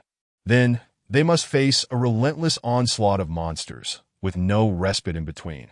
They might expend tremendous effort only to arrive at the dragon's lair, discovering it to be a hollow cave devoid of even a single coin. The dragons have already sensed the impending danger, absconding with their treasures. Thus, Gerdon is acutely aware of this. Once he occupies the entire sewer beneath the black market, every movement within it will be under his watchful eye. In such a scenario, no matter how many adventurers come, he shall not tremble with fear. After all, if he cannot win, he can always flee. It is a traditional skill of true dragons, and he sees nothing amiss with it. After all, why engage in perilous endeavors when one can simply outlive others? With these thoughts clarified, Gerdon no longer fixates on the dragon's mark on the map. He would not take action against the kobold tribe unless he possessed at least a 90% certainty of success. However, he would not hesitate to take on the remaining 2 goblin tribes. Yet, today, his ability to spew forth weapons had reached its limit, and he would need until tomorrow for the lava dragon's fledgling body to regenerate enough magical energy to produce more magma. Unlike an adult lava dragon, which could unleash a torrent of flames multiple times in a single battle without issue, his current capacity was far more limited. If only he could reuse it. Gerdon glanced at the now-cooled orange-red lava nearby, quickly dismissing the idea. Eating what one has expelled always feels rather peculiar, especially considering that the lava was not expelled from his stomach. Very well, he concluded. I understand. You may leave. Also, let the others rise and bring a portion of food from over there. Gerdon instructed the goblin before him, ensuring that the goblins in the hall ceased their kneeling, that he then reminded it to fetch some food. Recalling that neither he nor Nina had eaten, after delivering his orders, he resumed discussing the regions beyond the black market on the sheepskin map with Nina. After all, this was his first encounter with the map of the free city of Calandu. And while he did not know how long he would remain here, whether during his juvenile or adolescent phase, gaining knowledge about the sewers could only be beneficial. Meanwhile, the elite goblin, hearing Gerdon's words, responded with exaggerated gratitude, nearly prostrating itself in adoration. Master, even if the ancestors of Gallic were to rise from the river of the dead, they would not match your kindness. I shall prepare breakfast for you and your kin at once. Upon noticing the black dragon's slight frown, the elite goblin hastily curtailed its flattery and diligently set about fulfilling Gerdon's commands. The Gallic clan was not lacking in provisions. After all, they were in the sewers, where anything could be obtained. The goblins that had previously knelt also rose, and the oppressive atmosphere in the hall softened considerably. However, they dared not speak, moving, working, and conversing in hushed tones, fearful of disturbing the dragon and his companion, who were intently examining the map. Inside the hall, the campfire continued to crackle, the wood producing its familiar pop and sizzle sounds. The only difference now was that the hall's ownership had changed hands in less than an hour. Gerdon had transformed into a newly hatched lava dragon on the 3rd day of his life, claiming his first territory within the sewers, Chapter 26. The Adventurers Guild, as Gerdon fervently began to reshape his first domain within the sewers. The golden morning light gradually dispelled the morning mist and gloom above, heralding the commencement of daily commissions at the Adventurers Guild in Calandu. Celia, still clad in her black hooded cloak, which concealed her stunning features, understood well that the allure of a sorceress, if left unchecked, could lead to disaster. Joined by hundreds of other adventurers, she stood in line outside the guild, collecting her token before entering in succession to peruse the quests displayed on the walls. It is not to say that there are no other venues for accepting commissions apart from the Adventurers Guild. Various professional guilds exist, such as the Thieves Guild, the Warriors Guild, and the corresponding temples for clerics, all offering their own quests. However, the commissions there tend to be more specialized. For instance, thieving tasks for thieves, escort missions for warriors, and clerics dispatched to nearby villages to exorcise evil spirits, banshees, and skeletons to save the ignorant villagers in place of the gods. Meanwhile, mages often engage in tasks like copying scrolls and the like. In contrast, the commissions at the Adventurers Guild are broader, more general, and of lower difficulty. Most importantly, the monetary rewards are considerably more generous, as they can be paid with reputation. Additionally, any professional can accept quests here. The temples require faith and sometimes allegiance. Those who do not adhere to the lawful good alignment cannot take on their commissions. The Adventurers Guild, however, offers greater convenience, with tasks typically revolving around monster extermination and escorting merchant caravans. Most adventurers on the AIO continent fall within the first to third tiers, making these quests ideally suited for them. Naturally, there are also higher-tier commissions available at the guild, including those of legendary status. That a bounty for hunting a male ancient white dragon, Naknos, offers a reward of 10 million gold coins, or an equivalent in gemstones, along with 3 promises from a female aging silver dragon, provided they do not violate their alignment. This commission has been posted for nearly 130 years, and despite countless adventurers entering the free city, none have dared to undertake it. After all, that dragon's age surpasses even their ancestors by many generations, elves and dwarves notwithstanding. However, it must be noted that a team capable of slaying an ancient white dragon would likely disdain both the gold and the promise of an aging silver dragon. Moreover, the challenge level of the ancient white dragon has reached nearly the 9th tier of legendary status, compounded by its loyal followers, rendering the task exceedingly difficult. Only a deity incarnate as a saint or a legendary mage capable of interplanar travel might stand a chance. Otherwise, it remains uncertain whether a typical adventurer team could even slay an ancient white dragon, which would not simply remain idle for a confrontation. The ancient white dragon is immune to all spells below the extraordinary tier and is itself a skilled spellcaster. It can not only fly, but also possesses greater teleportation. If all else fails, it could simply dive to the depths of the glaciers, leaving even a legendary sword saint at a loss. The northern glaciers extend into the boundless sea, which cannot simply be drained. Furthermore, engaging in combat underwater is far from straightforward, even with underwater breathing potions. It proves futile. In summary, slaying an ancient white dragon is fraught with challenges, requiring years of preparation and a modicum of luck for the endeavor to succeed. However, should one succeed in slaying the dragon, the rewards are undoubtedly enticing. Setting aside the commission's bounty, the treasure hoard of an ancient white dragon is likely comparable to that of an aging silver dragon. The accumulation over millennia is nothing to scoff at. What other formidable magical weapons, scrolls, and materials might you desire, all of which can be found within the dragon's hoard? However, such legendary commissions are indeed rare. Typically, one might expect an average of approximately 20 years for a legendary commission to be fulfilled in the continent of AIO. Should the frequency be somewhat higher, it could be as short as 10 years, and in exceptional cases, even 5 years. After all, behind every completed legendary commission lies a tale steeped in bloodshed with the fall of powerful beings. The demise of a legendary level warrior is no trivial matter. It is an event that can echo throughout half of the AIO continent, shared among its humanoid inhabitants. Beyond the legendary, there are naturally high-level and master-level commissions, corresponding to tiers 4 to 6, as well as tier 7 extraordinary to tier 8 heroic commissions. The most recent master commission was jointly funded by the Merchant Guild of Rhine City, aimed at repelling the blue dragon population from the Suri Desert, or rather, resolving the trade route's issues to prevent blue dragons from attacking merchant caravans. Recently, the frequency of blue dragon assaults on caravans has escalated alarmingly. It is said that just this week, 3 caravans, comprising hundreds of merchants, have vanished beneath the swirling sands. Such occurrences were once unimaginable. Previously, blue dragons exhibited some restraint, merely collecting protection fees and resorting to raiding travelers only when funds ran low. Of course, the more cunning blue dragons would opt for trade, polluting oases in the desert and then selling water to merchants. The prices were satisfactory for the blue dragons, while the satisfaction of the travelers remained uncertain. Thus, in light of the recent anomalies concerning the blue dragons, the Merchant Guild of Rhine hopes to either crush or eradicate the tribe of blue dragons harassing merchants, or at the very least, compel them to vacate the trade route from Rhine City to Calando. Initially, the merchants of Rhine intended to seek aid from the Temple of the Goddess of Wealth, as they are the most devout followers in the City of Freedom. However, for reasons unknown, the temple has recently been understaffed, seemingly dispatching all personnel to procure wealth for the goddess. Furthermore, the usually infallible goddess of wealth has not responded to their prayers this time. No oracles have been bestowed.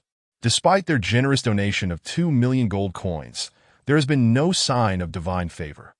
Thus, out of sheer necessity, they have turned to the Adventurers Guild. They have issued a commission to eliminate the blue dragons, as well as a commission to guard merchant caravans, with a minimum requirement of Tier 4 adventurers. They cannot afford to abandon this trade route, which flows with gold, spices, porcelain, and silk transported from the eastern continent dock at the eastern shores of the western continent. Destined for the Rhine Federation, where profits are not merely tenfold, but rather 100-fold. Understandably, the Merchant Guild of Rhine is incensed. However, none of these commissions are suitable for the team to which Celia belongs. The highest they could undertake would be the eradication of solitary frost giants. Standing before the commission board, Celia perused the listings for 5 minutes, her demeanor remarkably composed. This duration was sufficient for her to scan the low-tier commissions as she leisurely sought her objective. Low-tier commission: locate the missing fland. Number of participants: unlimited. Reward: 1,000 gold coins, 100 gold coins for a death. Clue: 1 gold coin. Note: clues must be verified at the Temple of the Just God. Upon seeing this commission, Celia furrowed her brow. This commission still unfulfilled. She had assumed it had already been claimed by someone else. This morning, she had ventured to the Black Street because she had accepted this missing person commission yesterday, hoping to investigate and perhaps strike lucky. Unfortunately, she had uncovered nothing, though her unexpected encounter with Nina made the trip worthwhile. It's quite the challenge, she mused, ultimately deciding to forego this commission. Although the location of the disappearance was in Calando, the vastness of Calando rendered the search akin to finding a needle in a haystack. Prophetic spells would not prove effective. Blindly searching would amount to a gamble for the 5 members of the impoverished Dawn Adventurers. As the vice-captain, Celia had no intention of gambling. She was no gambler. She recalled that bringing Nina along would require a considerable sum of money.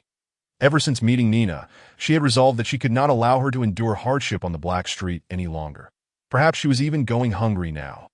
Thus, she shifted her gaze to the middle section of the low-tier commission board, focusing on the far-right listing. Meanwhile, in the sewers within the Goblin Hall, that a succulent, tender, and plump frog leg was thrust towards Nina's mouth. Thank you, Mr. Gerdon, but Nina is full, quite full. Nina waved her hand, hurriedly rejecting the sharp-snout frog leg offered by Gerdon. She patted her round belly, feeling somewhat stuffed. Nevertheless, she relished the meal. The unique taste of the sharp-snout frogs, stored by the goblins, was ample and delightful. Having consumed 3, she felt satiated. Each sharp-snout frog measured over a foot in length. Observing that Nina had finished eating, Gerdon indulged himself, devouring the remaining frogs with gusto. He used still-warm magma to cook the frog meat, a flavor distinctly unique, though lacking in spiciness, a minor disappointment. Next time, I must ensure Nina checks for spices like chili, Gerdon mused. Chapter 27, Faith. The other goblins bustling about the hall gazed upon their new master, who devoured food like a glutton, tears nearly spilling from the corners of their mouths. Such delicacies were previously reserved for the high priest alone, said to enhance one's vision in darkness, and were remarkably sweet. Yet they dared not voice their grievances. After all, such food would not be theirs to consume, even in Gerdon's absence. Rather, they felt a sense of relief alongside Gerdon's feasting. It was a good omen that their new master was satisfied, as it might spare the pitiful and frail goblins from becoming his next meal. Crack! The sharp sound of a whip striking stone broke through, snapping the goblins back to reality. They remembered that there was still work to be done. Hurry up! Let us complete the construction of our great master's lair before he rests. The top 10 fastest workers today shall earn the right to drink from that. A seasoned goblin, with a charred elbow, wielded a whip to oversee the construction efforts of his kin. Though his tone was stern, it was imbued with encouragement, as he pointed with his whip towards a large pot exuding the aroma of herbs. As a standout among goblins, he understood the nature of his kind, lazy yet fearful, requiring both incentive and reprimand. Only through this dual approach could he manage this weak kin, whose thoughts revolved solely around food and procreation. Today's task was to dismantle the stone house and construct a lair spacious enough for the great new master. Gerdon, he did not wish to falter on the very first day of the task assigned to him. For Gerdon, the commotion was merely a minor interlude that he continued to eat. Eventually, as he felt a slight fullness in his abdomen, he finally reduced his pace. The goblin attendants standing by could not help but wipe the sweat from their brows. If he continued, there would be nothing left. It was not that they were unwilling, but rather that they feared the consequences of a hungry Gerdon. If he were to express his displeasure, it would bode poorly for them. Serving a master is akin to cohabiting with a tiger. Being near a true dragon is no different. Heaven knows that if one day he suddenly felt inclined to sample the taste of green skin, it would not be an impossibility. Gerdon glanced at Nina, who, unlike him, lacked the bulging belly covered in scales. After consuming an amount of sharp-snout frogs equivalent to his own body weight, he felt not even a hint of bloating in his stomach. He almost believed his mouth was a spatial pocket. If it weren't for the absence of fullness signals from his abdomen, he might have thought so. Though Gerdon had spent 3 days in the dragon's presence, he could not help but marvel at the exquisite structure of a true dragon's body. Moreover, he sensed that his own body still had room for growth. No, that was not right. It needed to mature. In the passage of time, when dragonkind reaches its pinnacle, the adult stage, they can indeed be called the favorite of the creator god Ao, possessing a colossal heart capable of shattering granite, covered in scales of varying sizes. Their bodies can extend over 20 meters in length, casting a shadow that could envelop a 100-person formation. True dragons that it is said that ancient dragons could surpass their physical limitations, leaping to lengths exceeding 100 meters, weighing nearly 10,000 tons. However, it is worth noting that Gerdon's ability to eat without gaining weight is quite normal. The digestion and storage of dragonkind rely on elemental energy coursing through their blood, rather than fat. Thus, there is no concern of dragons becoming overweight from overindulgence. Additionally, dragons lack obvious means of dissipating body heat. They neither sweat nor breathe heavily. This heat is extracted and transformed into energy by the core organs, which is then stored and converted into energy corresponding to their race. One could say they exhibit virtually no energy loss, akin to a perpetual motion machine. Such ultimate biological weapons render the notion of dragons as the favorite of Ao utterly accurate. Gerdon no longer focused on his own body, which was busily digesting. Instead, he turned his attention to Nina that moment.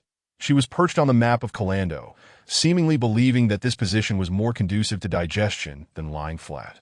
Nina was earnestly perusing a book, her small face serious, as though she were deeply engrossed. The book, bound in sheepskin parchment, was one of the volumes carted away by the goblins from their priest's quarters. Entitled Introduction to Wizardry, Nina was acutely aware of the almost unabashedly intense gaze that Gerdon directed at her, and before he had even fixed his eyes on her for 3 seconds. She hastily closed her book, raised her head, and looked towards the black, hatchling dragon, which was beginning to resemble a true dragon. With a mixture of caution and panic, she inquired, "Mr. Gerdon, have you had enough to eat?" However, Gerdon responded with a question of his own, seemingly lost in thought as he gazed at the dragon-blooded girl before him. "Are you quite interested in mages?" "Well, not exactly," Nina replied, her voice tinged with shyness as she stumbled over her words. Yet she was no longer as reserved in Gerdon's presence as she once was. She spoke sincerely. I merely feel that, since you protect me, I ought to possess my own worth, that if I cannot be of assistance in any matter, I would feel utterly useless, whether it be as a mage or as a sorceress like Sister Celia. As long as I can aid you, Mr. Gerdon, I would be content with any profession. Her voice was barely above a whisper, and under the glow of the campfire, her small face flickered with emotion, though it was clear she felt somewhat disheartened that I end the orphanage. Grandma Orlon had often told her that what one receives is not always guaranteed to be retained. To keep it, one must nurture it diligently. This principle applied equally to possessions and to relationships. Thus, Nina began working around the age of 6, eagerly taking on various tasks in order to prolong her life in the orphanage. Regrettably, in the end, as a half-dragon, she cherished the love she had received, wishing to protect it fiercely, not wanting to lose it. This was the very reason she was so eager to learn and improve. Gerdon initially intended to suggest that she could simply act as a purchasing assistant, assuring her that he would shield her from any troubles. Yet upon reflection, he realized he would eventually leave this place.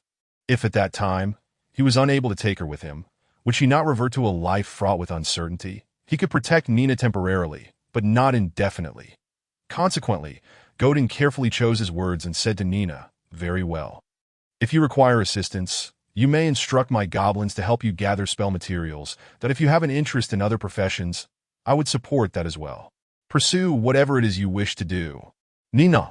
Although Gerdon's voice lacked gentleness, Nina discerned concern in the words of the black hatchling before her. Recalling Gerdon's previous actions, her heart nearly melted. She fought back tears, nodded resolutely, and reopened her spellbook, continuing her studies. Meanwhile, Gerdon, resembling a cat, lay on the ground, occasionally checking the progress of the goblins constructing his lair, yet devoting most of his time to studying the map of this free city.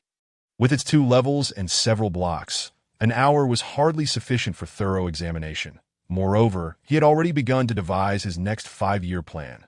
The Under-Emperor of Calandid, he had made up his mind. Nina, on the other hand, became engrossed in the obscure and complex introductory knowledge of spells, feeling that her little mind was somewhat inadequate. She contemplated giving up, but to set the book down now would only invite mockery from Mr. Gerdon. Thus, she gritted her teeth and persisted in poring over the spellbook, delving into its profound knowledge. Occasionally, she glanced at Gerdon, who was idly nibbling on his tail while studying the map, and thought of Sister Celia, whom she had just reunited with that morning. Did I wonder how she is faring now? A yawn? Outside the free city of Calandu, over 10 miles away, a carriage was traversing the wilderness. Seated within, Celia felt an itch at the tip of her nose, prompting an involuntary yawn. Noticing her unusual demeanor, her companions in the carriage expressed their concern. "Celia, are you all right?" One of the female warriors, possessing soft golden hair and clad in silver armor, with a serene eastern visage, sat across from Celia and asked with genuine concern, "Would you like?" She reached into her adventurer's satchel and produced a vial of diluted holy water. The adventure was about to commence, and the primary output. The sorceress must not encounter any mishaps. "Margaret, I'm fine. I'll be all right shortly. I probably just woke up too early and caught a chill from the sea breeze." Celia, concealed beneath a black hood, offered an apologetic smile and waved her hand to decline the offer. "Then very well. If anything arises, you must certainly inform me." Margaret von Glaschen glanced at the sorceress, who had once again lowered her head in contemplation, and fell silent to conserve her energy for the upcoming endeavor. This mission was considerably more challenging than their previous ones in the north. Had it not been for their targeted preparations, they would never have permitted Celia to take on this task. Mission objective: Dragon Lion. Team limitation: 1. Reward: 300 gold coins or equivalent magical items. The carriage continued to roll along, occasionally interrupted by the growls of Celia's magical pet, the pseudo-dragon Liz. Emitting warning sounds to deter goblins, gremlins, and kobolds, that IT was a natural scout, and Liz relished her role. Thus, the carriage carrying Celia journeyed southward along the wilderness road, gradually distancing itself from the towering city walls of the free city until it faded from view. Chapter 28. Setting the Trap. "O great and benevolent yet immensely powerful master, your most loyal servant has accomplished the task you entrusted." Upon hearing the first syllable, Gerdon instantly awakened from the darkness. The black hatchling dragon, lying in a clearing, opened its slit pupils, equipped with dual lenses that could easily focus, magnify, and constrict, allowing it to clearly see its surroundings. The first thing that came into view was the seemingly unquenchable campfire in the hall, with sparks flying everywhere, and the walls covered in uneven, dark green ferns, a familiar sight.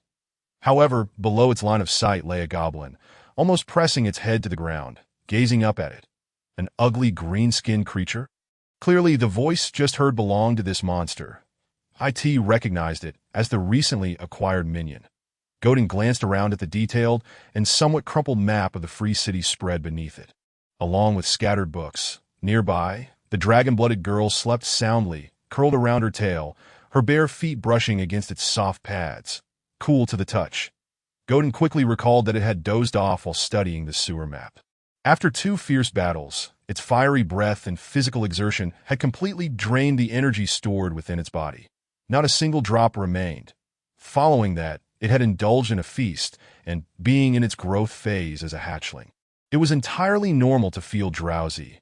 Gently, it twitched the slender tail cradled in the girl's arms, carefully shifting its body. Its soft movements did not disturb the sleeping girl that it had been a long time since she had enjoyed such a peaceful slumber. In a warm room, the hall, alongside the one she cherished, the dragon, free from worries and concerns that in her dreams, a faint smile graced her lips, clearly indicating that the story within her dreams was as beautiful as reality. Gerdon stood upright from the map, stretching like a cat. Its wings unfurled silently in the hall, the gust of wind causing the campfire to flicker.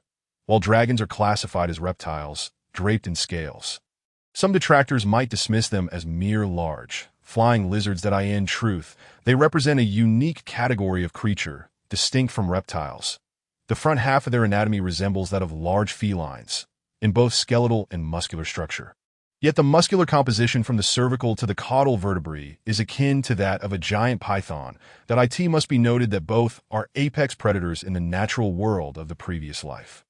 Gerdon raised its now elongated neck, first surveying its surroundings before addressing the goblin, which was almost buried in the ground. "Rise!" Its voice was cold and hoarse, the quintessential tone of a lava dragon, devoid of any pretense. Nevertheless, its words were soft, seemingly intending not to disturb the slumbering girl. During its survey, it had noticed a sudden construction in the hall, a circular platform elevated about 3 feet above the ground, which it had instructed the goblins to build as its lair. The materials had been salvaged from a house that originally housed goblin warriors and priests, though not a perfect replica of what Gerdon envisioned. It had no qualms about the goblin's craftsmanship at that moment.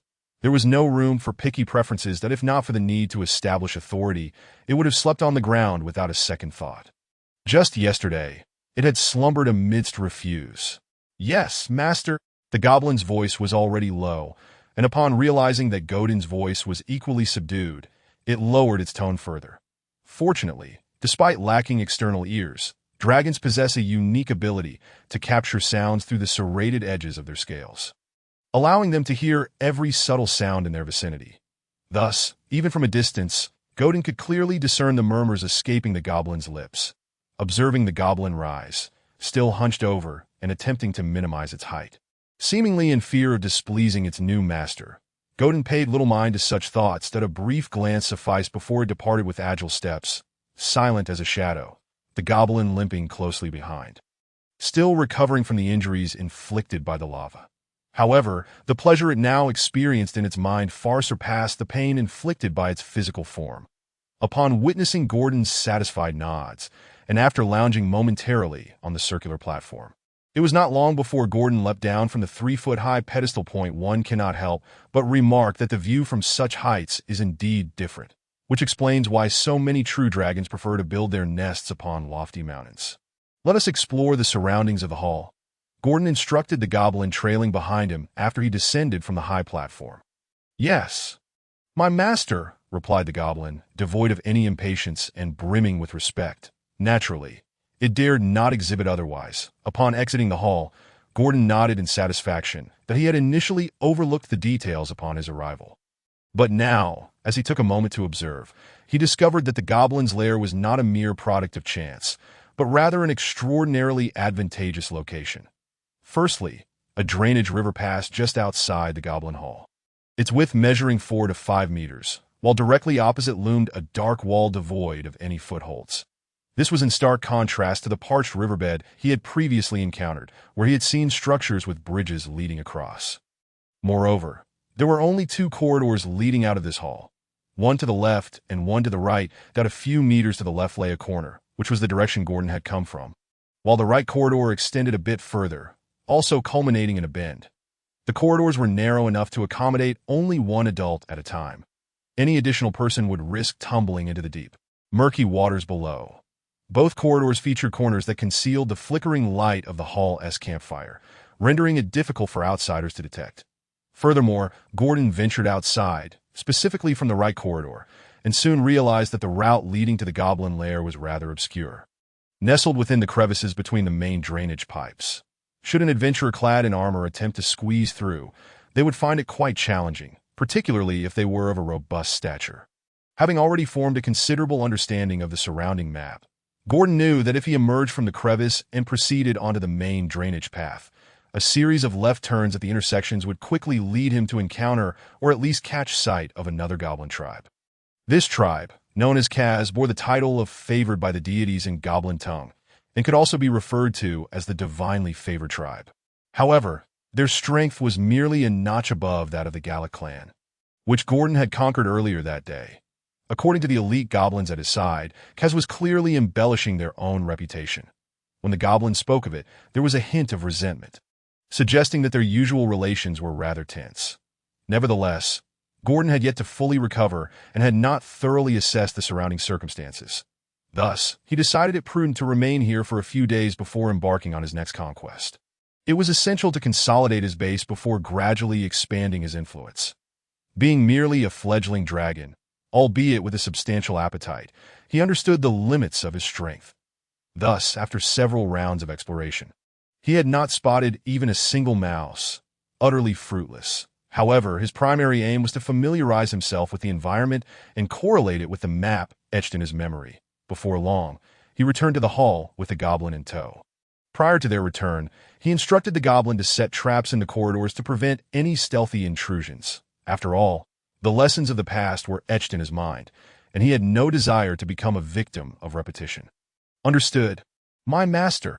The goblin eagerly complied upon hearing Gordon's command, promptly retrieving several ready-made traps from the hall. Large animal traps. Gordon furrowed his brow slightly upon seeing them, extending his dragon wings to halt the goblin from placing one near the adjacent corridor. Is this suitable? He inquired, his tone laced with skepticism. Indeed, my master. Large, very large and effective. The green-skinned goblin brandished the oversized trap as if showcasing a prized possession.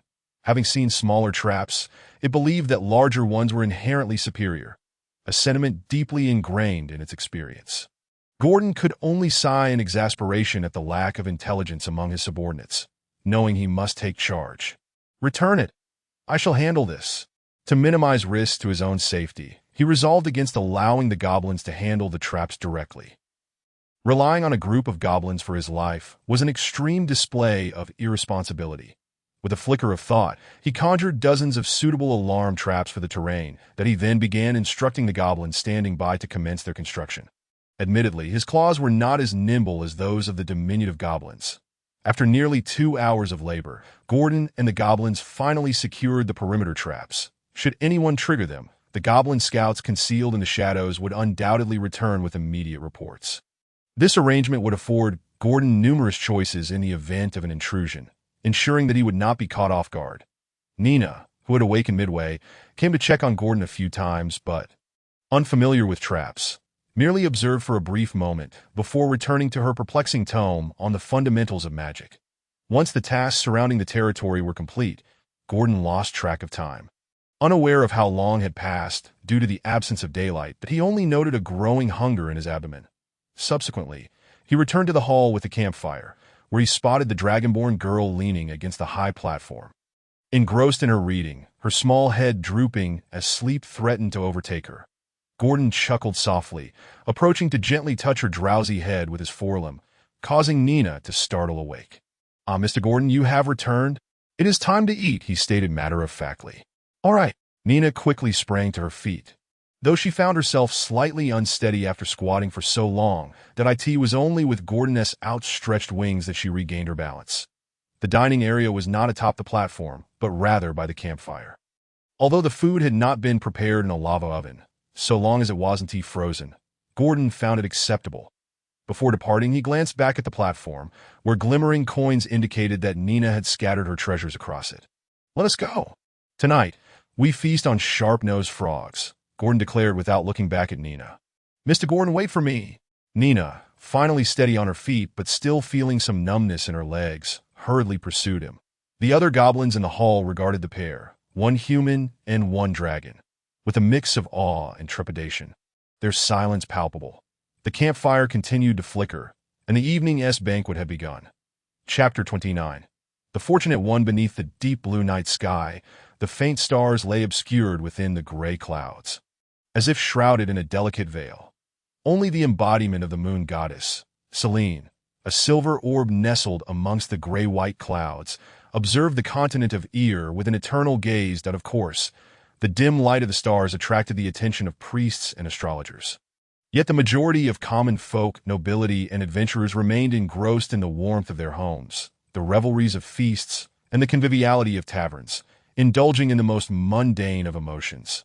The free city of Calandu, situated on the eastern shore of the western continent, was ablaze with light. Particularly within the trading and noble districts, the throngs of people surged like a tide.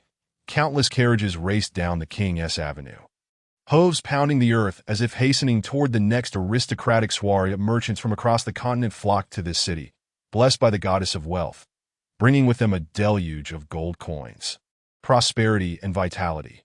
The dock area was similarly bustling with dock workers laboring through the night, their backs glistening with sweat, embodying industrious fervor. This was all due to a warning issued by the priest of the storm god, Tauros, just days prior, cautioning that a storm would soon brew at sea, potentially impacting the harbor, urging them to prepare in advance. That in light of the storm god Tauros' admonition, the maritime merchants dared not disregard the warning, spending several times their usual rates to hire dockhands for overtime, laboring through the night to move cargo, and repositioning their vessels to safer waters to mitigate potential losses. However, where there is light, darkness inevitably lurks. In the cemetery of the commoner district, one might still encounter grave robbers employed by mages and warlocks, while the noble district's cemetery, heavily patrolled by guards, remained so silent that even the sound of barking dogs was absent. The only source of illumination came from an unassuming little house, its light flickering within. The dim glow of candlelight spilled from the small dwelling, illuminating less than 3 feet of soft earth and the pale, ornate gravestones nearby, that if one approached closely, they might discern 2 shadowy figures struggling within the glass window. The muffled voices from within were audible. "Where's the cargo? Hurry, let us see it." An elderly, raspy voice emanated from the house. Any noble accustomed to visiting the cemetery to honor the departed would recognize this voice as that of George Norton, the newly appointed caretaker of the cemetery. His hair, entirely white, and his body frail. He often coughed, displaying the distinct blue eyes characteristic of the Targon people, appearing quite unwell. When news of his passing reached the ears of the noble district, it would hardly be a surprise to anyone. George Norton was a familiar figure in the cemetery. After all, he was the caretaker. The other figure, upon hearing George Norton's words, hesitated for a moment before retrieving a sealed barrel from below. Instantly, a sense of foreboding washed over George, and the already waning expression on his face grew tinged with fear. Upon witnessing the barrel being opened before him, a chilling mist wafted forth from its mouth. His face contorted with barely restrained fury as he cast a sharp glare at the figure clad in black robes. The white dragon egg. For the 3rd time. Why, oh why, is it still this damned white dragon egg? Inside the barrel lay a white dragon egg, adorned with icy blue patterns, standing a foot tall, exuding an aura of frigid air. There was no doubt. It was indeed the egg of a white dragon. These are the most inferior materials imaginable. Not a single one has survived a single round. You have squandered yet more months of my time and precious resources. His murky blue eyes fixed intensely on the mysterious figure before him, whose face was obscured by the dark cloak. Demanding an explanation. George, you know the peril I faced last time. I nearly revealed myself that I cannot afford any more exposure at this juncture. The only eggs I can pilfer are these. Besides, the white dragon egg is still a true dragon. Is it not? I have not breached our agreement. The mysterious figure spread his hands, indicating his helplessness that he understood the plight of this aged man, who had sacrificed much for the forbidden arts.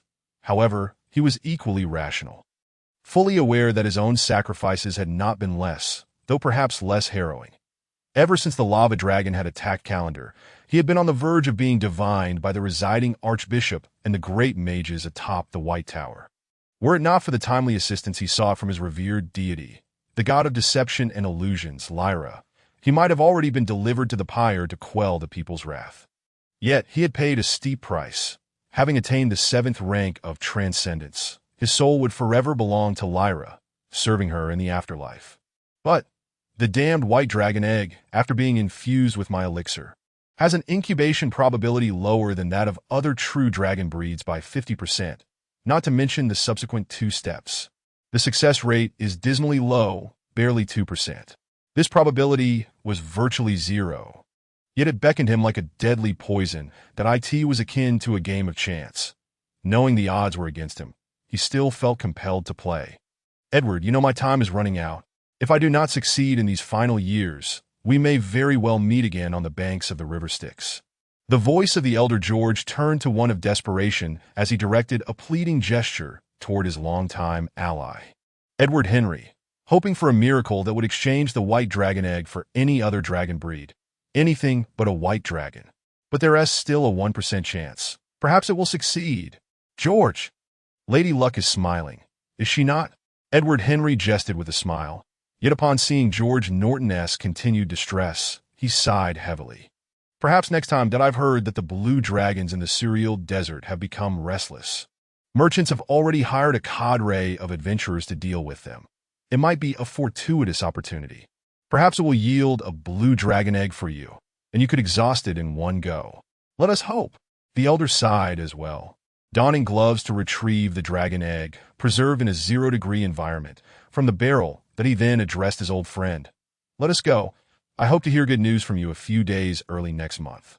Now, I must confront my own despair. Good luck. Tonight, the moon goddess shall bless you. Edward Henry recited a common blessing among humans in the continent of AIO as he watched the elder, cradling the dragon egg, leave his seat that he then exited the dimly lit room, straightening his attire, taking a deep breath, and strolled into the encroaching darkness. Hours later, the distant lights dimmed slightly, emerging from the basement of the small house. The elder held a black bag containing the shattered dragon egg shell, his expression devoid of emotion as he walked out of the graveyard towards the nearest sewer entrance. There was no doubt. It was yet another failure. The dice of fortune had not rolled a 20, but he could not even preserve the egg, which had simply exploded. However, he had long been psychologically prepared, casting the dragon shell into the sewer opening, allowing the flowing water to carry it away, knowing that creatures would assist in disposing of the remains. The transplantation of the basal blood vessels, the draconic transformation of humans, was but a sheet of paper away from him. Yet that sheet was an insurmountable barrier that he could only hope that the moon goddess would truly bless him, for he had steadfastly adhered to the code, utilizing only the eggs of 5-colored dragons and other vile aberrations. Never once employing a metallic dragon egg, the stooped figure, like a specter, slowly returned to the small house. Tonight he would still be accompanied by the spirits beneath the gravestones. The sewer, dismembered toe Kaz, known for its distinctive 4 toes, led 10 goblin guards on patrol around the clan's perimeter, guarding against the loathsome and grotesque kobolds and the potential pillaging among kin.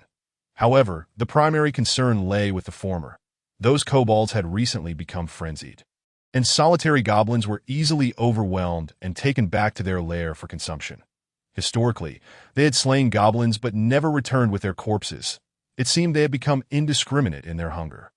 Perhaps their clan had swelled in numbers, meaning Kaz would have to contribute to the prosperity of his own clan. This could not continue. Dismembered toe, Kaz absent-mindedly mused until a glimmer caught his eye around the corner. Behold! What is this? A gleaming copper coin. Dismembered toe has felt a surge of delight as he led his goblins toward the corner, albeit slightly deviating from their patrol route. For a copper coin, he deemed it worthwhile. After all, this currency held significant purchasing power underground, with numerous intelligent races willing to trade food for it. Not for sustenance, but as tribute to the black dragon that resided in their territory. After all, black dragons favored coins above all else. Dismembered toe Kaz and his 10 goblins arrived at the corner, picked up the copper coin, and just as he was about to turn back, his peripheral vision caught yet another glimmer ahead, another yellow copper coin. Was today truly Dismembered Toe's lucky day? With the physique of an elite goblin, Dismembered Toe has felt a swell of joy. It seemed that fortune had smiled upon him for once. Soon, all the goblins in his clan would envy his luck. He was indeed a goblin favored by the gods. After picking up the coin, he squinted his eyes, surveying the surroundings for any overlooked treasures. Indeed, there lay another coin, radiating a hue unlike the previous copper, shimmering silver. Be why the gods? It was a silver coin. Dismembered Toe Kaz was overwhelmed with elation. Hastily urging his 10 companions to move forward to claim the silver coin, but he fervently thanked the deity for the duty roster that had assigned him this day. Otherwise, this bounty would have surely fallen into the hands of that accursed sharp-eye Kaz. Praise the gods! Dismembered Toe Kaz lunged toward the ground in a hunger-fueled frenzy, seizing the silver coin. Yet, just as he was about to rise, he suddenly noticed a horde of shadows emerging from the corner. Enveloping the area a dense throng of goblins, among them 3 elite goblins. Curse it, the green-skinned offspring of the Gallic clan. A trap. Even Dismembered Toe Kaz, despite his wit, realized he had been ensnared and hastily attempted to retreat. Then, from another corner of the passage, a shadow emerged. Not tall, but with wings slightly unfurled, a prominent brow, sharp horns, and formidable claws, all adorned with thick black scales. A myriad of images flashed through Dismembered Toe Kaz's mind as he struggled to utter 2 syllables. A true dragon in league with goblins, had blocked their path. By the gods, surely, I am not dreaming. Dismembered Toe Kaz silently screamed in his heart, watching the true dragon approach, quaking in fear, unable to move. The goblins under him had already succumbed to the Draconic dread released by Gerdon, collapsing to the ground, some even releasing yellowish urine in terror. In an instant, this band of 11 monsters presented a comical tableau. With the tidal effect of Lord of Gallic bolstering Gerdon, the ordinary goblins, particularly the weaker ones, could not withstand the dragon's might. Gerdon had tested this yesterday within the Gallic clan. Today's events were not unexpected. Knock them out. A cold, guttural command echoed through the passage, prompting the Gallic goblins to respond promptly, each one rendering the Kaz goblins unconscious before binding them with ropes they carried. Gerdon understood that as long as the priest remained conscious, these elite goblins could rebel at any moment. Thus, for the sake of caution, he chose to ensure their incapacitation. Once they were subdued, it mattered not, for they had no place in his plans. Before long, the goblins were securely bound, lying unconscious. Take them away, Gerdon commanded. The 11 unconscious goblins were then transported to a pre-prepared confinement location. The passageway, where it all began, fell silent once more. Just as before, at the corner of the passage, suspended in the shadow above, the figure of Gerdon awaited in silence, resembling a black stone statue. Beneath it, in the very center of its line of sight, lay a glimmering golden coin, quietly resting on a slightly fetid moss-covered stone slab, biding its time for the next fortunate soul. Chapter 30. Perfection. Crippled Toes Kaz awoke from a violent headache, yearning to clutch its head, only to discover that its hands and feet were securely bound. Faintly, it discerned someone nearby cursing in goblin tongue. You wretched green-skinned wretches of the Gallic clan, always resorting to ambush. If you have the guts, come face me head-on. The coarse yet slightly shrill voice was unmistakably that of Sharp-Eye Kaz. However, aside from its voice, there was no response, as if it were too indifferent to engage. Only the whistling of the sewer winds and the dim light of a torch illuminated the area, allowing crippled toes cast to clearly observe its surroundings that it found itself in a remote, spacious clearing not far from the Kaz clan. Yet they seldom ventured here, as it was a dead end. Amidst the surroundings, it noticed the disheveled forms of green-skinned goblins sprawled on the ground, to its astonishment. There were 10 of them, so many goblins lying about, with 3 elite goblins nearby, one of whom was none other than Sharp-Eye Kaz. The other 2 appeared unconscious, but still alive, crippled toes Kaz. UVE awakened. The familiar tone of Sharp-Eye Kaz reached its ears, seemingly having detected Kaz's groans of agony. Kaz could only turn its head to meet its gaze, noting that there was not a trace of defeat on its face. Rather, it bore a spirited expression, as if ready to join forces against their old adversaries. Come, let us curse those dishonorable green-skinned scoundrels together. They bring disgrace to our goblin identity, akin to swine.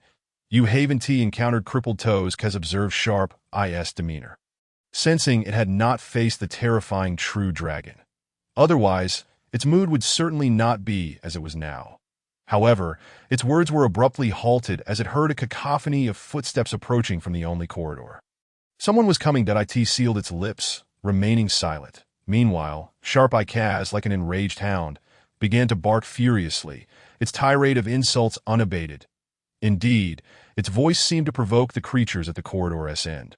Hastening their steps in the dim light, goblins emerged, carrying unconscious captives bound tightly like caterpillars, heedless of the roughness of their handling that might awaken the green-skinned goblins. The Gallic clan's goblins, upon seeing their former foes incapacitated and helpless on the ground, felt an indescribable thrill. Thoughts such as being under a powerful master indeed brings benefits flitted through their minds.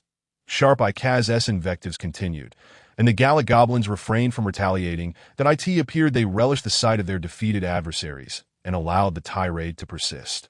Coward swine one-on-one, you worthless scum. Enough, knock it out. While I would love to continue reveling in its lamentations, our master awaits our return. This time, we shall confront them head-on. The pre-battle festivities end here, brothers of the Gallic clan. Yura, an elite goblin stepped forward, and the others responded in unison, swiftly bludgeoning the incessantly chattering Sharp-Eye Kaz into unconsciousness. Its head was shattered, blood spilling across the ground.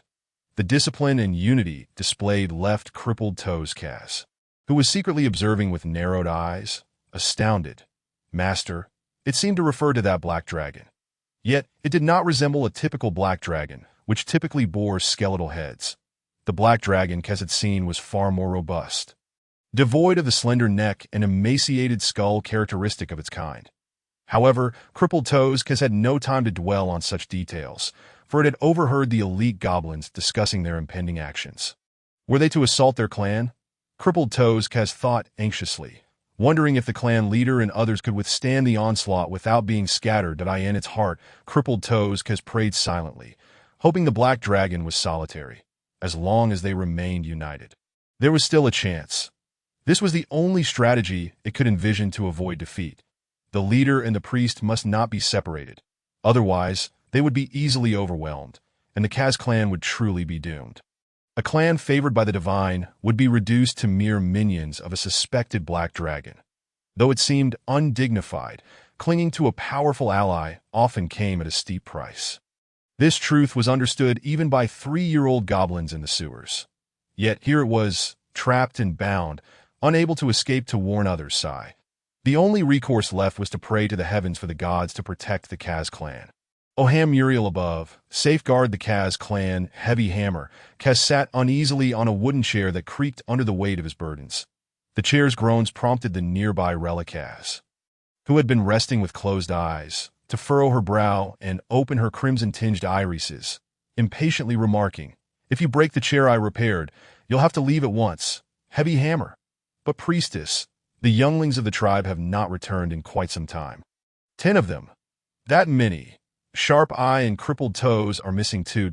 It can't be those filthy goblins. The implications of his unfinished statement were clear. Surely, it hasn't been a full sunset yet.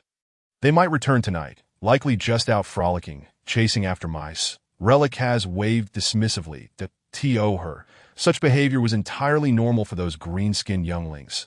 Given their limited intellect as a spellcaster, she had always looked down upon her kin who shared the same bloodline. However, Heavy Hammer was about to voice another concern when he was distracted by a commotion from outside. Yura! Yura! The goblin's taunts echoed. Heavy Hammer sprang from his seat, ducking to exit the low-roofed chamber of the spellcaster. His pupils contracted as he clearly saw several creatures on the road opposite the clan. 5 or 6 goblins. They stood with their backs turned, brazenly exposing their bare posteriors and making derisive Yura sounds. This ignited a furious blaze within Heavy Hammer Kaz, who seized a stone hammer and thundered out that a few goblins from the clan trailed closely behind him. Gallic-esque green-skinned wretches, you're courting death. I shall pound each of you into paste for the rats. Don't run. As the 5 or 6 goblins scattered in a panic, Heavy Hammer Kaz's pent-up rage surged, propelling him to chase after them. Meanwhile, high above in the unseen recesses of the sewer, a shadow stealthily slipped into the Kaz clan. Suspended from the ceiling, Gerdon grasped the rocky surface with its claws, making not a sound as it approached the Kaz clan, which bore a striking resemblance to the bonfire hall. However, the totems here were far more numerous than those of the Gallic clan, with almost every structure adorned with totem-like engravings, yet devoid of any magical essence. They seemed to serve merely as symbols of faith. Once Gerdon sensed that the totems posed no threat, it boldly descended into the heart of the Kaz clan, precisely where it had first seen Heavy Hammer emerge. The small dwelling was exquisitely crafted, exuding a fragrant aroma that starkly contrasted with the foulness of the neighboring abodes. Clearly, this was a residence reserved for those of high status, likely belonging to the spellcaster of the Kaz clan. Gerdon marveled at this realization, noting that the sewers of Kalandu were indeed teeming with hidden talents. Both clans had spellcasters in their ranks that it was a rarity in the wilderness, where one might slay 1,000 creatures without ever encountering a spellcaster. After all, crossing paths with one often spelled disaster for adventurers that refrained from descending immediately. Though the number of goblins here was even fewer than before, Gerdon would not act recklessly unless absolutely necessary. After all, striking from the shadows was the most fitting strategy for Gerdon at this juncture. Time, it is never lacking.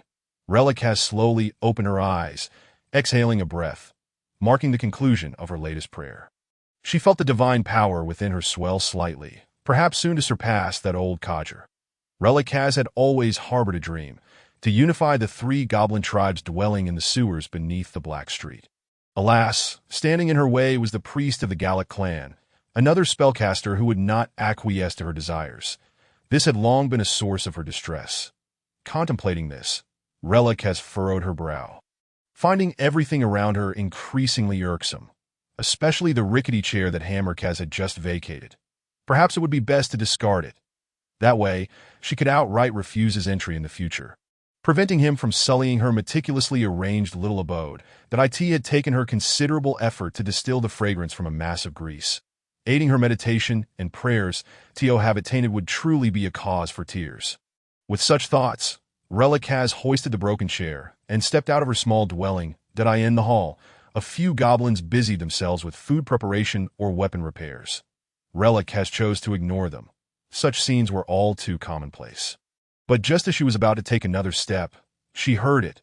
A faint hissing sound a subtle intake of breath, barely perceptible, yet unmistakable to her ears. Something was overhead.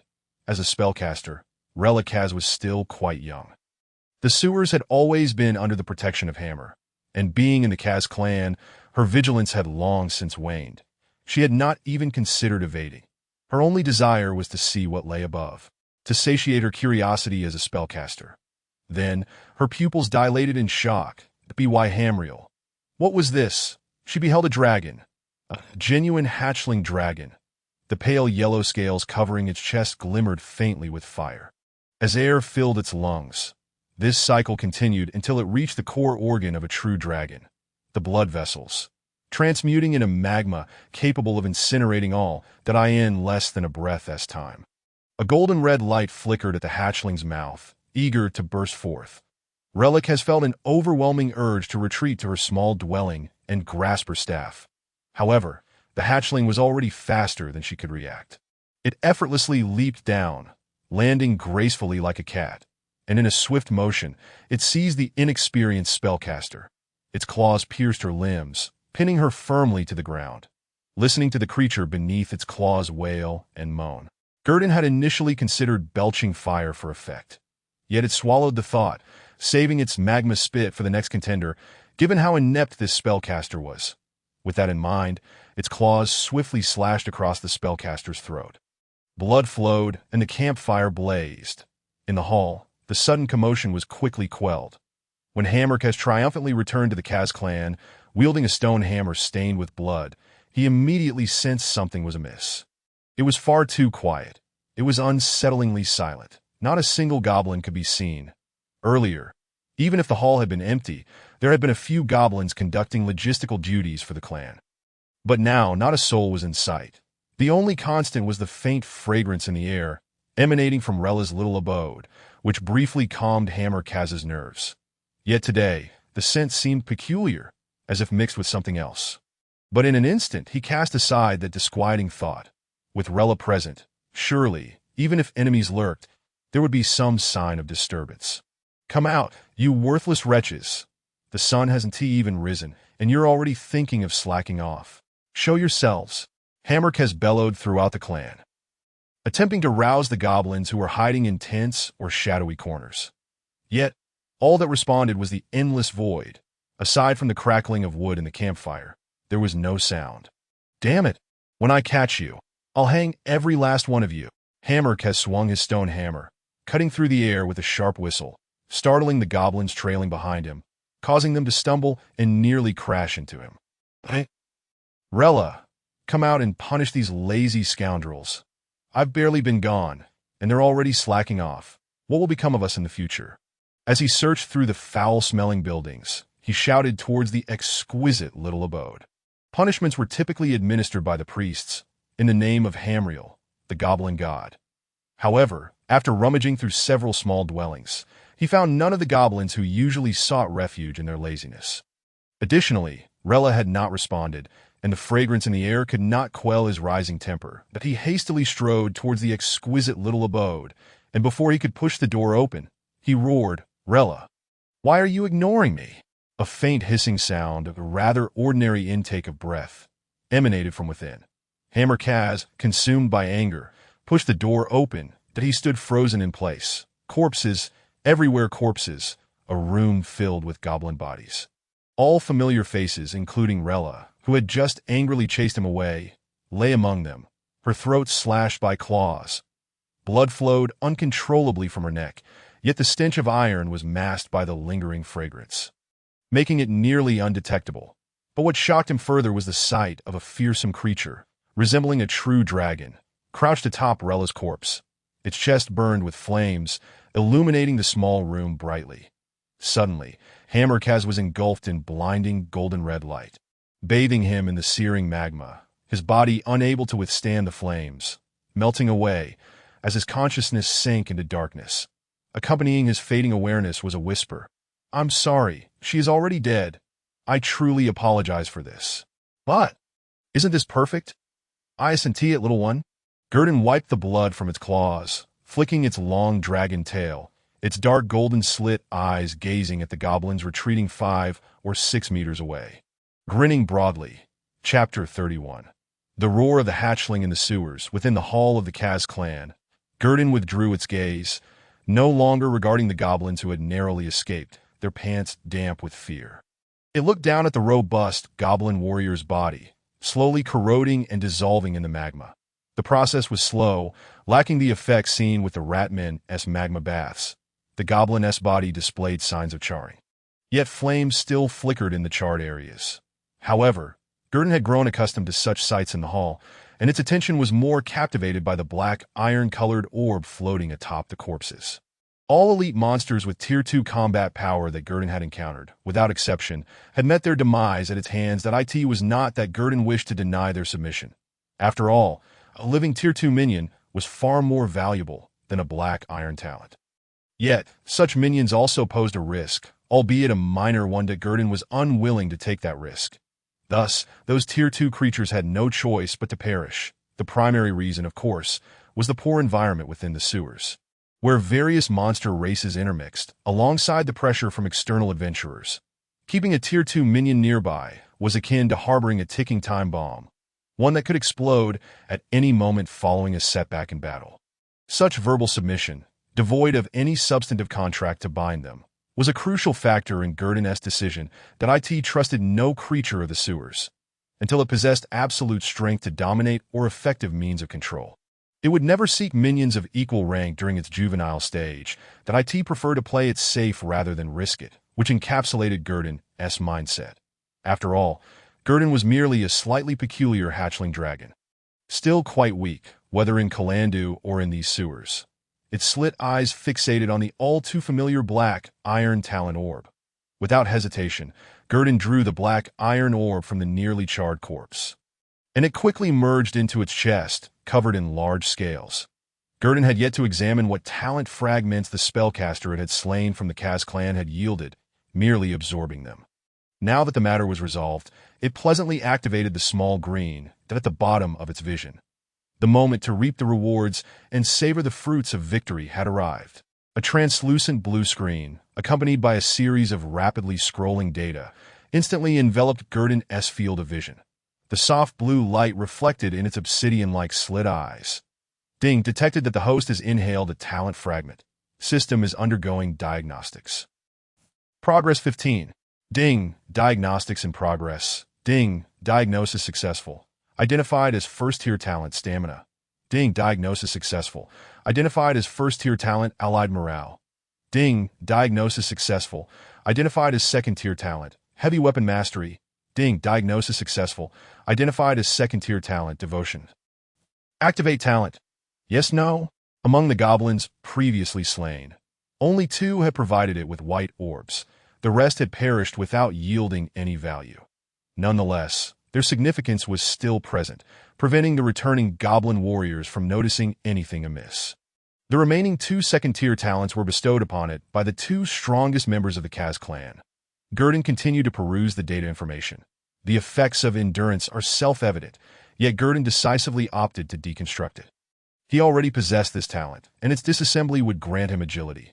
The other first-tier talent, allied morale, piqued Gerdon's curiosity, appearing to be a beneficial aura. However, upon reviewing its effects, disappointment washed over him. Allied morale. As the number of your kin nearby increases, you will receive a minor morale boost. The greater the number, the higher the morale. Note: when 1,000 goblins encounter an injured ogre, they will not consider offering their allegiance, but rather contemplate which part would be the most delectable.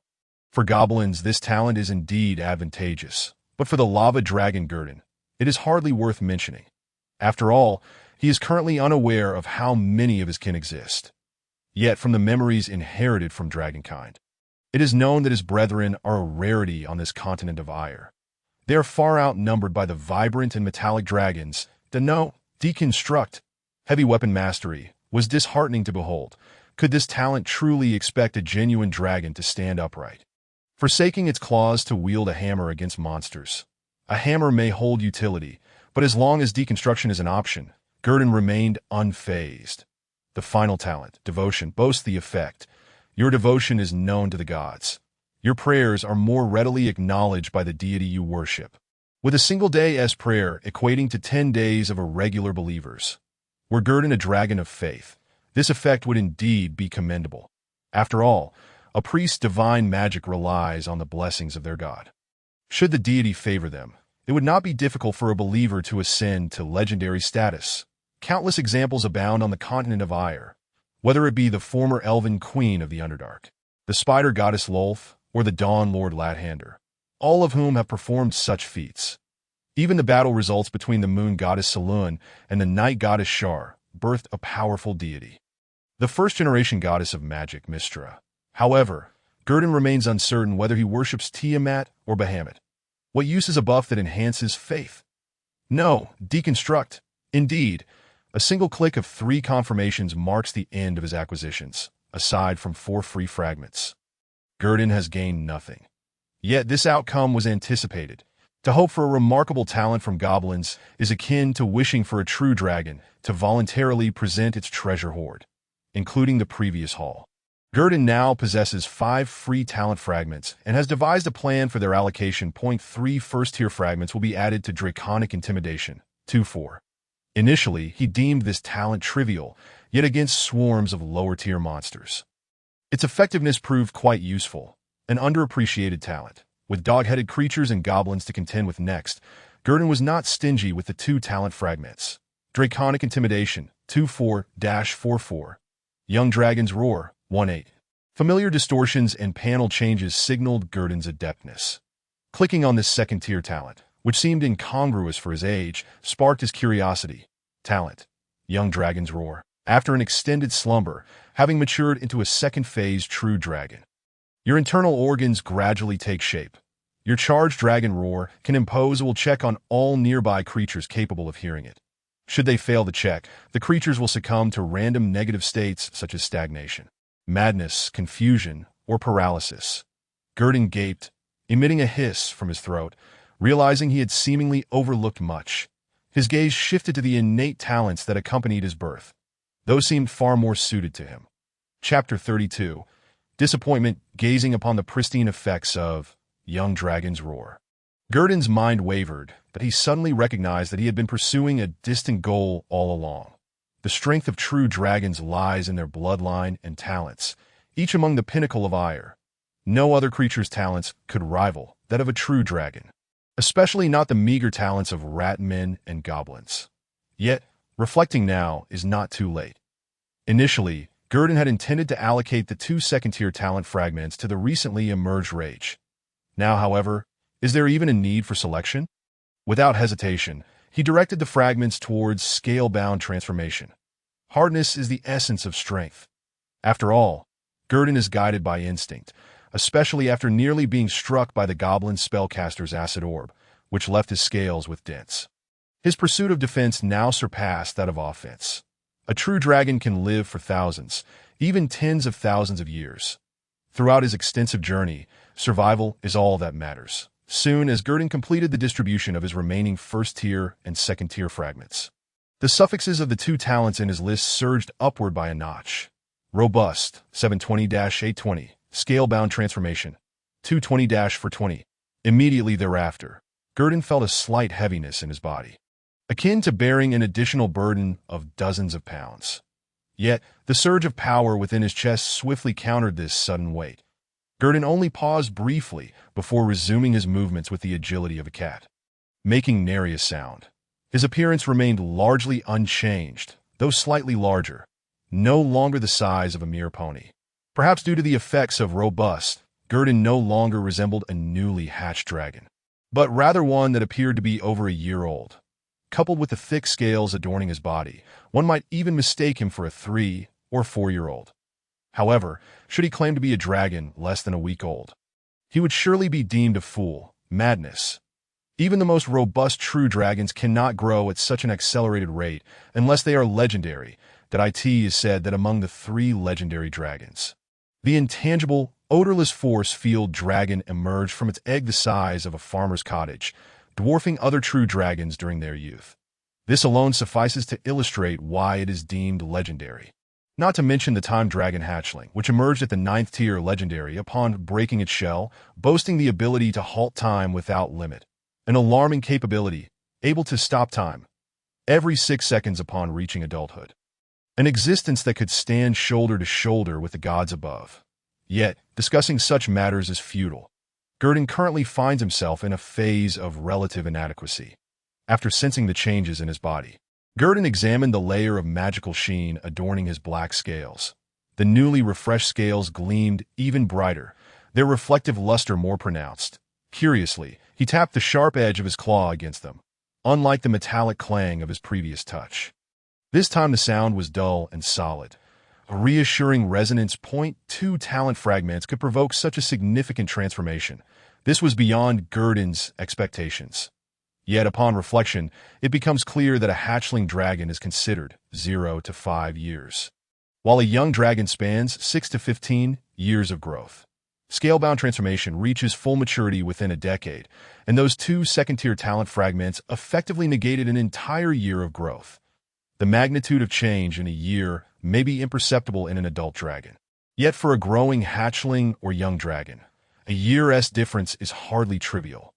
With this realization, it becomes entirely reasonable.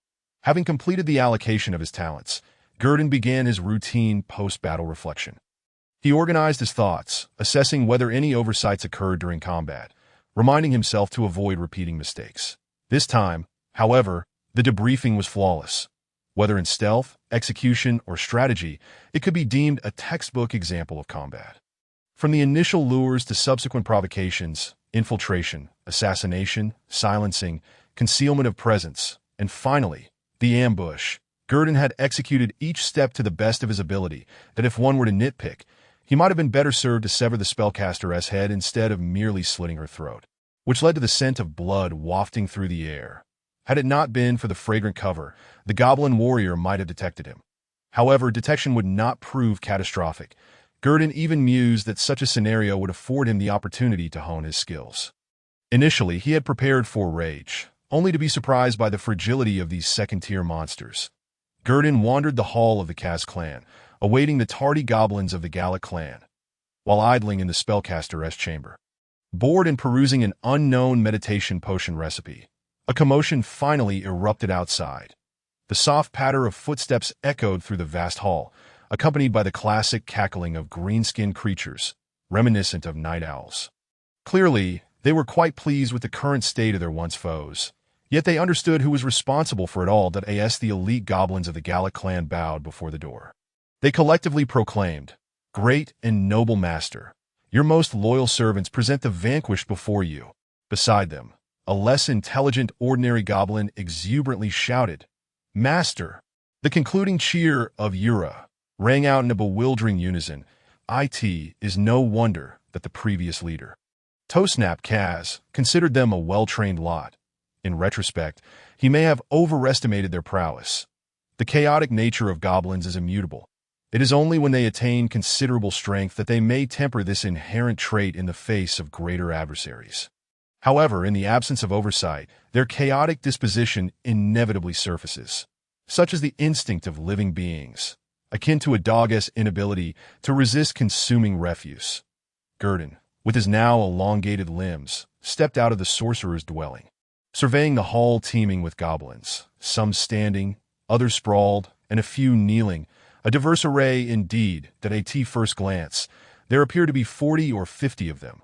Yet, the number of elite goblins was painfully scant, limited to the 3 he had initially brought. Nevertheless, among the captives, he noticed 4 elite goblins, their eyes filled with trepidation as they regarded him, though none dared to meet his gaze directly, all hastily averting their eyes. The other ordinary goblins were in a pitiable state, the hall permeated with a distinctive odor reminiscent of urine. Gerdon advanced a step, foregoing any circumlocution, and addressed the bound goblins below. "Humbly offer your worthless loyalty to the great true dragon." His voice, resounding and commanding, left no room for dissent. One goblin, its head bloodied and bruised, attempted to speak, but could only manage a single syllable. "We, not humble enough." With a resigned sigh, Gerdon lunged forward, his claw effortlessly toppling the creature to the ground.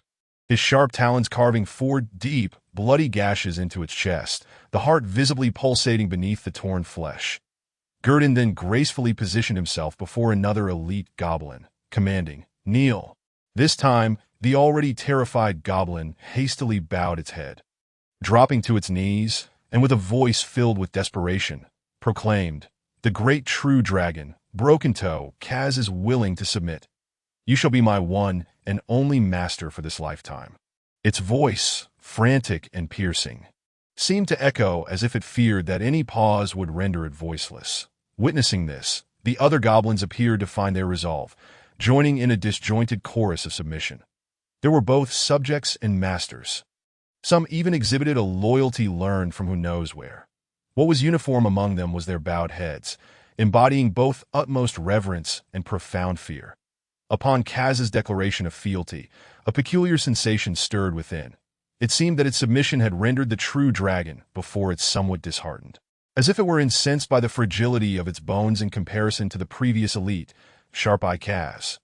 Yet, goblins are simply such creatures, are they not? Chapter 33. the Goblin Kingdom as the echoes of submission resonated. Gerdon's panel of titles expanded, bestowing upon him the title of Kaz Conqueror. Kaz Conqueror.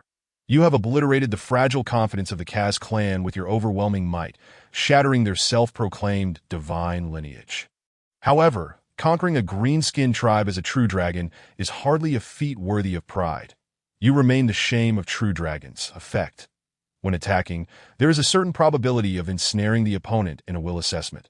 Should they fail, their spirit will be shattered, devoid of fighting spirit and confidence. Unlike Lord of Gallic, the effects of Kaz Conqueror seem rather intriguing, though it remains unclear whether this probability is minuscule or infinitesimal. What further delighted Gerdon was that both titles could coexist within his title panel without any conflict, allowing him to equip them simultaneously, and he could remove them at will, though he remained uncertain if there was a limit to the title slots. The obsidian-like vertical pupils of Gerdon reflected a cascade of blue light as his thoughts drifted. Clear this mess.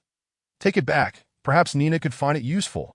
He had not forgotten Nina's aspiration to become a sorceress, thus instructing the goblins to gather useful items from the sorcerer's abode and the Kaz clan, hoping to unearth something of value. As they neared the completion of clearing the Kaz tribe, Gerdon promptly commanded their departure, and before leaving, he did not forget to set a great fire, reducing the once divine territory of the clan to smoldering ashes. The concealment offered by the bonfire hall was superior, and retaining the site served little purpose. Better to incinerate it entirely, erasing all traces of his presence, even if he had seemingly left no footprints. Thus, Gerdon embarked with over 20 goblins, and upon his return, he had amassed nearly 50, alongside a few scattered belongings. Fortunately, the bonfire hall was spacious enough to accommodate them, not to mention ordinary goblins lacked the privilege of housing. The previous 6 small abodes had merely returned to their original quantity. Subsequently, Gerdon engaged in a lively discussion with Nina, who was thrilled by his return, regarding the events of the day. Before long, he sent her off with the items acquired from the sorcerer's dwelling, for he had lingering matters yet to address and lacked the time for Nina's lengthy tales. After a brief assessment, Gerdon's current forces were as follows: 6 first-tier elite goblins, supplemented by 20 robust ordinary goblins, and over 30 logistical goblins, the kind unfit for battle. Today, he had gathered quite a number of these goblins to bolster his ranks in this engagement, aside from the 2 goblins that perished at the hands of Hammer Kaz. There were no other casualties, save for 1 goblin who had sprained its ankle while fleeing. His band of goblins had swelled to a size surpassing any previous goblin tribe. However, they still fell short compared to the kobolds, whose reputation as a martial race was no idle boast. They were often humorously referred to as the mining folk, perpetually toting their pickaxes. Their relentless labor rendered them the most diligent of workers. Were it not for their diminutive strength and lower intellect compared to the Grey Dwarves, they would undoubtedly emerge as favored subordinates of all true dragons. Moreover, the probability of kobolds undergoing draconic transformation was dismally low. Even 1,000 might yield but a single success. Even if a true dragon bestowed its bloodline upon them, rarely could a kobold endure the draconic essence, while certain gnolls and ogres proved to be the ideal vessels for true dragon blood. Straying from the topic, Gerdon acknowledged that, in terms of both disposable and elite goblins, alongside his own combat prowess, he remained at a significant disadvantage compared to the kobold tribe. After all, he had not forgotten the dragon's mark on the map, if a dragon existed. Gerdon was inclined to believe that the kobold tribe was harboring it, for otherwise, one could not explain the dragon's reluctance to claim territory. Historical accounts of kobold tribes nurturing true dragons were not without precedent, particularly among those in the northern regions. Kobold tribes that cared for white dragon hatchlings were frequently encountered by adventurers each year. Likewise, in the murky swamps, there were not a few tribes that nurtured black dragon hatchlings. Indeed, aside from the black and white dragons, other true dragon hatchlings were born with an intelligence score of 10, equivalent to that of an average adult human, should they be reared by kobolds.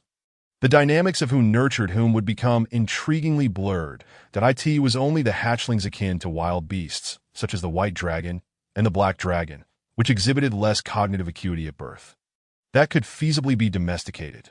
Such domestication might explain why kobold tribes, despite their pressing need for sustenance, refrained from expansion. They did not cultivate true dragons for battle, but rather as venerated deities, akin to objects of worship. Only in times of tribulation would they take their revered beings for a stroll. While it is true that kobolds often constrained their divine companions with iron chains and other restraining devices, rendering the dragons more akin to dogs, this did not diminish their imposing majesty. Yet all of this remained conjecture on Gerdon's part. The actual circumstances warranted further investigation, which he intended to delegate to his goblins. Gerdon would oversee from a distance, but such endeavors could wait until the morrow. For he had not forgotten that another goblin tribe awaited his conquest. Moreover, he was quite curious about the effects of his next title.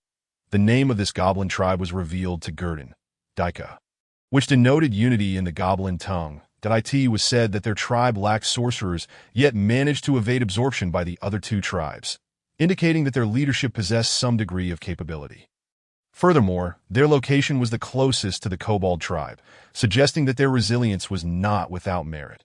Much of this information was gleaned from elder goblins, who recounted that in times past, the Goblin clan was not as fragmented. There was but one, known as the Kino clan, which once dominated the sewers and was often referred to as the underground Goblin kingdom by well-meaning individuals.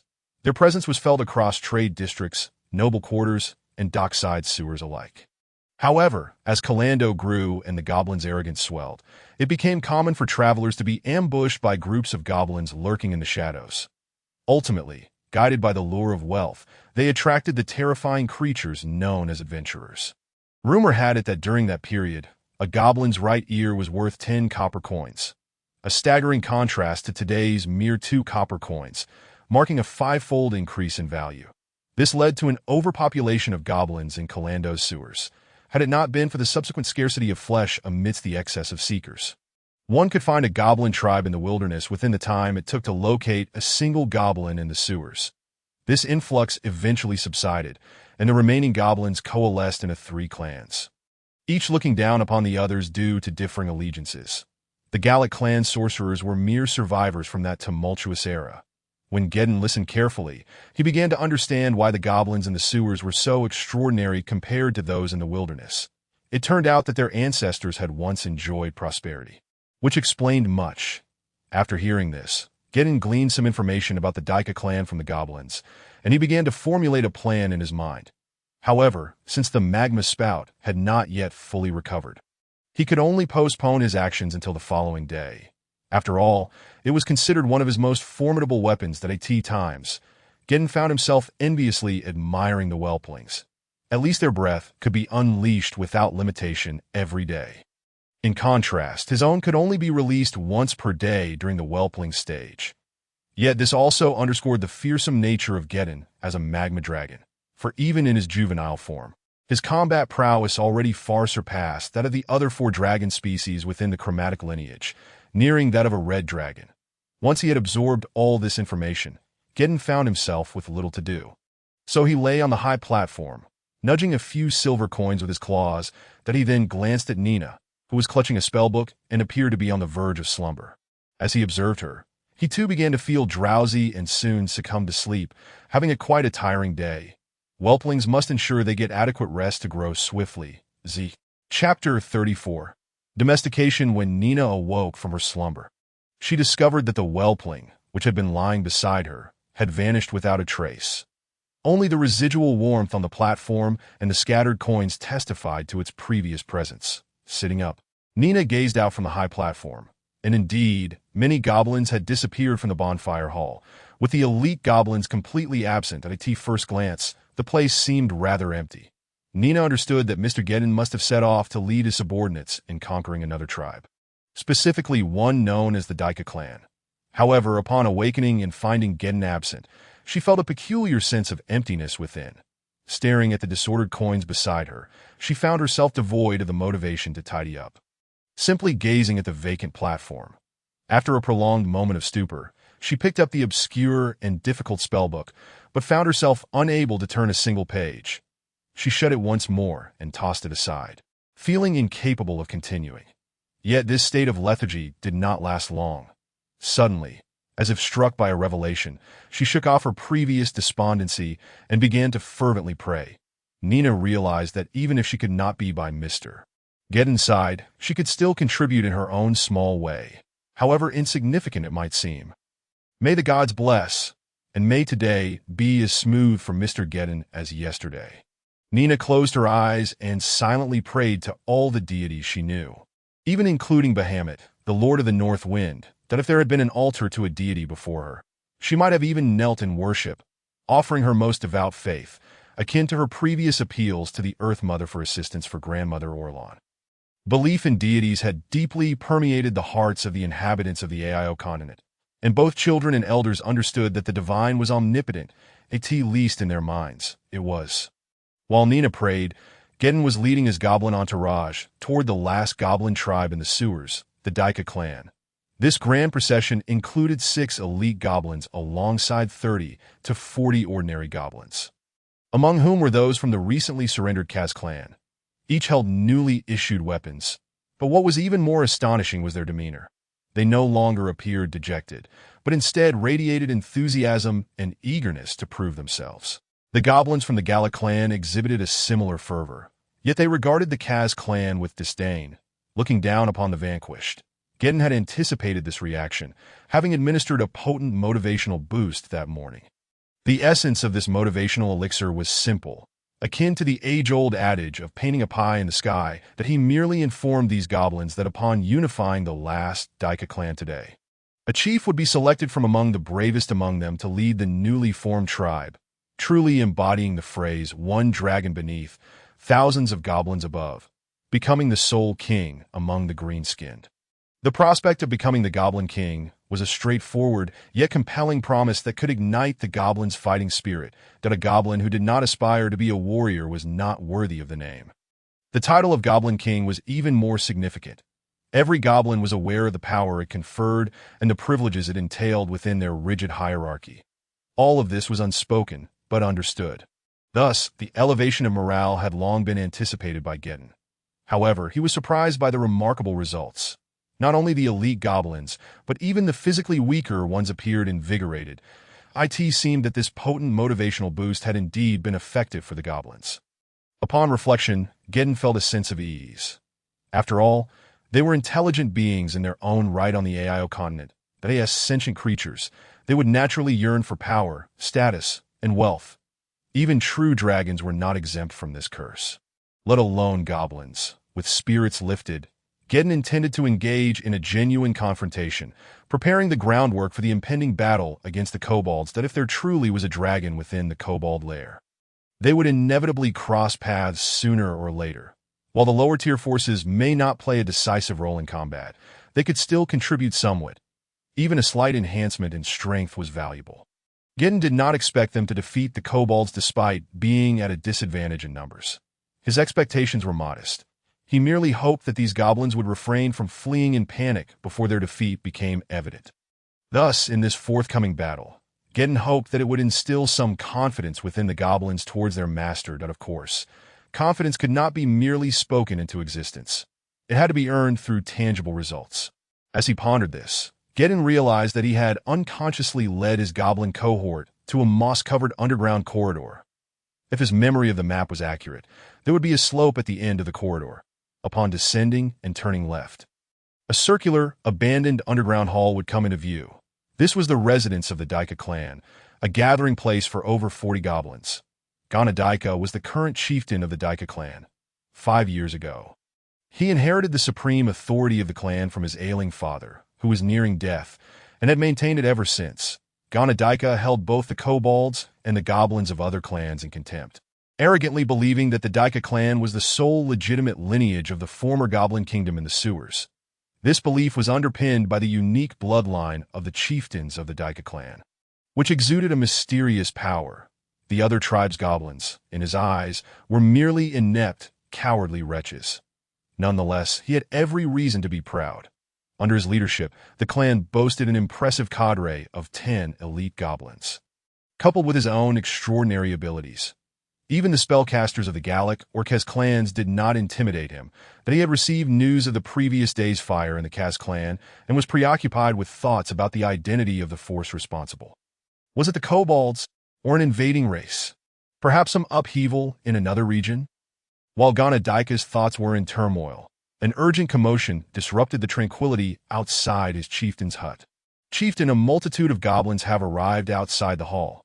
There are some from the Gallic clan, as well as the Kaz clan. 10 in total, 10, 10, 7. The goblins' convoluted counting outside the door jolted Ganadaika from his reverie, first inciting confusion, quickly followed by a sense of absurdity. The Gallic clan and Kaz clan were bitter enemies. How could they unite to besiege the Daika clan? It would be more believable if a dragon had arrived outside. And chieftain, there's a black dragon in the hall outside. You must come and see. Ganadaika. Upon hearing the urgent call, Ganadaika immediately pushed open the door and stepped outside. This was not the time for questioning the truth. Whether it was real or false would soon be revealed. That as he traversed the cluster of buildings in the hall, his vision expanded, revealing the sight of two groups of goblins confronting each other, one comprised of his clansmen and the other, as previously reported from the other clans, that he also spotted the incongruous black dragon amidst the throng. After all, a splash of black against a sea of green was quite conspicuous. This was a black whelpling, standing at a height that was far less than that of the elite goblins, even shorter than 3 feet compared to the ordinary goblins. Ganadaika observed closely. However, this drake, covered in thick black scales, was not a black dragon. That it lacked the distinctive spiraled horns aligned with its head and did not possess the gaunt physique reminiscent of a skeleton. Rather, it appeared somewhat robust, more akin to a red dragon shrouded in black skin. Undoubtedly, it was a whelpling, though Ganadaika could not ascertain its exact species. Nevertheless, his heart felt a slight reprieve, for even the strongest whelpling was limited in capability, and he believed it would not be too challenging to handle. What Ganadaika yearned to understand most was why these cowardly goblins dared to provoke the Daika clan. Did they truly believe they could intimidate him with this black whelpling? How laughable. It is worth noting that the Goblin Kingdom once harbored dragons. That this thought.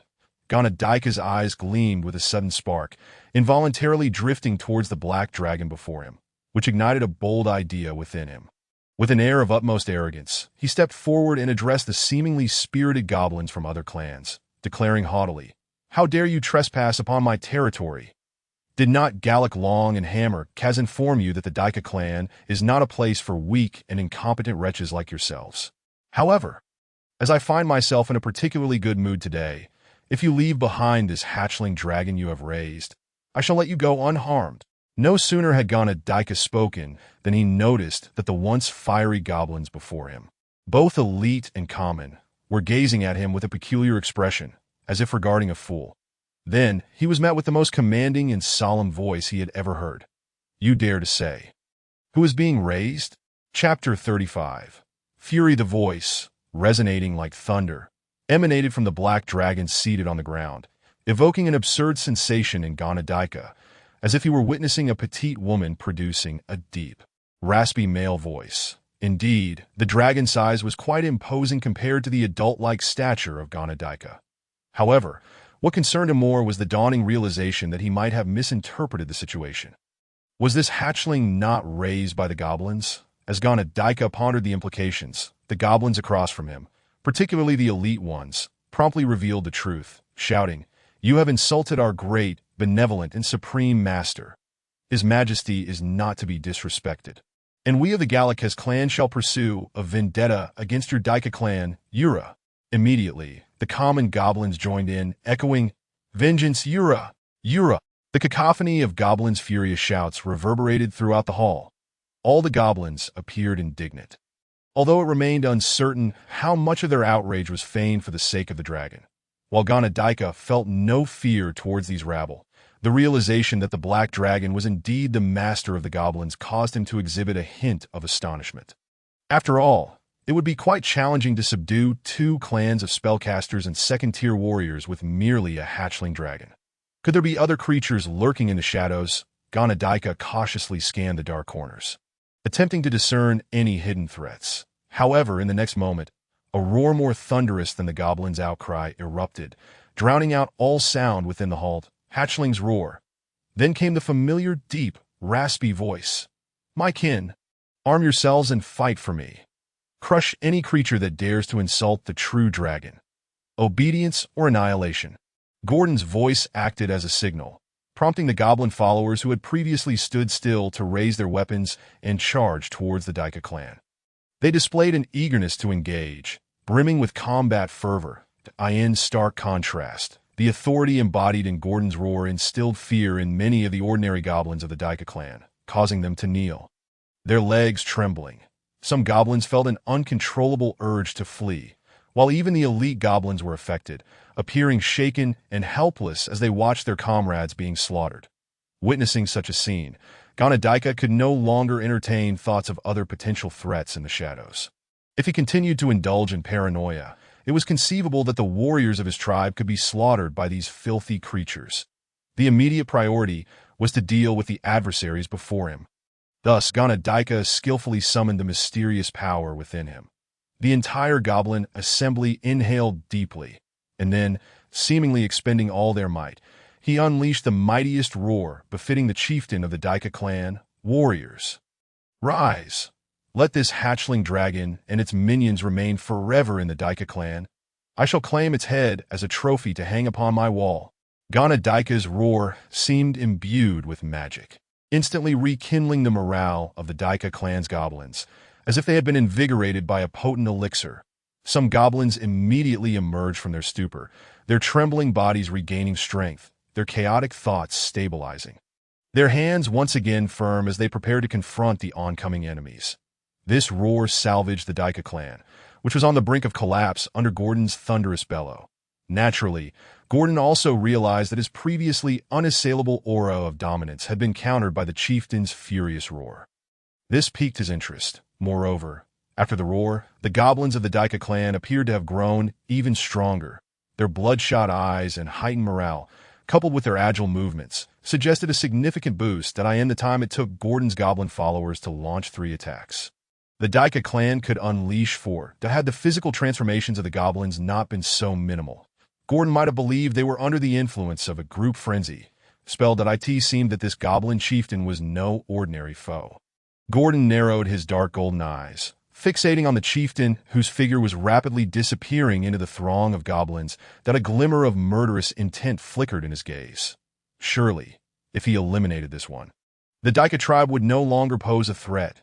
With that thought, Gordon charged forward without hesitation, his limbs tensing as his wings folded. His elongated body, along with his tail, arched into an optimal posture for a charge. In an instant, Gordon transformed into a streak of black light, his scales slicing through the air, trailing a visible gale, as he hurtled towards the goblin chieftain still within view, the second-tier advancement talent. Charged just after Daika had roared. He felt a chill creep down his spine, his instincts sharpening.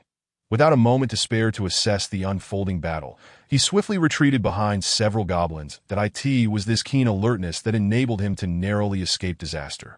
Crash! A tremendous sound erupted as 2 goblins were sent flying from Daika's original position by the force of the charging black hatchling. In the next heartbeat, the black hatchling appeared before Daika, exuding an air of disdain as it raised its head to regard him. In its dark golden-slit pupils lay a hint of regret, as if it were dissatisfied with its own performance. Daika, initially bewildered, soon broke into a wide grin upon realizing the small black dragon had come directly to him. You dare to present yourself before me? Even a red dragon would not possess such courage. Little one. With that, Daika activated frenzy, his already robust physique surging to new heights. Towering at nearly 2 meters, he advanced toward the diminutive Gordon, whose height barely reached his knee. This time, he intended to slay the true dragon before the eyes of all the goblins, demonstrating to them what it meant to be of royal blood. It was essential to remember that he was not merely the goblin chieftain. He was also a goblin warrior, a warrior capable of frenzy. Little one? Gordon tilted his dragon head, grinning in response to the goblin's taunt. Without further ado, he activated the talent inscribed in his bloodline, frenzy. In the blink of an eye, Gordon's previously pony-sized form surged in height, the sound of cracking bones resonating as his structure transformed. This instance of frenzy surpassed Daika's in magnitude. His size increased by half, and perhaps due to their differing bloodlines, Gordon's transformation was markedly more pronounced. This was the first time Gordon had utilized frenzy. Notably, before the frenzy, his height had barely reached 2 feet. After the transformation, he attained a height of 1 meter. Crouching, he measured around 1 meter 30, slightly shorter than Nina, and with his tail included. He surpassed 2 meters in length. Though Gerdon was not as towering as the now enlarged goblins, he could no longer be considered small. Gerdon languidly inquired, "Just now, who did you say was the little one?" Ganadaika opened his mouth, staring at the suddenly towering black hatchling, rendered speechless. Before he could fathom why a dragon would also possess frenzy, he suddenly felt a massive shadow accompanied by a fierce wind bearing down upon him. Ganadaika extended his hands in a futile attempt at resistance, only to find that his once prized strength crumbled like an egg before the might of the black hatchling. His struggle proved utterly futile. The towering figure, standing at 2 meters, was swiftly brought down to the ground by the gargantuan Gerdon, whose size was akin to that of a large dog that in its frenzied state. The Gerdon felt an inexhaustible reservoir of strength coursing through its body. The meager resistance offered by the goblin chieftain beneath its claws was nothing more than a playful jab, akin to a child's futile punches on one's chest, utterly trivial and lacking in potency. Too weak, the Gerdon expressed its disappointment to the subdued chieftain below. Before Ganadaika could utter another word, the Gerdon abruptly silenced any possibility of further speech. Its razor-sharp claws plunged directly into the chieftain's heart, blood oozing from the gaping wound and soaking the green chest beneath. The aftermath of this frenzy was not without its repercussions. Silence was paramount, as wasting time would prove detrimental. Ganadaika could only manage a few meaningless sounds before his life was extinguished. The Gerdon, feeling somewhat disheartened, surveyed the chaotic surroundings, gazing at the other goblins embroiled in fierce combat. Both sides of the battlefield were suffused with a crimson glare, indicative of their earnest struggle. Yet, the goblins near the Gerdon trembled in fear, paralyzed by the sight of their chieftain's demise beneath the claws of the true dragon.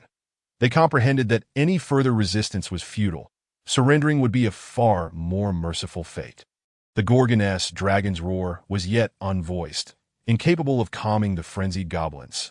However, within mere seconds, the Gerdon conceived an alternative method to halt the ongoing conflict. This squat, child-sized black true dragon focused its gaze upon the dilapidated dome, towering over 10 meters high. Estimating the distance and ensuring no collision would occur, it took a deep breath, channeling the air through its throat and lungs, and transformed it into one of the most chaotic elemental energies, magma. A towering column of molten rock, 7 to 8 meters high, erupted from the Gerdon's maw, radiating intense heat that it lacked a specific target. The magma dispersed upon reaching its maximum range, resembling a fountain that scattered into a shower of meteor-like embers, showering the battlefield below. Within 3 seconds, the previously engaged goblins collectively sought refuge, howling in panic as they hid beneath cover from the still scorching magma raining down from above. Observing the goblins' frantic behavior, the Gerdon nodded in satisfaction that a rain had long been overdue to cool their tempers. The Gerdon remained silent, its foot planted atop the lifeless form of the goblin chieftain, baring its razor-sharp fangs at the sorrowful faces of the Daika tribe goblins. "Now, kneel before me in prayer, and submit at my feet." Chapter 36. The Edict of War. As the third title gradually materialized in its title slot, the Gerdon relinquished its frenzy state. Upon its release from frenzy, an unprecedented wave of exhaustion washed over the Gerdon, compelling it to lower itself, resting its chin upon the carcass. The once mighty form deflated as if air had been let out of a balloon, reverting to its former state.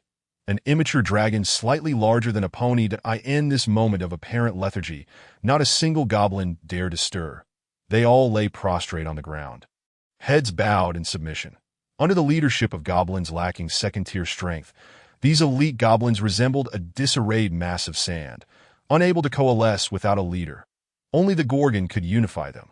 Thus, it turned its attention to the newly appeared title on its panel. Title King of the Daika. Undoubtedly, your formidable power instills fear and submission in these goblins born of the Daika clan, especially following the chieftain's demise. You shall now inherit the will of the former goblin chieftain, becoming their sole king. However, you shall also tread further down the path of the true dragon's disgrace. Effect. Strength Daika clan reputation in the aftermath of its decline post-frenzy, the Gorgon felt as if its very essence had been drained, rendering it incapable of directly perceiving the power bestowed by the title. It sensed a warm flow surging within, but it vanished almost instantaneously, akin to a cow sinking into the sea. Nevertheless, the aftereffects of the frenzy came swiftly and departed just as rapidly. In the span of merely 30 seconds, the Gorgon felt rejuvenated, even stronger than before. Rising to its feet, it flexed its claws and lifted its gaze to the goblins still humbly prostrated before it. It issued its first command following the unification of all goblin tribes in the sewers. Gather all valuable items from this place and depart. The Gorgon intended to establish the bonfire hall as its stronghold and had no plans to mine for resources. Thus, it directly sought to replicate the successful endeavors it had previously undertaken with the Kaz clan. Although this hall was spacious and somewhat concealed, the Gorgon deemed it less secure than the bonfire hall nestled within the narrow pathways, where it felt more at ease. The newly subjugated Daika tribe dared not refuse the demands of their new king, while the other clan goblins were too busy reveling in their misfortunes to oppose. One by one, they joined the ranks of those dismantling their former dwelling, and soon the once quiet hall buzzed with activity once more. Green figures scurried about, transporting materials from the open space until heaps of supplies began to form into small mountains. The Gorgon couldn't help but marvel. This goblin tribe was the wealthiest it had encountered thus far. Yet upon reflection, it was evident that such wealth was necessary to support 10 elite goblins. It was crucial to note that the consumption needs were staggering, requiring numerous goblins to sustain even a single elite goblin. Generally, the ratio of elite to ordinary goblins was 1 to 5. Or even 1 to 10. This implied that a minimum of 5 goblins were required to provide for 1 elite goblin. Otherwise, insufficient resources would drastically diminish the elite goblin strength. However, the Gorgon was not inclined to dwell on the origins of these supplies, for answers awaited upon its return. What intrigued the Gorgon more was the hovering black orb before it. Curious about what it might bestow, it distinctly recalled how the former goblin chieftain had neutralized the pressure of the dragon's roar, and it was quite interested in that power. Without further hesitation, the Gorgon absorbed the black, iron-hued talent orb, a spoils of war from the chieftain of the Daika clan. The translucent blue panel materialized before it, revealing familiar lines of data that began to populate within the Gorgon's vision. Ding. Host detected the inhalation of a talent fragment. System is undergoing analysis. Progress 5. Progress 99. Ding. Detection successful. Identified as second-tier talent. Edict of War. Activate talent. Yes, no, talent. Edict of War effect. War flows through your veins. Your words and actions exude an inspiring charisma, capable of easily stirring the emotions of your subordinates with a mere phrase, significantly enhancing their resolve, fearless, undaunted by death.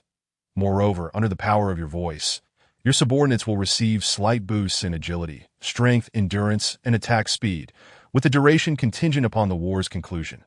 Note: crush them, for the sake of the clan's king. Upon seeing this talent, the Gorgon did not hesitate to select yes. Though it may not rival Group Frenzy or the Shaman's Bloodlust, it was undoubtedly preferable to having none at all. That IT had not forgotten that its ranks were swelling toward 100 goblins, with over 10 elite goblins among them. The prospect of a talent capable of enhancing group strength was something the Gorgon yearned for, wishing for more such talents. Ideally, group invisibility, group magical weapon, bear strength, and cat's agility. With such abilities, it would require no effort. The goblins would resolve all matters for it. After all, is there not a saying? When buffs stack to 100,000 layers, even gods will be slain before you. Once the talent fragment was confirmed, it seamlessly fused into the Gorgon's being, subtly altering the talent list. Edict of War, 118. Simultaneously, a method of utilization akin to Dragon's Roar quietly materialized within the Gorgon's mind. Much like the Dragon's Roar, it required synchronization with the internal bloodline, manipulating the hidden edict of war residing within. This would then evoke a resonant response from the hearts of its subordinates, inciting their underlying fervor and unyielding spirit. After the Gorgon thoroughly examined the utilization method of Edict of War, the goblins were already prepared for action, awaiting its command. gazing at the neatly aligned assembly of nearly 100 goblins. The Gorgon couldn't help but feel a surge of accomplishment. After all, it had taken less than 3 days to unify the goblin tribe from the sewers, transforming them from disarray to cohesion. Though it paled in comparison to those true dragons who commanded ogres and fellow dragons as subordinates, achieving this much as an immature dragon filled the Gorgon with immense satisfaction. Point 1 takes their meals bite by bite. Does one not? With this thought, Gerdon's gaze involuntarily drifted towards the distant, desolate stone steps of the hall. Atop those steps loomed a stone archway, towering at least 5 or 6 meters high, beyond which lay the familiar environment of the sewers. That direction led to the lair of the dog-headed creatures. Presently, in this area, the only domain not under Gerdon's command was that very place. However, this matter would require careful deliberation. Gerdon recalled the dragon-shaped markings on the map, a fleeting shadow passing through his dark golden slit-like pupils. Let us proceed. Gerdon rose, stepping away from the ancient hall with an elegant stride. With the command issued and Gerdon gradually receding from view, the goblin army, comprising 3 clans, swiftly mobilized, coalescing into a serpentine formation before vanishing into the hall, leaving behind a scene of disarray that seemed to herald something significant. Chapter 37. The Blackfire Clan. The journey back was uneventful, and Gerdon returned safely to the bonfire hall, just in time to find Nina busy cooking. Upon seeing Gerdon, she hastily dashed over, not even pausing to set down her cooking utensil, eagerly inspecting him from every angle. Only after noticing the intact scales and the line of goblins trailing behind him did Nina beam and exclaim, "Welcome home, Mr. Gerdon. The oyster soup is nearly ready. You must savor Nina's culinary skills later." Oysters? Gerdon mused. If his memory served him correctly, those were marine delicacies. How could they possibly be found in the sewers? Beneath the sewers lies an underground river that connects to the ocean. Although it's merely a small overflow, there are still occasional marine harvests that I discovered dried sea produce in the storage room and learned about them after inquiring. Nina explained, gesturing animatedly with her utensil, her expression a mix of pride and excitement. An underground river. Gerdon mulled over the phrase, sensing an inkling of inspiration that remained just out of reach. "Well done. You must take me to see it sometime," he praised Nina, who nodded enthusiastically in affirmation, turning his head slightly. He addressed the elite goblins behind him, saying, once settled, "Gather them at the platform below the hall, that I have matters to discuss." Throughout the journey, Gerdon had contemplated much. Now that he commanded 3 clans, a consolidation was undoubtedly essential. The best method to eliminate clan barriers was to merge them anew, forming a clan of his own. Henceforth, there would be no distinctions among Kaz, Gallic, or Daika. From that moment on, these goblins would embrace a singular identity. With one master. Gerdon initially, he had intended to voice this thought en route, but considering there was still a group of goblins in the bonfire hall, he decided to wait until they returned to avoid repetition. "Understood, Master." The elite goblins responded in unison, particularly those from the recently joined Daika clan, who eagerly rushed to the back of the line to relay the message. Subsequently, Gerdon and Nina proceeded to the platform below. Awaiting the completion of the delicious oyster soup, the fragrant aroma wafted through the hall. Once Gerdon and Nina had savored a hearty bowl of the soup, a brief wait ensued before all the goblins from the 3 clans stood together in the center of the hall, each with a chipped bowl filled with rum before them. The rum had been confiscated from the Daika clan, and both Gerdon and Nina possessed cups of their own that he had yet to inquire about its source. But it was likely from one of the taverns above Kalandu. He remained curious as to how it had come into their possession. The goblins at the platform gazed with either reverence or trepidation at the true dragon before them. Alongside the dragonborn maiden, Nina, word of Nina's identity had long circulated among the goblins. The dragonborn girl, possessing eyes akin to Gerdon's, had given rise to numerous tales. Some claimed she was a true dragon in disguise, while others suggested she was merely a pet of Gerdon, unable to fathom how a fragile human could accompany a true dragon. The most outlandish rumor was that Nina was Gerdon's progeny, with one goblin confidently citing evidence. Their similar tastes, comparable slit-like pupils, and even their manner of speech that in the eyes of the goblins. One fact was undeniable. Nina was a figure not to be trifled with. regardless of whether it was due to Gerdon's affection or her concealed prowess as a true dragon. Both possibilities were beyond the reach of the goblins. Unbeknownst to Gerdon, he observed the goblins below, patiently awaiting his command, and regarded this species, or rather, the goblins of the sewers, with newfound respect. Perhaps only such a stratified race could establish a kingdom within the depths of the sewers, though that was a thing of the past. It remained a testament to their former glory. Roar! I have summoned you all to convey 3 matters. Pay close attention. Gerdon began with a non-threatening roar typical of dragons, serving as an opening statement. Once all goblins had their gazes fixed upon him, he continued at a measured pace. The first matter is that henceforth, there shall be no more Gallic, Kaz, or Daika clans. They will merge into a single legion. The Blackfire Clan, and I, the true dragon, Gerdon, shall be the sole king of your Blackfire Clan. Gerdon surveyed the nearly 100 goblins before him, resolute in his decision to use the term clan for their reorganization. Upon hearing his declaration, all goblins, including the elites, appeared momentarily bewildered. You will unite as one, no longer divided. You are all my kin. Gerdon added, to AT this, some goblins began to contemplate the implications of their master's words. Realizing that distinctions among Daika, Kaz, and Gallic would cease to exist, and they would all share the same identity as the master's kin. The more astute goblins swiftly responded with shouts of, Blackfire Clan! Yura! Yura! The other goblins joined in, a chorus of approval resonating through the hall. Observing the harmonious agreement among the goblins, Gerdon raised his hand, and the clamorous cries of Yura gradually subsided. Satisfied, he nodded appreciatively before continuing with a booming voice that enveloped the entire bonfire hall, articulating his second proclamation. The second matter is that a select group shall vigilantly monitor the movements of the dog-headed creatures day and night. Should any irregularities arise, you are to inform me immediately. Another group shall, in addition to their daily tasks, dedicate time to training, guided by the elite goblins. By my side, no one shall slumber undisturbed. Having gathered a contingent of followers, Gerdon naturally intended to initiate a military training regimen.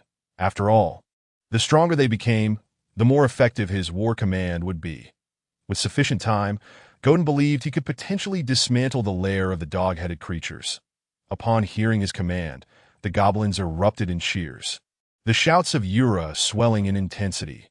The dog-headed creatures had long been a source of conflict for the goblins, frequently launching ambushes on solitary goblins. Yet, due to clan divisions and numbers, the goblins had been unable to mount an effective counteroffensive, forced to adopt a defensive stance. Now, with the opportunity for vengeance at hand, these vengeful goblins were eager to take action, some practically itching to volunteer for the task of surveilling those canine wretches. Now, for the third matter, you are to compile information on the locations of various monsters and resource deposits throughout the sewers, and we shall investigate and gather them one by one. Gerdon took up the map of the sewers, pointing with his claw to the area designated for the goblins. With 70 to 80 goblins under his care, the daily consumption of food was insatiable, without a stable source of sustenance. Their survival would be untenable. In the past, they had managed to sustain themselves with the remnants of the previous leader's stores, and they could still raid other clans for resources. However, now aside from the dog-headed creatures, there were no other significant clans in the vicinity. Relying on plunder for survival was akin to dreaming, unless they resorted to theft in the black market, but Gerdon was certain that the next day would see a request from the Adventurers Guild to clear the sewers. After all, while theft was overlooked, outright robbery would not be tolerated by the lord and nobles of Kalandu, even in the black market. Therefore, Gerdon understood that his immediate task was to manage this small territory effectively. Until there was concrete intelligence regarding the dog-headed creatures, he needed to ensure the goblins remained at their peak strength, or even stronger, that he was prepared for a protracted conflict. Now, to the birth of the Blackfire Clan. Cheers! Gerdon raised the cup of rum that had been set beside him, addressing the goblins below, that he then tossed the cup into his mouth, crunching it with his sharp teeth, the pale yellow, frothy rum dripping from between his fangs and splattering onto the copper coins of the platform. A true dragon could consume anything, even cups, and it was not a waste on Gerdon's part. He had simply found it impossible to pour it into his mouth, so he had to resort to this method. The taste was surprisingly pleasant, reminiscent of munching on potato chips. Cheers, Yura! Beneath the high platform, the goblins observed as Gerdon consumed his drink in one gulp, imitating him by cautiously lifting their cracked bowls.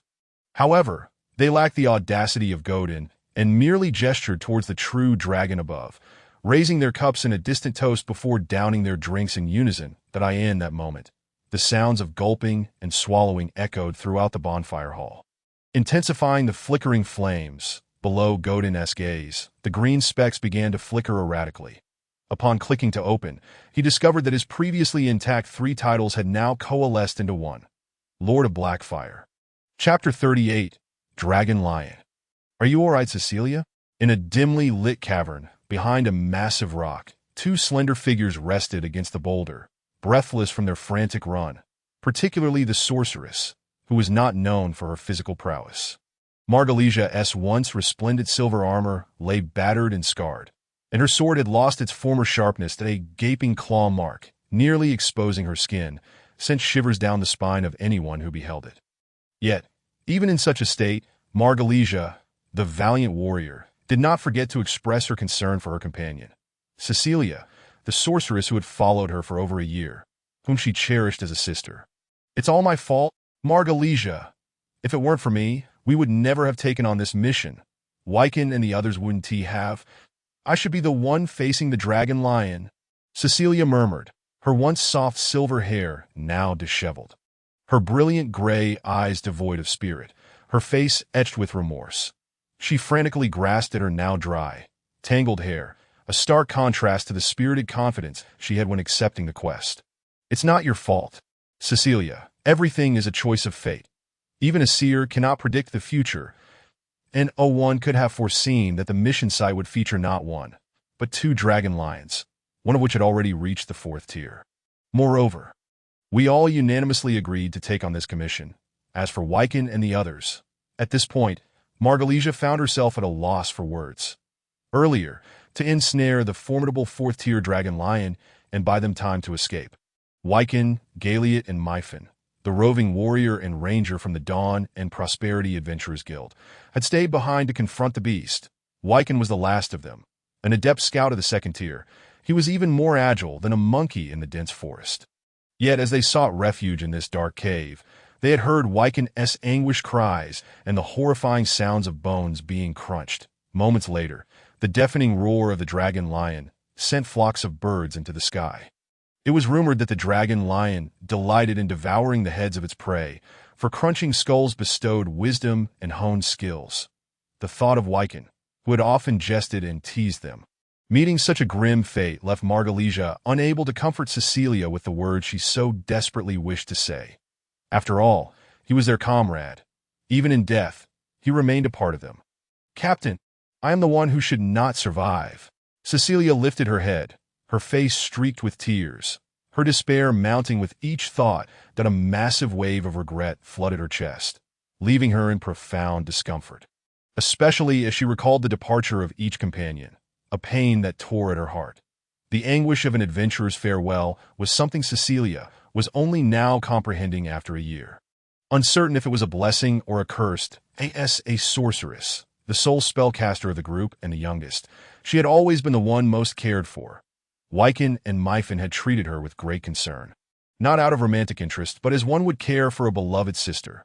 Even the typically taciturn half-elf Ranger Galiot would greet her with, "Good day, Miss Celia." Even his fiercely loyal Gabron hound, who recognized only one master, would wag its tail in her presence. Margalesia's small pouch, always stocked with diluted holy water, was reserved for her. She would spare no expense for even the smallest of injuries. Though she bore wounds of her own, she would merely smile and insist that such injuries were trivial for a warrior. In the dead of night, during meditative slumber, Celia could hear Margalesia's soft breaths as she lay beside her.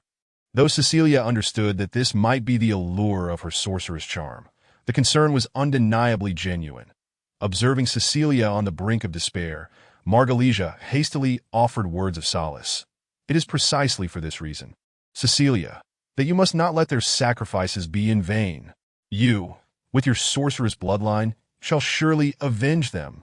Suddenly, A hurried sound pierced the stillness from outside the cave, the unmistakable cry of chirp chirp, as a silver figure darted into Celia's soft embrace. It was Liz, her pseudo-dragon familiar, now perched upon her knees, flapping its wings while attempting to communicate with Celia. "It says the dragon lion is approaching this cave." "Up with him!" Margalesia exclaimed, her voice rising in disbelief.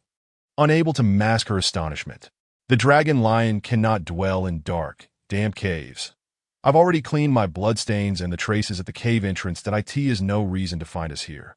The dragon lion typically roamed the earth, seldom soaring through the sky, and certainly did not favor subterranean lairs. But Liz would never deceive me. The truth is, it is indeed heading our way." Facing imminent danger once more, Celia appeared to calm herself, stroking Liz's trembling form. "It seems we are all destined to perish here today, Captain. Liz, stay hidden," Celia instructed her familiar, handing over some small trinkets. "When you return to the north, could you help me find that girl, the one with the vertical pupils, the dragonkin maiden you met last time? Please deliver this to her. Do not let her know that I am gone." Liz gazed at Celia, sorrow evident in its eyes, questioning whether this was the end of their adventure together, one that had barely spanned 2 years.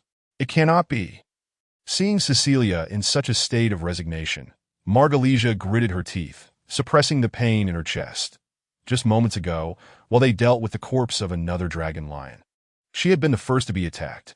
Had Celia not swiftly cast mage armor upon her, she might have met her end before anyone else. Rising to her feet, she grasped Celia's delicate hand, pulling her upright. "There must still be a path below. I believe we have a chance. Celia, no matter the circumstance, we must never abandon hope, for you are not alone in this. You bear the lives of others. Myfin's sister awaits him in White Tower City. Do you intend to disregard that? You are truly disappointing me." As she spoke these final words, Margalesia's tone bore an edge of reproach, a gravity she had never before directed at Celia. However, her sternness seemed to ignite a flicker of light in Celia's dimmed gray eyes, a renewed sense of attachment to the world. "Let us go. There must be a way forward. If we are to die, I will not let you perish before me." Margalesia released her grip and boldly ventured deeper into the cave. Celia hesitated for less than 3 seconds before following closely behind with Liz in tow. A minute later, a creature bearing the features of a lion, yet adorned with the scales and wings of a brass dragon, stepped softly into view behind the boulder, sniffing the air. Then, the dragon lion, with a mane that matched the hue of its scales, let forth a thunderous roar within the cavern. "I found you, intruders!" This colossal beast, weighing a staggering 1,500 pounds, traversed the dark cave with practiced ease, tracking the remnants of their scent. Chapter 39.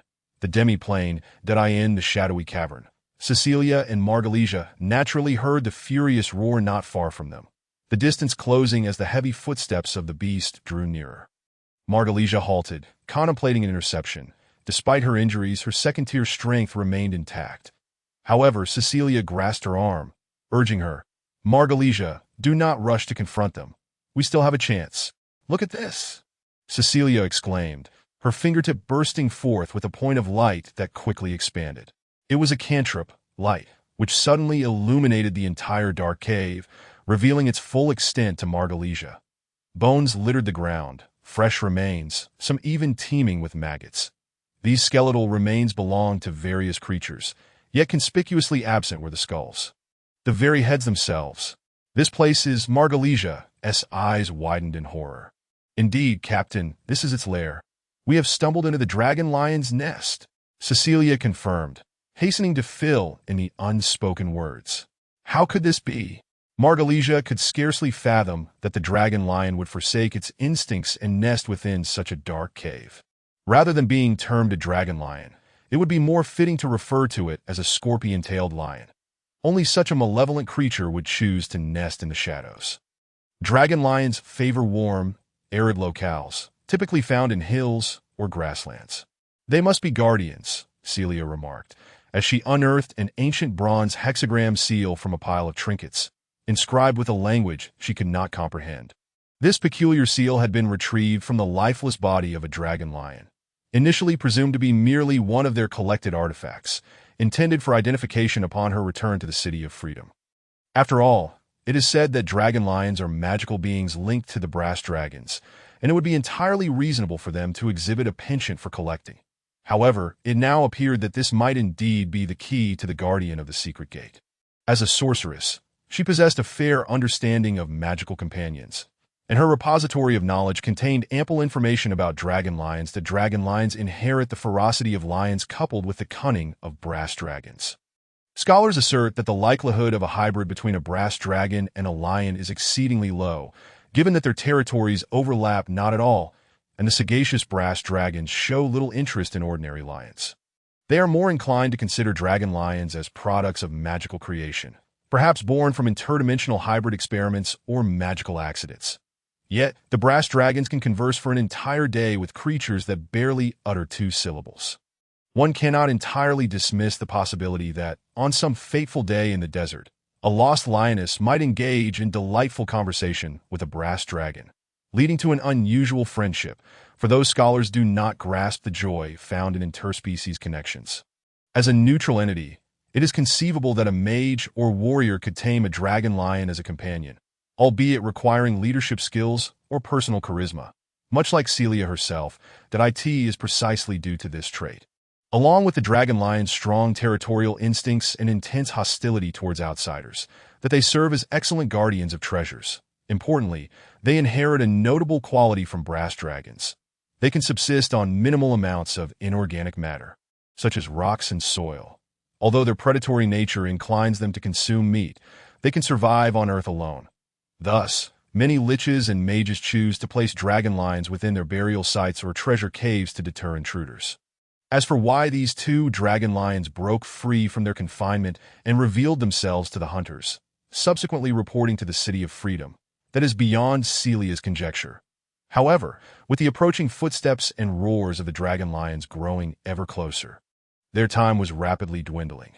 Fortunately, Liz's soft voice soon reached them, and upon discovering that they were in a dragon lion's lair, Celia immediately dispatched Liz to assist in the search.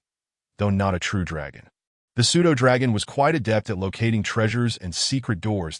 It swiftly guided the 2 women to a barren patch devoid of bones. There, they discovered an abrupt groove in the stone slab beneath their feet, perfectly matching the size of the hexagram bronze seal in Celia's hand. The moment Celia placed the seal into the groove, a massive shadow, accompanied by a roar and a fierce wind, lunged at the 2. Yet, no matter how swift its claws, it could not hinder the operation of the magic circle beneath Celia's feet. That in an instant, Celia, Marglesia, and Liz vanished from the stone slab, leaving behind the dragon lion's thunderous roar that nearly shook the cave's stone pillars to collapse. The 2 women had narrowly escaped a calamity, still reeling from the brush with death when a mechanical voice echoed in their ears. Adventurers from afar, greetings. Welcome to the demi-plane of the legendary Mage Gormadhin, the Azure City. I am the Tower Spirit number 1, Danriel. Having triumphed over the Guardian, you may pose 3 questions to me and take 1 item from the Mage Tower as your reward. The sudden voice startled the shaken Celia and Marglesia, the 2 young women, one large and one small. This voice sounded utterly unlike that of a human. That as they looked up, they beheld a humanoid construct standing before them. The small head's red light flickered, and even the pseudo-dragon Liz was filled with curiosity, eagerly approaching. Madam, kindly refrain from perching on my head. It brings back memories of my bald days. Liz, Celia promptly called back her familiar, emphasizing the need for caution in this peculiar setting.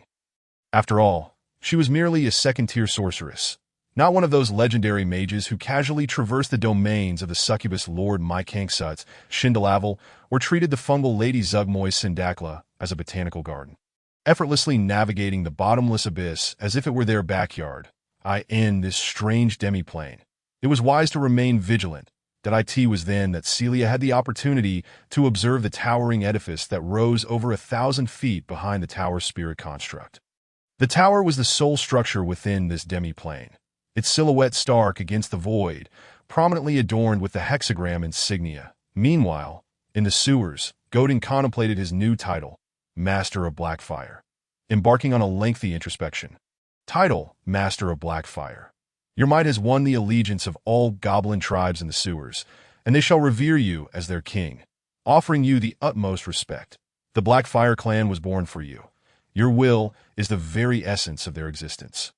Effects. 1. Dragon's Might. 2. Strength. 3. Loyalty of all goblins in the sewers. 100.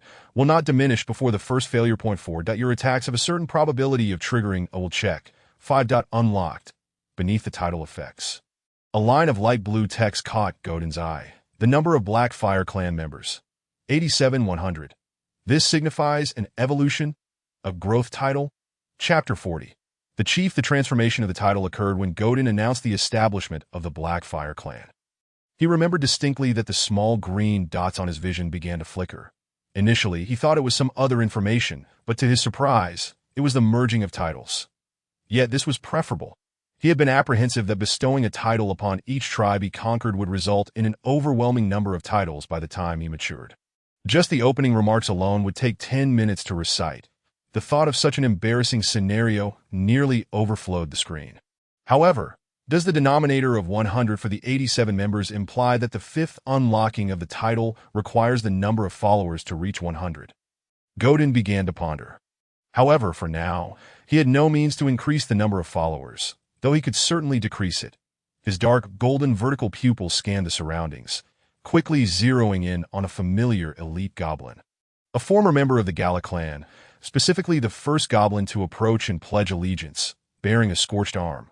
Using it for experimentation seemed ideal. Gerdon thought, then addressed it. Come here, master. How may I serve you? The elite goblin, once comfortably lying down, immediately scrambled to Gerdon's elevated platform, a humble expression adorning its face. What is your name? Gerdon realized he was unaware of the goblin's name, partly due to his indifference to memorization and partly because it was quite easy to recognize. The scorched elbow stood out like a crane among chickens in the sea of green. With a mere glance, he could identify it. Master, I am your most loyal servant, Grush Blackfire. The goblin named Grush delivered its surname with remarkable fluidity, as if the name Blackfire was an inherent part of its existence, devoid of any hesitation. Even after proclaiming its name, Grush felt a sense of pride, evidently pleased with its response. However, while awaiting a response from the elevated platform, Grush's heart began to race with trepidation. After basking in its moment of glory, its mind was now consumed with thoughts. Why does the master inquire about my name? Could it be? A possible realization began to dawn upon Grush. It recalled the master's promise, remembering clearly that the master had stated that the most outstanding performer among the Gala clan would be chosen as the leader of the Blackfire Clan. The chief among goblins. Is the master about to appoint me as the leader? Am I to ascend to the pinnacle of goblin hierarchy? An overwhelming wave of excitement enveloped Grush, igniting a thrill within its heart. Yet, in the next moment, the words from the platform shattered its soaring spirit. Very well, Grush. You are no longer a member of the Blackfire Clan, nor are you my subordinate. The coarse, thunderous voice was imbued with indifference. Devoid of any emotion, as if it were the most commonplace of announcements, upon hearing this, Grush was left utterly dumbfounded. Why was it being expelled, and why was it singled out? Meanwhile, Gerdon reclined on the platform, observing the goblin named Grush, whose expression shifted from shock to anguish, from elation to despondency, a spectacle that amused him greatly. Ultimately, the goblin, appearing somewhat dejected and hunched, still complied with the dragon's command, humbly kneeling on the stone slab, uttering, "As you wish, my master." Though confusion lingered in its heart, it refrained from questioning the reason. Since it was the master's command, obedience was its duty. Thus it rose, turning towards a corner of the bonfire hall, preparing to gather its belongings and depart. However, it had already been determined that expelling the goblins would result in a decrease in the number of Blackfire Clan followers, as Gerdon had noted. Before Grush could take 5 steps away from the platform, a single sentence halted it. But, Grush, you shall become the leader of the Blackfire Clan, a true follower of mine, rather than a mere vassal.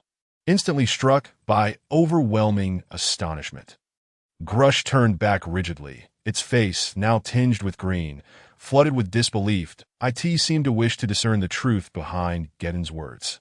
"Master," it murmured, only to be met with a resounding proclamation that reverberated like celestial thunder. "A true dragon does not jest. Grush Blackfire.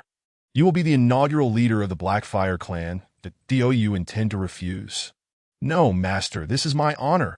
Grush Blackfire is willing to follow you until the very last moment of life."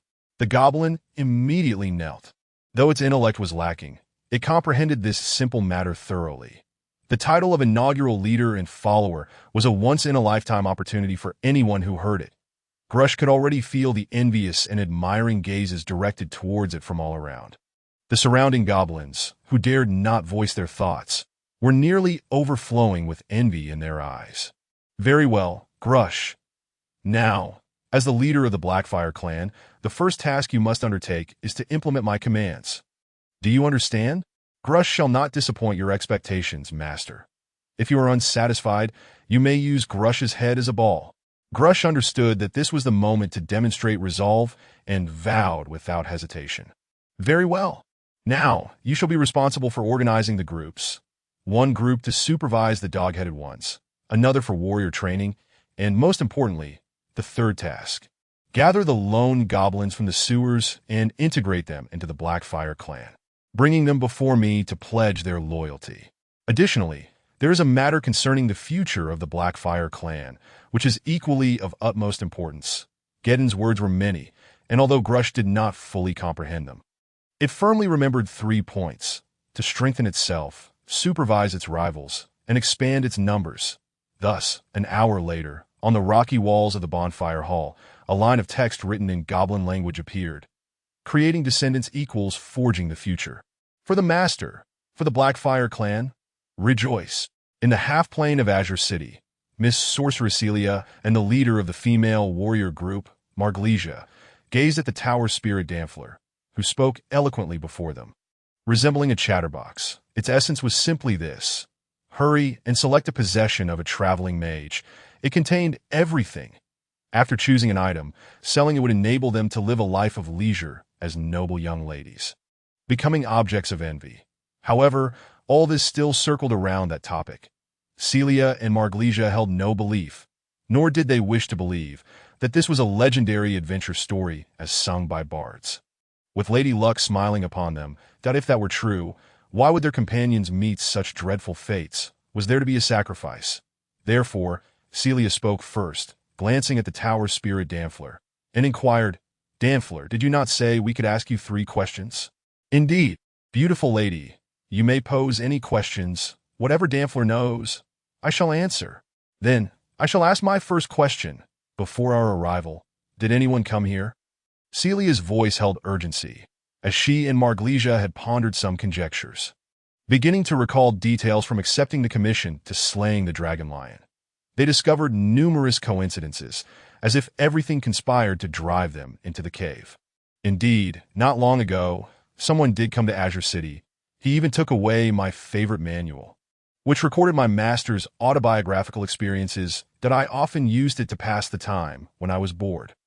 Danfler's incessant voice struck the 2 women like a heavy hammer, the realization of a deeper conspiracy looming over them. "For that, I mourned for quite some time. What troubles you, ladies?" "There remain 2 questions. What would you like to ask?" Danfler can answer. Noticing the dazed expressions on the 2 women, the tower spirit kindly inquired. "It's nothing, Danfler. I think we shall take a moment to discuss." Celia glanced at Marglesia and, upon receiving the latter's confirming gaze, turned to Danfler with an apologetic tone. "No worries, ladies, but you have only 2 hours."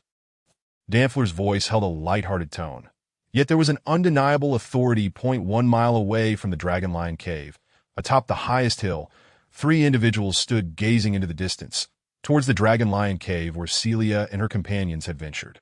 Among them, the leader was a youthful figure, with pale skin exposed at the wrists, dressed in simple knight training attire, resembling a fledgling noble young man. His voice carried a hint of amusement as he addressed the distant Dragon Lion Cave, saying, "Uncle Rosen, do you think they can obtain such an item?" "Young Master Joy, That tower spirit of the mage tower is eager to break free from its constraints and will surely resort to any means, even deceit, to ensure they acquire that traveling mage's transition item. Since you mentioned that manual is not, then they likely have few options left. The probability this time is quite favorable. The armored knight on the left spoke promptly, his tone exceedingly respectful. Though the young master referred to him as Uncle Rosen, he dared not act arrogantly in front of this future mage, especially not a traveling mage. Then please keep a close watch. Uncle Rosen. They will randomly teleport to anywhere within a mile of the cave. Do not let them escape, that I shall return to the camp to rest, having watched the spectacle all morning. I feel somewhat fatigued. Joy received affirmation and nodded, offering further instructions. Yes, young master. Please return to meditate. I shall remain here. The armored knight promptly agreed. Joy nodded, feeling reassured about the knight's capabilities that he turned and descended the hill. A gust of mountain wind swept by, lifting the unbuttoned corner of his white shirt, revealing his robust chest. Upon his chest, a pale blue six-pointed star was emblazoned. In the sunlight, the azure patterns shimmered and sparkled. Chapter 41. Roviath of the Flame. The bonfire blazed fiercely in the heart of the hall, and in the greasy sewers, the flames required little effort to sustain. The scorching light could not obscure the fragmented dawn filtering through the corners of the sewer's ceiling. The goblins of the Blackfire Clan, who had indulged in nightly revelries, appeared somewhat weary, feigning yawns that were non-existent. Yet, even without movement at the cusp of dawn, they were at their most relaxed. Well then, Mr. Gerdon, I shall take my leave. Nina descended from the platform and softly addressed the black-scaled dragon with dim, golden-slitted eyes. She waved her hand in farewell, her other hand clutching a bulging little pouch tightly. Morning had arrived, and she was to return to the perilous Black Street, this time with a mission. She was tasked with collecting materials and seeing if she could procure an item list from the alchemy shop, facilitating Gerdon's future purchases. Though somewhat risky, Gerdon had no other creatures at his disposal, leaving Nina as his only option for procuring goods that if he sent goblins, they would likely be unable to even enter the alchemy shop before being slain by the city guards. Be cautious on your way. Gerdon's voice was languid. He had not yet fully awakened, having pondered much the previous night, resulting in insufficient rest, that as he spoke, he yawned widely, revealing his fearsome fangs to Nina, who showed no sign of fear. Over the past few days of close companionship, she had learned that this black-scaled dragon was not an evil creature, but rather a magma dragon. According to Mr. Gerdon, he could be temperamental and irritable, advising Nina to keep her distance when he was angry. Yet, Nina could not fathom how the kind and gentle Gerdon, who cared for her like Sister Celia, could possibly be irritable. Nevertheless, she had never witnessed Gerdon in a fit of rage and presumed it would not be particularly terrifying. Right? Yes, Mr. Gerdon, you must believe in me. Nina can do it. Nina flashed a cunning smile and began to touch up her appearance right then and there. Soon, a frail, grotesque girl, covered in red rashes and exuding an aura of impending demise, gracefully departed the bonfire hall, drawing astonished gazes from dozens of goblins, as she deftly navigated around several small alarm devices. She then climbed into the sewer pipes, and in no time, she returned to the long-lost ground. The morning mist enveloped the Black Street, shrouding it in low visibility. Yet, amidst the fog, the incoherent ramblings of drunken men and the distant sounds of barking dogs and crowing roosters could still be heard, blending serenity with chaos. However, Nina did not dwell on such thoughts. She plunged directly into the mist, skillfully navigating through several secluded alleys before scaling a dilapidated courtyard wall that in no time, she arrived at the entrance of the civilian district, where the fence had already been dismantled. There were city guards stationed there, yet they typically paid no heed to individuals like Nina entering. After all, even a mere touch from such lowly beings left them feeling unsettled. It was better to avoid them altogether. To the guards, the civilian district and the black market were indistinguishable. Their patrolling was merely a formality, a routine obligation. Nina hunched her shoulders, a small, inconspicuous pouch tucked away in her arms, and swiftly entered the civilian area. She then turned into a narrow alley, shedding her disguise to reveal a 10-year-old girl with somewhat tattered clothing, white hair, and a spirited demeanor. Most of her makeup was either layered on her skin or applied to her face, making the removal process relatively simple. Initially, she had been reluctant to take off her makeup due to the scarcity of certain materials, but with the assistance of the Blackfire Clan, Nina could afford to remove her makeup 100 times a day, as the supplies were inexhaustible. After all, they were local delicacies found in the sewers. Once Nina resumed her original appearance as a petite and charming young girl, she clutched the small pouch and meandered through the various streets and alleys of the civilian district. Before long, she arrived at the alchemical shop where she had exchanged giant rat tails previously, Fulon's alchemy hut. The proprietor was a strikingly beautiful half-elf who charged reasonable prices, showing no inclination to exploit Nina due to her youth. Without a moment's hesitation, Nina stepped into Fulon's alchemy hut once more. However, this time, she did not find a half-elf woman clad in a sky-blue robe, but rather a slightly older red-haired girl with twin ponytails. Engrossed in a thick book at the front desk, the title of the book was obscured by the desk, preventing Nina from seeing it. Initially unsettled by the absence of Fulon Willow, Nina felt reassured upon noticing the youthful girl, her face still marked by the innocence of childhood.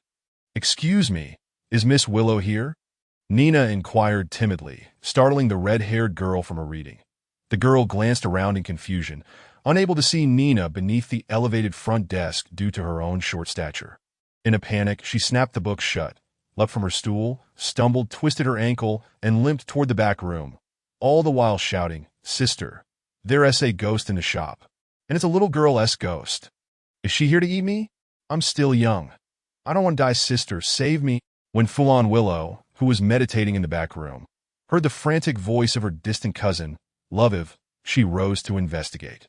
To her surprise, she found a small girl in a tattered yellowing white dress peering innocently at them, her expression a mixture of timidity and charm that was simply endearing.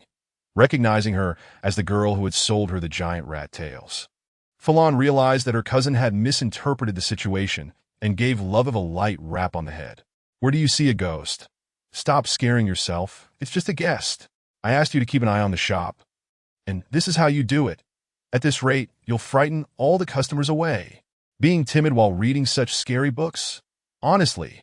Fulon Willow, at a loss for words, scolded her while rifling through the stack of books Loviv had left on the front desk. At that moment, Nina caught sight of the title of one of the books, The Adventures of the Mad Lich. Although Nina did not understand what a lich was, it appeared quite sinister. Consequently, she began to regard the red-haired girl, who indulged in such literature, with a measure of wariness. Nevertheless, Loviv, undeterred, limped over to Nina with a pained expression and apologized. "I'm sorry, dear customer. Loviv was thoughtless just now." She then executed a deep bow, leaving Nina flustered, as it was her first experience with such a gesture of respect, making her feel both honored and bewildered. "It's no trouble. I was too hasty and didn't knock before entering," Nina quickly replied. Yet she did not forget the purpose of her visit. Addressing Fulon Willow at the front desk, she said, "Miss Willow, I have some items to sell today, and I also wish to purchase a few things. Do you happen to have a list?" As she spoke, Nina pulled out the bulging little pouch from her dress, stood on her tiptoes, and placed it on the counter. Chapter 42. The Potion of Fortune, 10 grams of powdered black feather flower. Well preserved. Is this blood from a sacrificial animal? It seems like second tier, rather rare, 120 grams of scattered doghead gold. And what is this perfume? It smells delightful and seems to have a calming effect.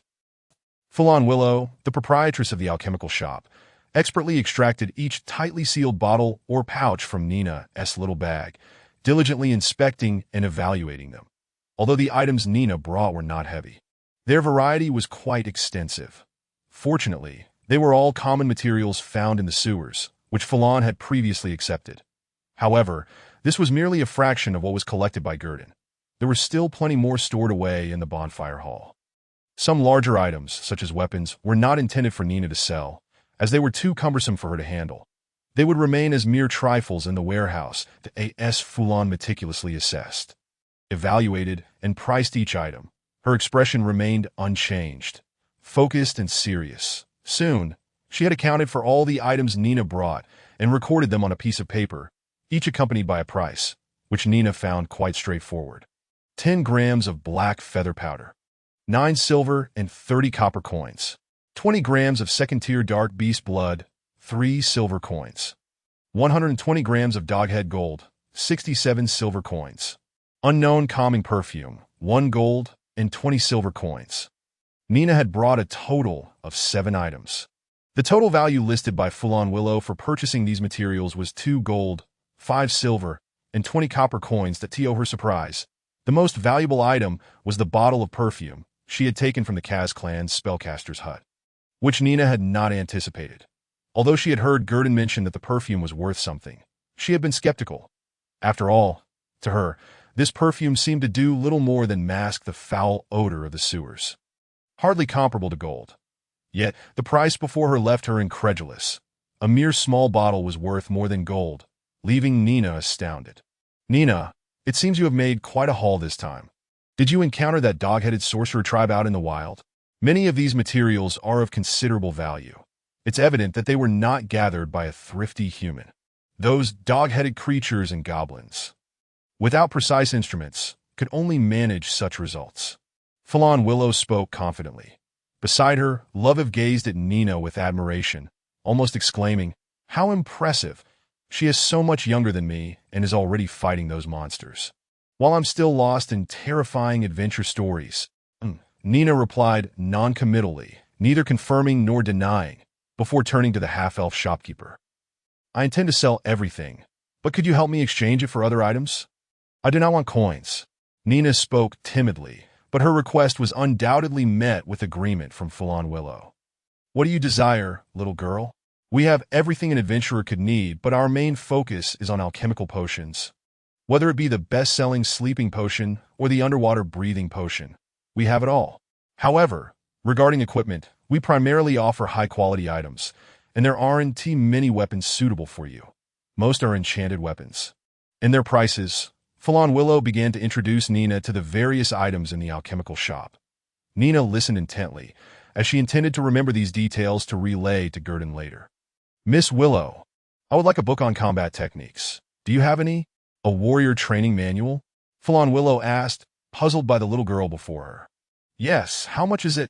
Nina nodded. Among the purchases Gerdon had instructed her to make was one aimed at enhancing the strength of the Goblin team. It was permissible to spend a significant sum to acquire warrior training skills, such as charge or cleave, which ordinary warriors could master. By training them, they could learn these skills, thus gaining an advantage in battles against monsters. After all, the Blackfire Clan was close to 100 members now. While they could not supplement high-level forces, they could enhance the capabilities of these elite warriors. The books are rather expensive. Learning at the Warrior Guild would be much cheaper. 1 gold coin per book. Full-on Willow remarked, somewhat perplexed. Did the person behind her intend to establish their own territory? Train warriors. After all, it only cost 10 silver coins to learn at the guild. And the better skills would be at most 20 silver. The price of the books was evidently much higher than learning through instruction. However, upon seeing Nina's determined expression, she decided against dissuading her. "Madame Velo, I require some fire oil and a dagger," Nina stated, as she meticulously sifted through the warrior skills while articulating her subsequent needs to Fran Velo. The fire oil was a request from Gerdon, but the dagger was a personal desire of hers. She aspired to be of utility. Initially, she considered purchasing a small crossbow, but hesitated, fearing it would be too extravagant. Thus, Nina settled on acquiring a dagger more suited for combat in the sewers. This decision was made after consulting with Mr. Gerdon. Naturally, she intended to repay him with her own funds in due course. Fran Velo readily acquiesced, as a dagger and fire oil are standard provisions for adventurers. One could procure these items from nearly any equipment shop in Kalendu. As Nina confirmed the titles of the books Gerdon had mentioned, a sudden flurry of hurried footsteps echoed from the entrance of the small shop behind her. Someone had arrived. Much like Nina, 2 young boys from the civilian district had come early to the alchemy shop. However, as soon as their footsteps resonated, the unmistakably youthful voices rang throughout the establishment, revealing their identities. "Sister Fran, may I have a potion of Lady Luck? The one from yesterday has expired." "I want one too, Kieran," the 2 boys exclaimed, rushing to the counter. They pounded on the tabletop, which towered over them, clutching copper coins and urging with excitement gleaming in their eyes. "Roviv, Fetch them 2 potions, Fran Velo instructed, balancing the fire oil in one hand and the dagger in the other, as she addressed the idle young girl beside her. Roviv, hearing the command, deftly retrieved tightly sealed bottles from a wooden chest, pouring out 2 drops of the liquid and presenting them to the eager boys. Without uttering a word of thanks, each boy handed Roviv a copper coin and swiftly applied the potion to their hands before dashing out of the alchemy shop, shouting, "Wherein? I have a feeling I will certainly find Flander today. 2,000 gold coins are mine. Kieran, you head to the west of the city. I'll go east. We'll split the rewards if we find him." Their voices faded into the distance until they were no longer audible. Noticing Nina's momentary daze, Fran Velo, thinking she might be intrigued, kindly cautioned her, "You won't find him. Flander has been missing for so long. He may have already left Calando. Don't be fooled by the promise of 2,000. You might not even earn a single gold coin. They are merely bored and wish to test their luck." As Nina carefully stowed away the fire oil and dagger handed to her by the half-elf shopkeeper, she couldn't help but inquire, "Who are they looking for? Is Flander well known?" Seeing Nina's ignorance, Fran Velo chose not to elaborate, but instead handed her a notice from the counter. The poster depicted a reward of 2,000 gold coins for Flander's capture. Regardless of his fate, any information leading to him was worth 10 gold coins, requiring verification by a priest of the god of justice. "Is he truly worth 2,000 gold coins?" Nina asked, her gaze fixed on the image of a handsome boy with golden hair, adorned with a heart-shaped sapphire necklace, radiating a charming smile. "As long as you possess something that belongs to him.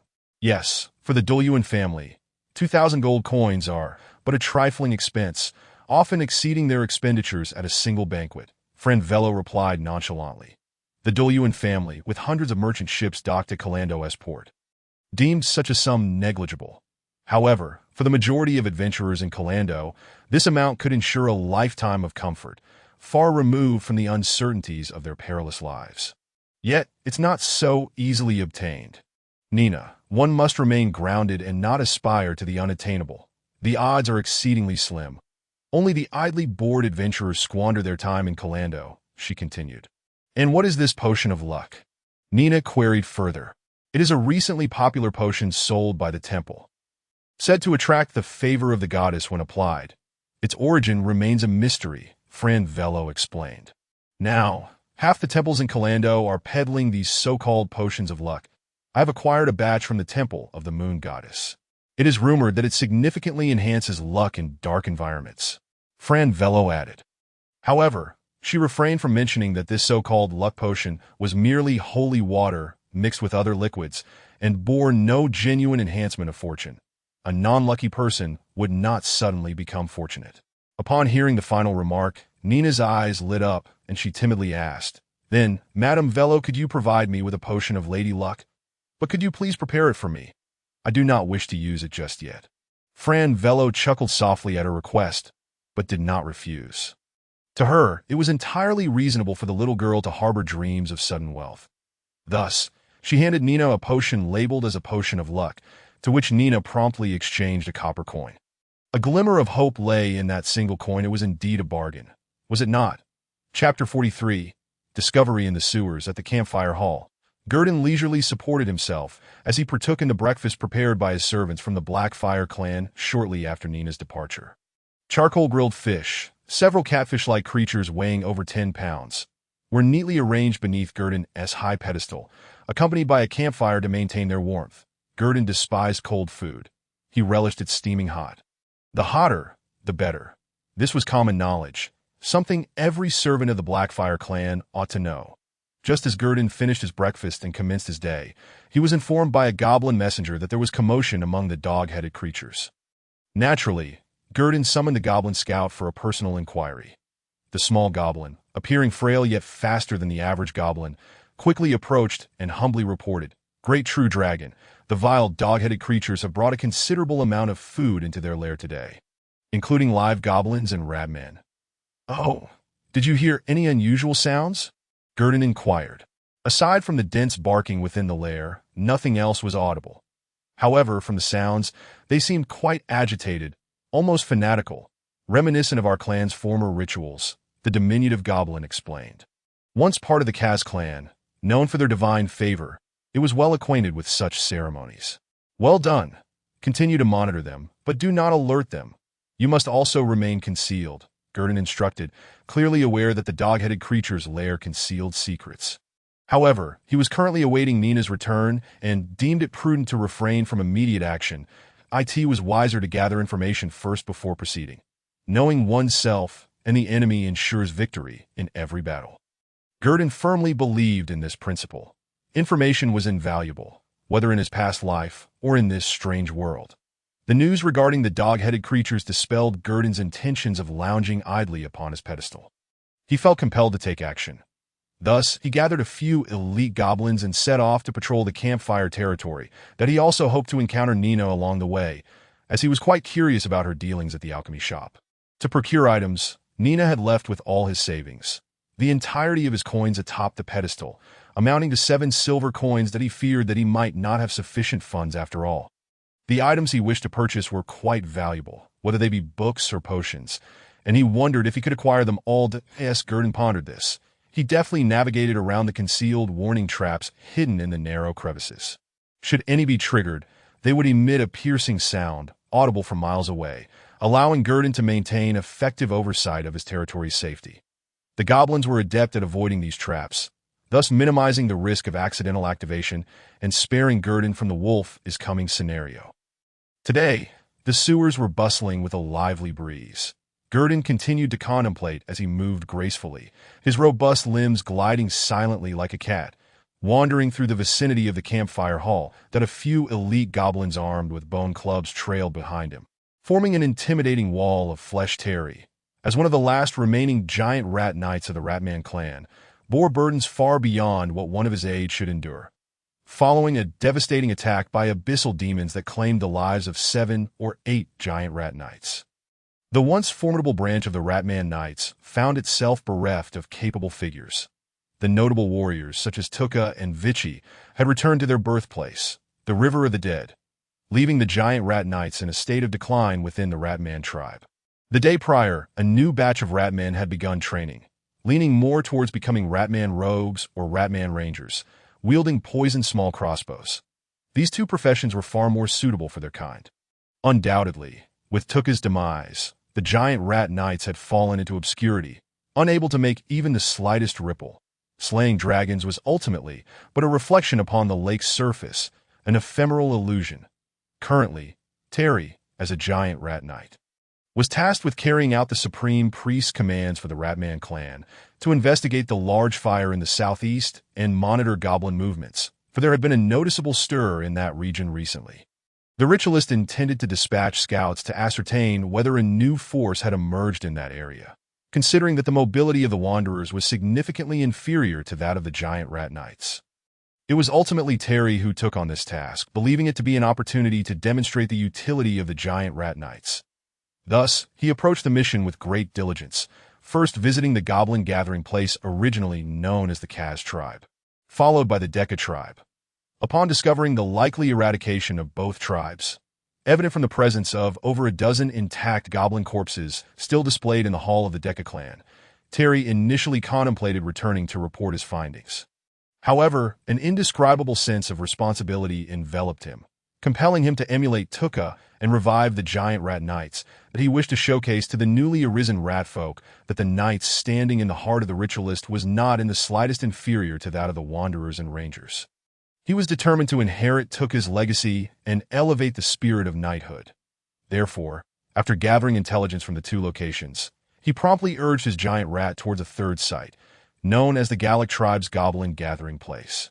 This time, he was resolute in his quest to execute the mission flawlessly. As Terry galloped through the sewers atop his giant rat, he absent-mindedly caressed the somewhat mismatched heart-shaped sapphire hanging from his short, stout neck, silently praying, "May Lord Tuka bless me, that I too may become an exceptional giant rat knight like you, guiding the future of the rat folk."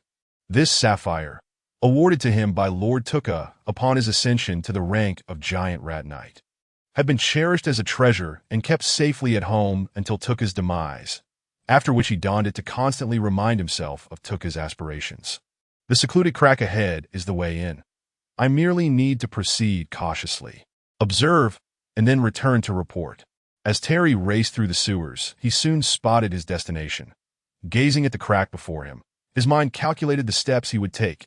After meticulously planning his approach and escape route, Terry quietly urged his giant rat into the unassuming fissure, moving soundlessly. Such a narrow crack is practically designed for us ratfolk. It would be a waste for those green-skinned brats, he mused. However, as he squeezed through, the giant rat inadvertently stepped on something akin to a switch that in an instant. A piercing alarm blared through the fissure. Panic surged through Terry as he noticed the previously dark corner ahead, now illuminated by flames drawing nearer. Clearly, he had been detected. Simultaneously, the goblin's cries of "Yura Yura" echoed from around the corner. Yet, Terry's expression faltered only slightly. He remained largely unfazed to him, as long as he was not surrounded, and could command his giant rat to charge with full force. Capture by the goblins was an impossibility. This was precisely why he had been so audacious in his decision to explore the nest. Thus, with a somewhat nonchalant demeanor, he crushed the shrill alarm device underfoot and turned to face the encroaching goblins, hurling an insult in ratfolk tongue. "Farewell, green-skinned brats. Come and chase after me, the great Terry." As he spoke, he maneuvered his giant rat to turn, but in that fleeting moment, he sensed the exit behind him dimming considerably.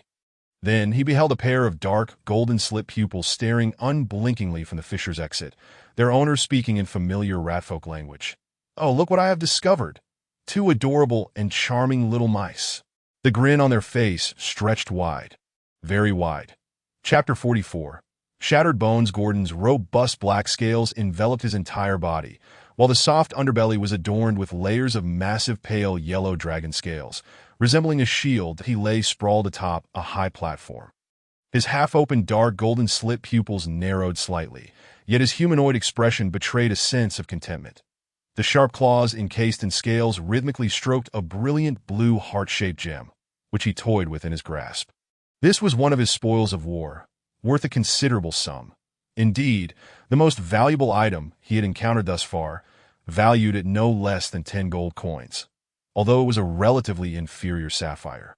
Marred by slight imperfections within its heart shape, it was still a gem, was it not? Selling it to the blue dragon in the desert would likely yield a higher price, as they considered gems of the same hue as themselves to be the most precious.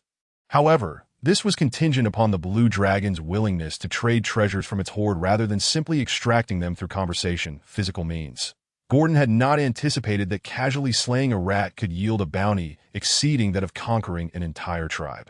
He recalled that ratfolk typically did not favor collecting such glittering objects. Their treasures were on par with those of the goblins. Nevertheless, now that it was in his possession, Gordon did not dwell on how the sapphire had come to him. It was his now.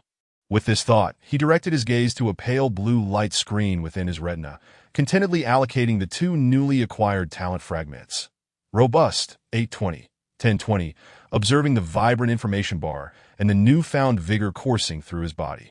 Gordon nodded in satisfaction that he had grown stronger once more, and this tangible enhancement was truly exhilarating. Were it not for the ambiguous situation with the dog-headed folk and the unpredictable rat folk, he might have succumbed to the urge to venture out and hunt for more talent fragments. Yet his spirits remained high. A patrol could yield unexpected delights, and he relished the prospect of such serendipitous fortunes. However, he was slightly concerned that his actions had attracted the attention and scrutiny of the rat folk. Although he had silenced the rat knight without a word, Gordon could surmise that it had arrived here with a mission. Otherwise, it would not have ventured into this inconspicuous crack in the campfire hall to trigger traps. Had it not been for the trap's efficacy, he might have been stealthily approached. Thus, Gordon took heed of this experience, laying additional traps and implementing minor adjustments around the fissure, that as he contemplated what other suitable traps might exist within his talent, trap mastery. He heard footsteps approaching from the left corridor. The newcomer seemed somewhat out of breath, carelessly revealing themselves, clearly at ease in this place. Yet the voice was familiar, causing a subtle smile to curve Gordon's lips. Nina had returned, bringing him the items he desired. As Nina emerged from the corridor, she had yet to greet him when she spotted Gordon leaping down from the high platform and striding towards her. Whether it was merely her imagination or not, Nina felt that Gordon had grown considerably in her absence. When curled up, his head barely reached her chest. Now, he could likely touch her neck. It was worth noting that this was just under 5 days. She vividly remembered that at that time, Gordon had been scarcely larger than a house cat, only slightly bigger than Celia's Liz. Perhaps true dragons were indeed gifted with extraordinary potential. She steadied her breath, slightly breathless from her haste, and smiled at Gordon. "Mr. Gordon, I sold them for over 2 gold coins. Those materials. I acquired some of the items you requested, but the invisibility potion you mentioned was too expensive. Even without purchasing anything else, I couldn't afford it. The weakest invisibility potion at the alchemy shop costs 5 gold coins per vial. And the quantity is quite small, lasting only 5 minutes. I inquired with Lady Willow. As Nina and Gordon made their way back to the high platform, she began recounting the marvelous potions in the alchemy shop and some of the popular items for sale. Once the dragon and the girl returned to the platform, Nina produced a tightly packed bag from behind her, containing a thin parchment book, a bottle of viscous black liquid that appeared thick and carefully sealed, a dagger exuding a chilling gleam that seemed more akin to a short sword than a dagger, and a handful of scattered silver and copper coins, indicating that this purchase had cost a fair amount. However, as for money, Gordon was quite laid back. He was not a black dragon, possessing no overwhelming desire for possession. What captivated him more was the thin parchment book. Gordon recognized the familiar universal language inscribed on the cover. It was indeed one of the talent specialization training manuals he had instructed Nina to prioritize in her purchases, that a rare, yet not uncommon first-tier talent specialization training manual titled Shattered Bones. Talent Shattered Bones. Through specialized training, you can precisely identify the vulnerable joints of a creature and deliver bone-shattering blows with finesse. Upon being struck, the target must make a determination. Failure to do so results in debilitating effects, potentially leading to paralysis. Note: blunt weapons receive a bonus effect when utilizing Shattered Bones. Mastery of this talent typically requires prolonged combat and training. However, having the manual significantly facilitates the process. Gordon opened the parchment book, where the first page introduced a biological cross-section. From the side, it depicted a dog-headed creature with annotations indicating critical joint points on its side, front, and head. Below that were instructions on how to create a training dummy for practicing the talent specialization. There are additional biological cross-sections available, allowing adventurers to execute targeted attacks, including creatures such as goblins and bear goblins. The contents within are remarkably clear, so much so that even a mindless barbarian could comprehend them. One must say, Nina's expenditure of this gold coin is indeed worthwhile. The choice of Bone Shatter is naturally derived from Gerdon's recollections of particularly formidable adventurers wielding blunt weapons, gleaned from the legacy of the dragon. According to memory, in the Northern Territories, there once existed a 5th-tier Warhammer Knight wielding a blunt weapon, who, alongside weakness perception, donned armor crafted from the pelts of winter wolves, managed to shatter the joints of a fully grown white dragon, rendering it utterly paralyzed. The white dragon's body was left with scarcely a few intact bones among its 400, all accomplished through Bone Shatter. This memory remains vividly etched in his mind. Coincidentally, most goblins also wield bone hammers, which are blunt weapons, thus granting a higher priority to the training of the Bone Shatter talent. After a brief perusal of the tome, Gerdon summoned the leader of the Blackfire Clan, Grush Blackfire, to his side. He tossed the sheepskin book before Grush, who was kneeling and listening attentively. A voice, devoid of warmth yet imbued with authority, emanated from the elevated platform. "Grush, ensure they train diligently. Do not let me down." "Yes, my master." Grush Blackfire, upon glancing at the open pages of the book, recognized it as a manual for a certain combat technique or talent training, and immediately perceived it as a treasure, eagerly responding. Simultaneously, he expressed his determination in front of Gerdon, making promises that if he failed, his master could indeed throw his head into a cesspit. This led Gerdon to briefly suspect that he was merely seeking to indulge. After Gerdon's signal, Grush cautiously tucked away the book and, upon taking his leave, hastened toward another gathering place within the hall. From this day forth, they would no longer train blindly. He must not disappoint his master. Grush contemplated. Meanwhile, atop the platform, Nina also caught sight of a peculiar radiance. Beneath the campfire, a captivating blue shimmer beckoned that a heart-shaped blue gemstone, nestled beneath Gerdon's pale yellow breastplate, emitted a brilliant glow. "This is